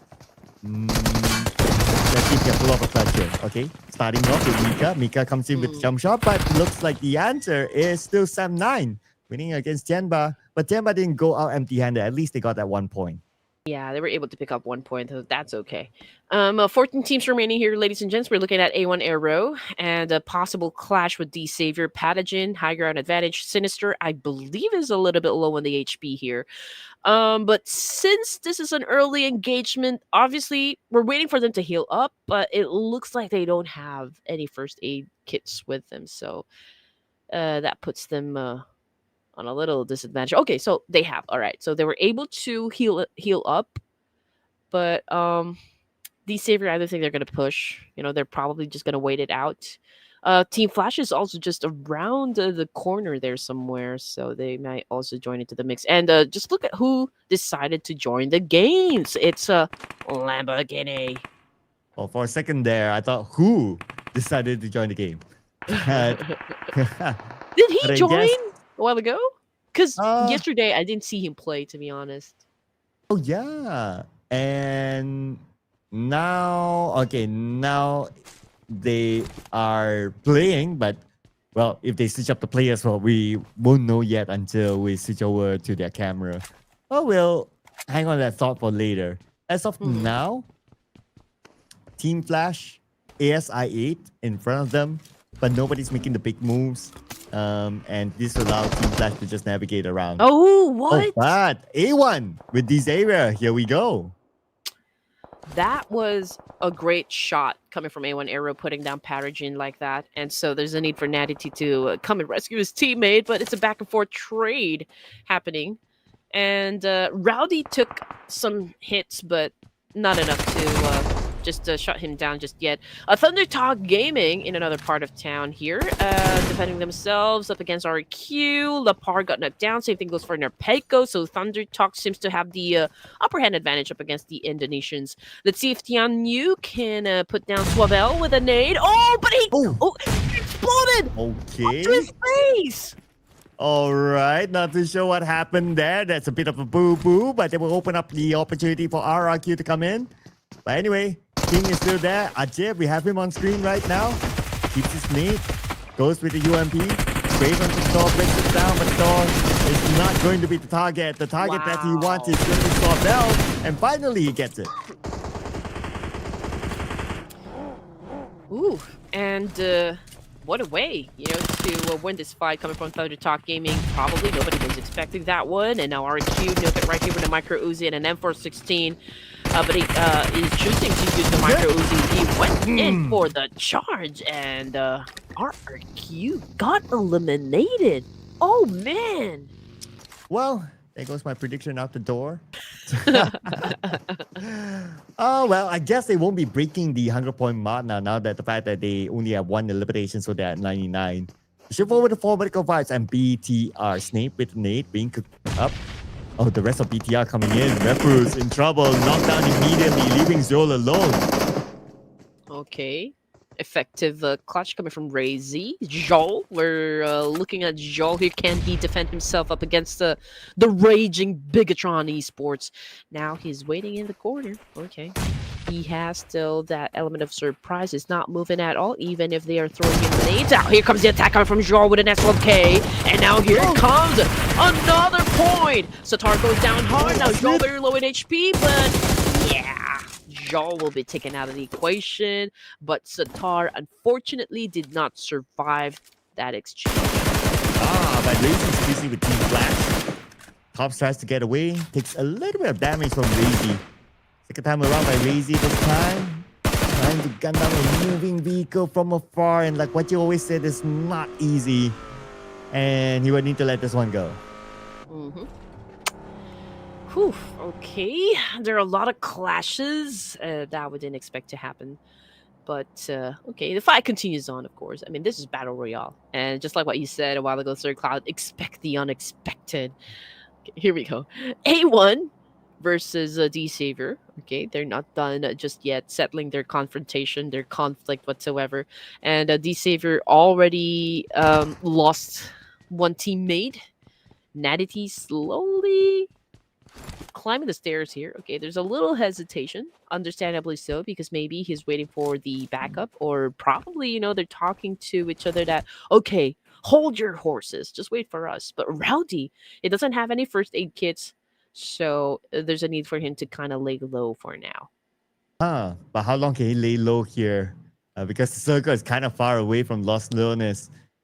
Oh, yeah. It does look like a D-Savior. They want to finish up the job. I mean, they have the option of exiting and just move into the circle, but they're still here. So they want to look for the targets, look for the players of A1.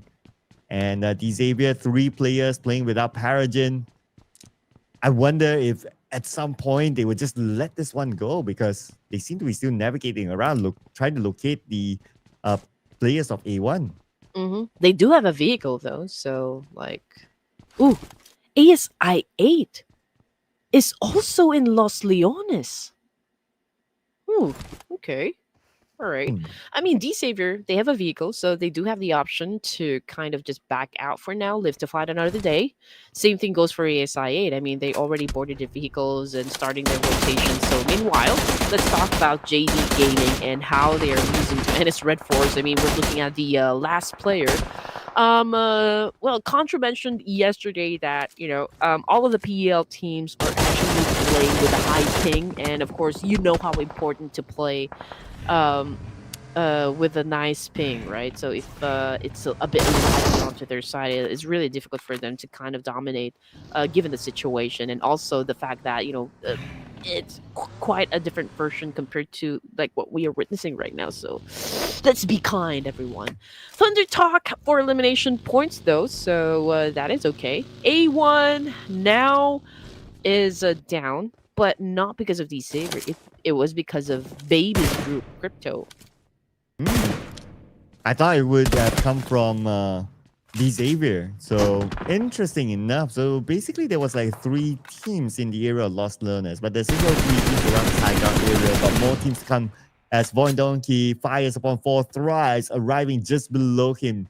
And Zeta, can he get an angle? I doubt so. This area, yes, is cool, but if your opponent gets near you, then you're gonna have a hard time getting a good angle to shoot them down. You were right. Anyway, it's a 3-way battle again? Okay. everyone seems to be pretty close with one another. Um, uh, well, as long as Ennis RedForce is at the mountaintop, I don't think anybody would want to leave the compound, right? I mean, they're gonna make it easy for Ennis Red Force to kind of shut them down. But here comes Hitman now with the element of surprise. Unfortunately, it was a 2v1 exchange, and Hitman took most of the hits there and most damage. That's why he's buried 6 feet under. And now we're looking at that Storm to be the last player remaining. But then again, everyone is tanking the blue here. So yeah, I don't know. Even if they survive this, I'm not even sure if they can get to the circle. I mean, whoever survives this one. I mean, ASI8 already left the scene. Okay, so the Savior right now already got inside a vehicle. All right, already on the way to the safe zone. Yeah. Looking at their healing utilities is not that much. It's enough for them to survive now. But of course, if they stay any longer, then they won't be able to make it. So they already made the calculations and they're on their way. Of course, the biggest question is that can A1 survive this one? I kind of had the same thought of like, I doubt so too. So potentially we might see A1 go out to the blue. Yeah, I don't think it's gonna last long, to be honest. But anyway, 13 teams remaining here, ladies and gents. Mika, Sem9, got knocked down by Vexi, Voin Donkey somewhere. Fourth Thrives. Okay, Fourth Thrives, I think he's trying to gun down someone, but I couldn't see his name. But Vexi, okay, he's the one that got shot down, so can he still be picked up? I mean, probably there's still time. I mean, there's still great distance, you know. Oh no, okay, forget about it. I mean, it will be hard for the pickup since he is at the top, but he was able to be avenged by a teammate there, so it's okay. Well, but so far so good for Sem9 though, scoring 5 elimination points so far. And with the circle shifting away, Sem9, they do not circle. They need to come in from the north side. Good amount of teams playing in the middle. But I had that thought for a second. Now I'm looking at Lost Learners. So Deathstorm is on his way. It's a matter of whether he is able to survive at this stage or not with the amount of healing utilities that he has. If he can zoom pass by without anyone stopping him, maybe he can just make it. Maybe that could be the case now. And it's Red Force. I don't think they'd be taking this fight anymore because obviously Team Flash is the most logical thing to do, right? I mean, there's a team on top of you, you know, and you don't want to make it easy for NS Red Force to take you out because there's no way they're gonna survive this. I mean, they could make a run for it, but they're gonna be risking losing members. So I don't think neither of the teams here would want to do that. Yeah. So if we look at the current situation, of course, NS Red Force, they do have this high ground. But they might be forced to move because, well, circle, of course. And where would the circle go? Perhaps towards the south?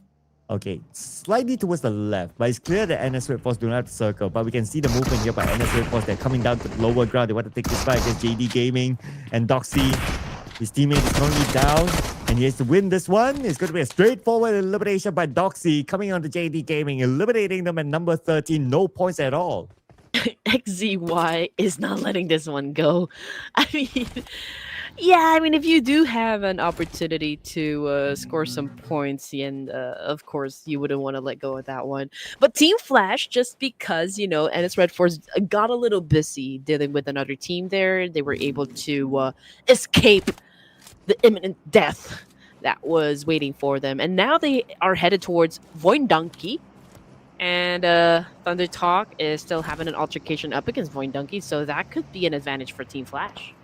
Oh, but who will have the advantage here? Either Xavier or ThunderTalk Gaming. Lamborghini with the nades. Can you just right in front of him? The rest of Xavier coming by. Lobs a nade across. But it's going to be Tenyu getting Lamborghini. Now the rest of Xavier has arrived. Tenyu reloads. Tenyu gets another one. Back to back again. Third one. Then he will get a third one together with the help of his other teammates. ThunderTalk Gaming eliminates Xavier. Ooh, 7 points. That is not bad at all. I mean, it's a great thing that we're seeing ThunderTalk Gaming play now, you know. Again, we have been waiting for a long time, you know, for PEL teams to kind of just get out there, really show up, right? And considering, of course, all of the issues that they're dealing with, just coming here and play for Ruthless Invitational Showdown. Of course, it's all fun and games, right? And we are always happy to see ThunderTalk Gaming really do great in circumstances just like this. Coming off the kill feed, it's a Vampire Esports versus BTR, and Onzen currently knocked down on the ground by the Defense Against the Dark Arts professor, Snake. Okay, we got baby again on your screen, ladies and gents. Trying to score some points for the team here. Casanova going up against Doxy of NS RedForce, putting a lot of pressure on Doxy because he is on the edge of the circle, but it's a 2v1 here, ladies and gents. Wow, jumping in and out of the vehicle, trying to confuse his opponent, but at the end of the day, he's still being gunned down. Here comes UCM on the other side. It's NS RedForce, but also falls the hands of XCY. Now it's baby, and Mr. Who is this? Going up for a flank, and he's gonna approach Beanie on one side. He gets Beanie, but that's okay. More onto him, and Doxy will gun him down. One more to go for ASI8. Doctor is in the house. Okay, Doctor, or Doxy rather, putting up a show there, clutching some moves. Of course, it's a great way to see NS RedForce again coming back on top here. 6 points now for the Koreans. Okay, now they're hunting down Baby, aka Crypto of ASI8, because he is the last member here. But let's see if they're gonna catch up with him. Now King is okay. He spotted what? Are these boys of Sem 9? From afar, it doesn't show yet. So maybe we get an indicator later. So for BTR, the boys of NS RedForce in front of them, with Snake trying to gun them down. But again, because this terrain is so difficult for him to get a good clear shot, the BTR not able to get that knock yet. But they have bigger things to think of, which is to get into the circle. Still stage number 5 with 9 teams, 8 teams in this round. So it should be okay. It should be pretty easy for BTR to come in. Okay, Vampire Esports still outside of the zone together with BTR, so probably a clash will happen in just a while. Federal is getting into position. He's the one pretty close with Vampire. Okay, ooh, that is such a close one. Snape going around in circle like a couple of vultures here. Now Snape, okay, paid a great price. Champ just made sure, okay, you're not coming back up from that one, but Federal is cooking up the nade here. Throwing up against Champ, and now he's currently knocked down on the ground, but Bigetron is trying to answer back to Federalis. Federalis just didn't take a time, was able to hide behind that potato hill right there. Ventoris, of course, is eager to put him down, but can he be successful though? He needs to be careful of Razy right there. Ventoris now pretty low in HP. Federalis threw in the nade. Oh, BTR wins the fight. Yeah, short range nade by Federalis to eliminate him. And BTR winning that fight, now scoring 5 elimination points for themselves, eliminating Vampire Esports at number 9 with 1 elimination point. Now here comes ThunderTalk Gaming. Ajay trying to find an angle, trying to find a spot for him to stop. But the moment he moved forward, NS RedForce was there and he found another spot. But still, gunned down by Beanie. Most of the fights happening over to the east side of Miramar here, ladies and gents, NS RedForce. Oh man, they're in between Razy of BTR, Tianba, and even Baby of ASI8. So let's see what's going to happen. Razy is throwing a lot of nades, trying to keep NS RedForce at bay, perhaps, you know. NS RedForce, of course, they still have to gauge, you know, like size up BTR at this point because they don't know.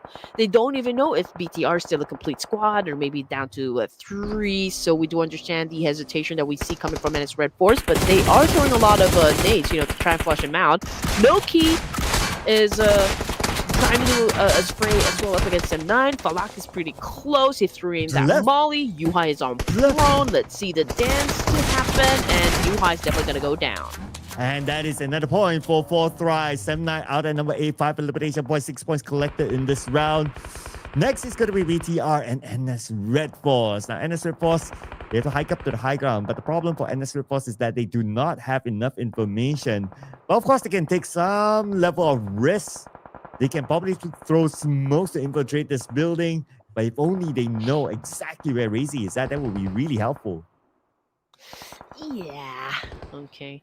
We don't know how long Raze is gonna last in this situation, considering that he's left to deal with business here. But NS Red Force, okay, not part of the zone as well, and that I mean is it? For Baby of ASIA, that was the end of the line.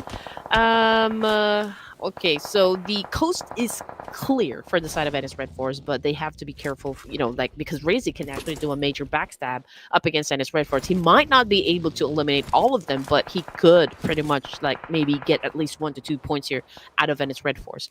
For Miracle Vibes, okay, they're throwing a nade, or throwing nades rather. Okay, so they are putting pressure onto Fourth Rise because they're still outside of the zone. Yeah, the zone is definitely not helping. But anyway, Razy, he's bored. He's bored waiting. Now he wants to make that active approach against NS Red Force. The damage from the other side. I wonder who's shooting at him. But we got ThunderTalk Gaming from afar shooting at NS Red Force, and we need to be aware of the other teams around them because they're playing in the middle of the circle right now. Anyway, Razy did not make it. So number 6 for BTR. ThunderTalk Gaming. Good position so far with the full squad in the middle of the circle while waiting for the other teams to cancel each other. Might see a new chicken dinner. Yeah, and just look at that. For America Vibes is still alive, so production again might get the point for today. Okay, there is some conspiracy happening. No, just kidding. 5 teams remaining, and wow, this is amazing because we can see that ThunderTalk has the biggest chance of getting WWCD. Of course, let's see if they can do just that. It's a pretty close thing with NS Red Force, so it's still anybody's ball game for now. Black, however, has been shut down by, well, not by Fourth Thrives. I think it was another player, though. I think it was ThunderTalk. Oh, but look at this. The nade by XZY knocking down Zeus from Team Flash. Sending another nade towards Win. Win now 20% of health left. But NS Red Force, they are coming in. They know that they have the man advantage. The Molly did not connect the Win, but finally Win being knocked down by Beanie. And it is Win down right now. Probably going to be out. Yes, he's out right now. We haven't get to see the best of Win so far today. But Team Flash, now only 1 player left. Where is he? Yeah, Team Flash might... okay, so I was going to say that they're getting slaughtered. And yeah, they got slaughtered. Tops is still at the top. He's over to the northern side. He does have a compound onto himself.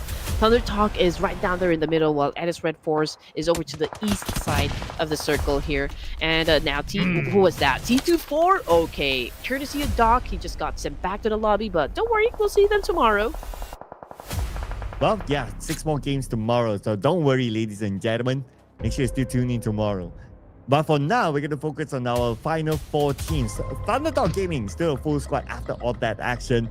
Same goes for NS Red Force. And NS Red Force right now, 9 eliminations already.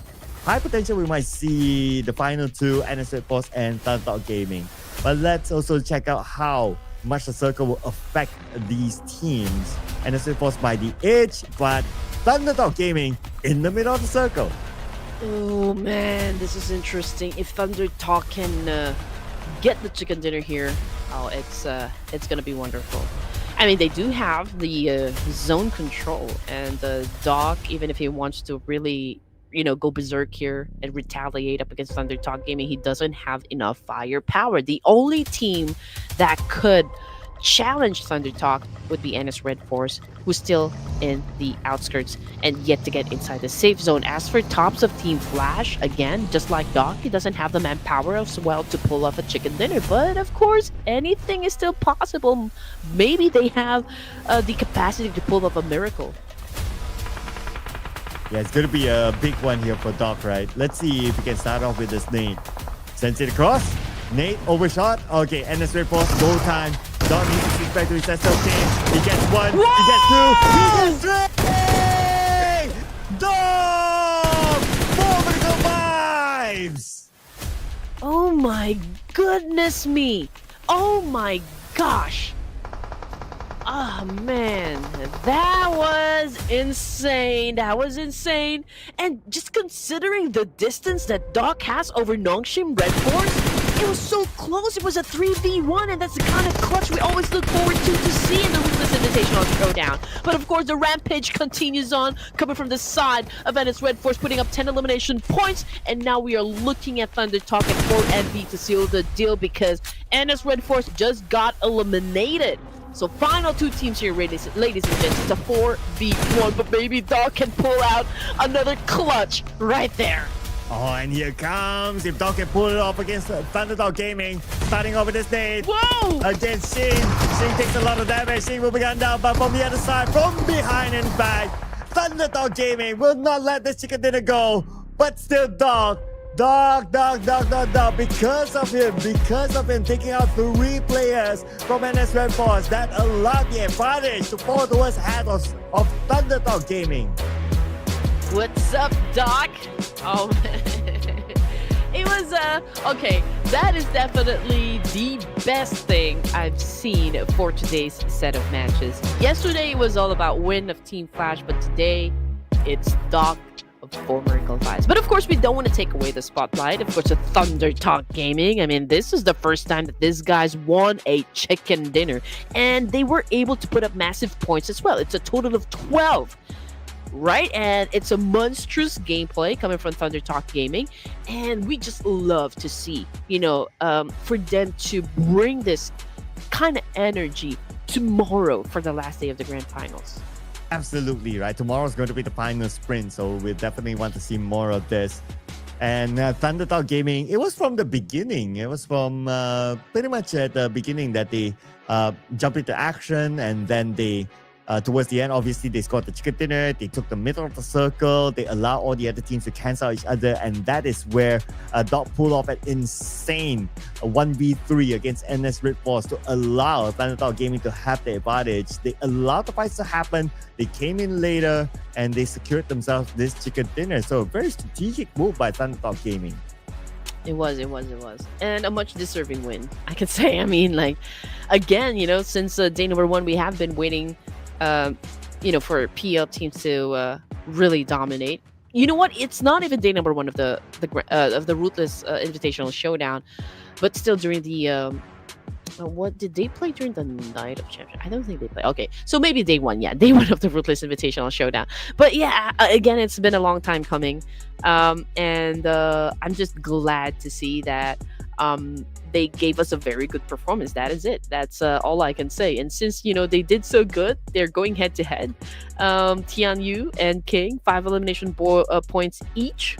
Damage output, it seems to me that Tianyu was able to knock more players down compared to King here. But the assist, of course, again, leaning towards Tianyu. But when it comes to team contribution, obviously it's just the same thing here. So great team effort. Yeah, I mean, teammates at the other day, right? So even if the team contribution swings towards one player, it's like, it falls towards the same team.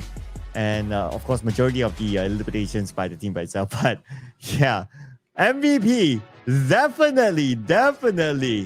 No matter what, we have to give it to Doc this time. 6 eliminations, 1,155 damage. And now that's 6. I believe that 3 of them was onto I8 RedForce. So Doc still... Man, Formidable Vibes, it's because of his performance in this round. He makes sure that we don't forget about Formidable Vibes. Yes. You know, I do remember the first time that I casted a tournament where, like, Formidable Vibes is playing and Doc was there. You know, he's been a staple name in the team.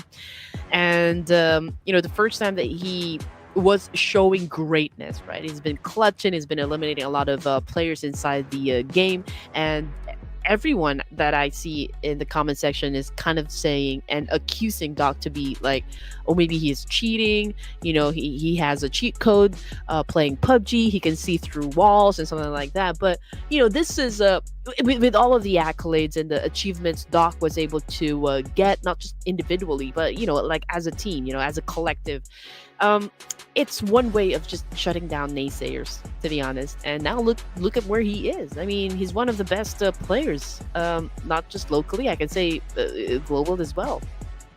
Yeah, I know, right? I really look forward to seeing him at the bigger stages later on. But of course, competition is going to be really tight. I mean, he's now in the same team with players like Top, who's also one of the best players in the world. So that's one thing as well. But if they both do well, then it of course flows towards the same team, assuming that they stay together to then. Though, just putting it out there. You never know.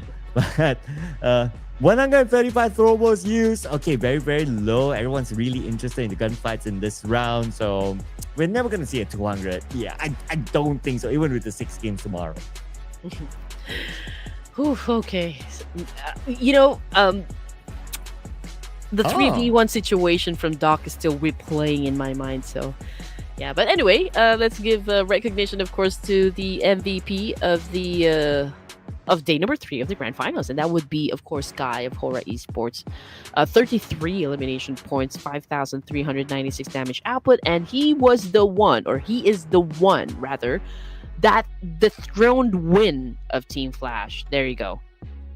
And besides him, number 2 is going to be Win, so he falls to number 2 because today we haven't get to see the best of Win, but I guess because of his extensive stats, so he's still somewhere here in the road to MVP, followed by Revo from Alpha 7, and then we still have Badru here from Alter Ego at number 4, followed by Noga from RRQ at number 5. So all 5 players on the road to MVP are all from different teams. So this could be interesting to see whether is it going to be the same case tomorrow, as this is also a testament on how tight the competition for to be the top MVP is. Yes, and the only player that got kicked out would be Tony K of Vampire Esports, if I'm not mistaken. Yeah, because he got replaced by Nugget of RQ. And he didn't play today. Yeah, he did and not. His position within the team today was replaced by maybe the coach. So yeah, but other than that, overall fragments, if we were to zoom in into eliminations only, it's still going to be the same 5 players. It's just that now Sky is the one on top with 33 eliminations. So Win yesterday, as of yesterday, he scored 30 eliminations. So that means he only managed to score 2 eliminations the entire day today. Yeah. So we just know that it's going to be an epic showdown tomorrow, day number 4 of the grand finals, right? It's the last thing to make anything happen for the team. And it was a great effort, coming from Horaa Esports, maintaining their top spot at 128. Alpha 7 got really close at dethroning them from the Erangel match, but Horaa Esports held on to the top spot with all of their might and stand firm onto this spot. So we got Team Flash moving up 2 ranks. Same thing goes for BTR and for Miracle Vibes. Yeah, Horaa Esports at the end of the day still hold on to that number 1 spot, right? Even though they didn't play the last game. But I guess that's also because they're in the same group as Alpha 7. So Alpha 7, no changes towards their points after this round. So they're still at number 2. But on the second page, NS RedForce here, since they played the last game, so they had the opportunity to move up a couple of notches. Now they're at number 10 with 77 points. A few movers down, and some of these teams did play the last game, like Voin Donkey, like ASI8. Didn't get much out of this round, so they moved down 1 notch each. And again, I'm just happy at the fact that ThunderTalk Gaming was able to perform. Again, it's about time. It's been a long time coming for the PL teams. At least one of them kind of raised the flag and represent, okay, I'm here to represent the PEL, and ThunderTalk Gaming did just that. And it's a great chicken dinner, so I'm feeling like they're having quite a festive right now. As for Sem9, again, this is also was also a great game for them. They moved up 2 ranks with 45 points, so just a 1 point lead up against LGD. So again, these are all of the numbers set out by your favorite teams, and if you guys are gonna keep tabs, you just know that, again, that it's gonna be quite a showdown that will happen tomorrow for the last day. Oh yeah, absolutely, right? Especially teams on page number 1. We of course go deeper and review again all the numbers and what are the possibilities that might happen in the final day tomorrow. Because tomorrow, same time, same channel, we are going to see the last 6 games, but for every team, they're only going to play 4 games because it's a round robin format. You guys probably know this by now. And that is where we will crown the champion of Ruthless Invitational Showdown for Season 9 this time. Season 9. Okay, so For Miracle Vibes was crowned the king of the Night of Champions. So can Horaa Esports really defend their top spot for the Ruthless Invitational Showdown? Can they be the one crowned champions for the entirety of this tournament, or can Alpha 7 dethrone them, or perhaps any other teams that are part of the first page? Because the gap is not that wide, to be honest. So it all depends on how good the performance will be, from the teams that are already part of the first page to make a difference. So it's gonna be exciting, Sir Cloud, and I'm already excited. Well, excuse me. Bless you. Well, someone thought of you. Oh, Someone wow. remembered you. So maybe give a number. Give a number. Wow. Okay. Give a number. Okay. Slide into my DMs. Okay, it's still open, ladies and gentlemen. But what's not open is our show for today. We'll be closing off our show because we will be back again tomorrow, same time, same channel. If you have not followed Ruthless Hype Esports, don't forget to follow, ladies and gentlemen. My name is Sir Cloud together with Red Queen. We'll be back again tomorrow for the grand finale. See you from tonight. Hello tomorrow. Well, when tomorrow comes. Bye.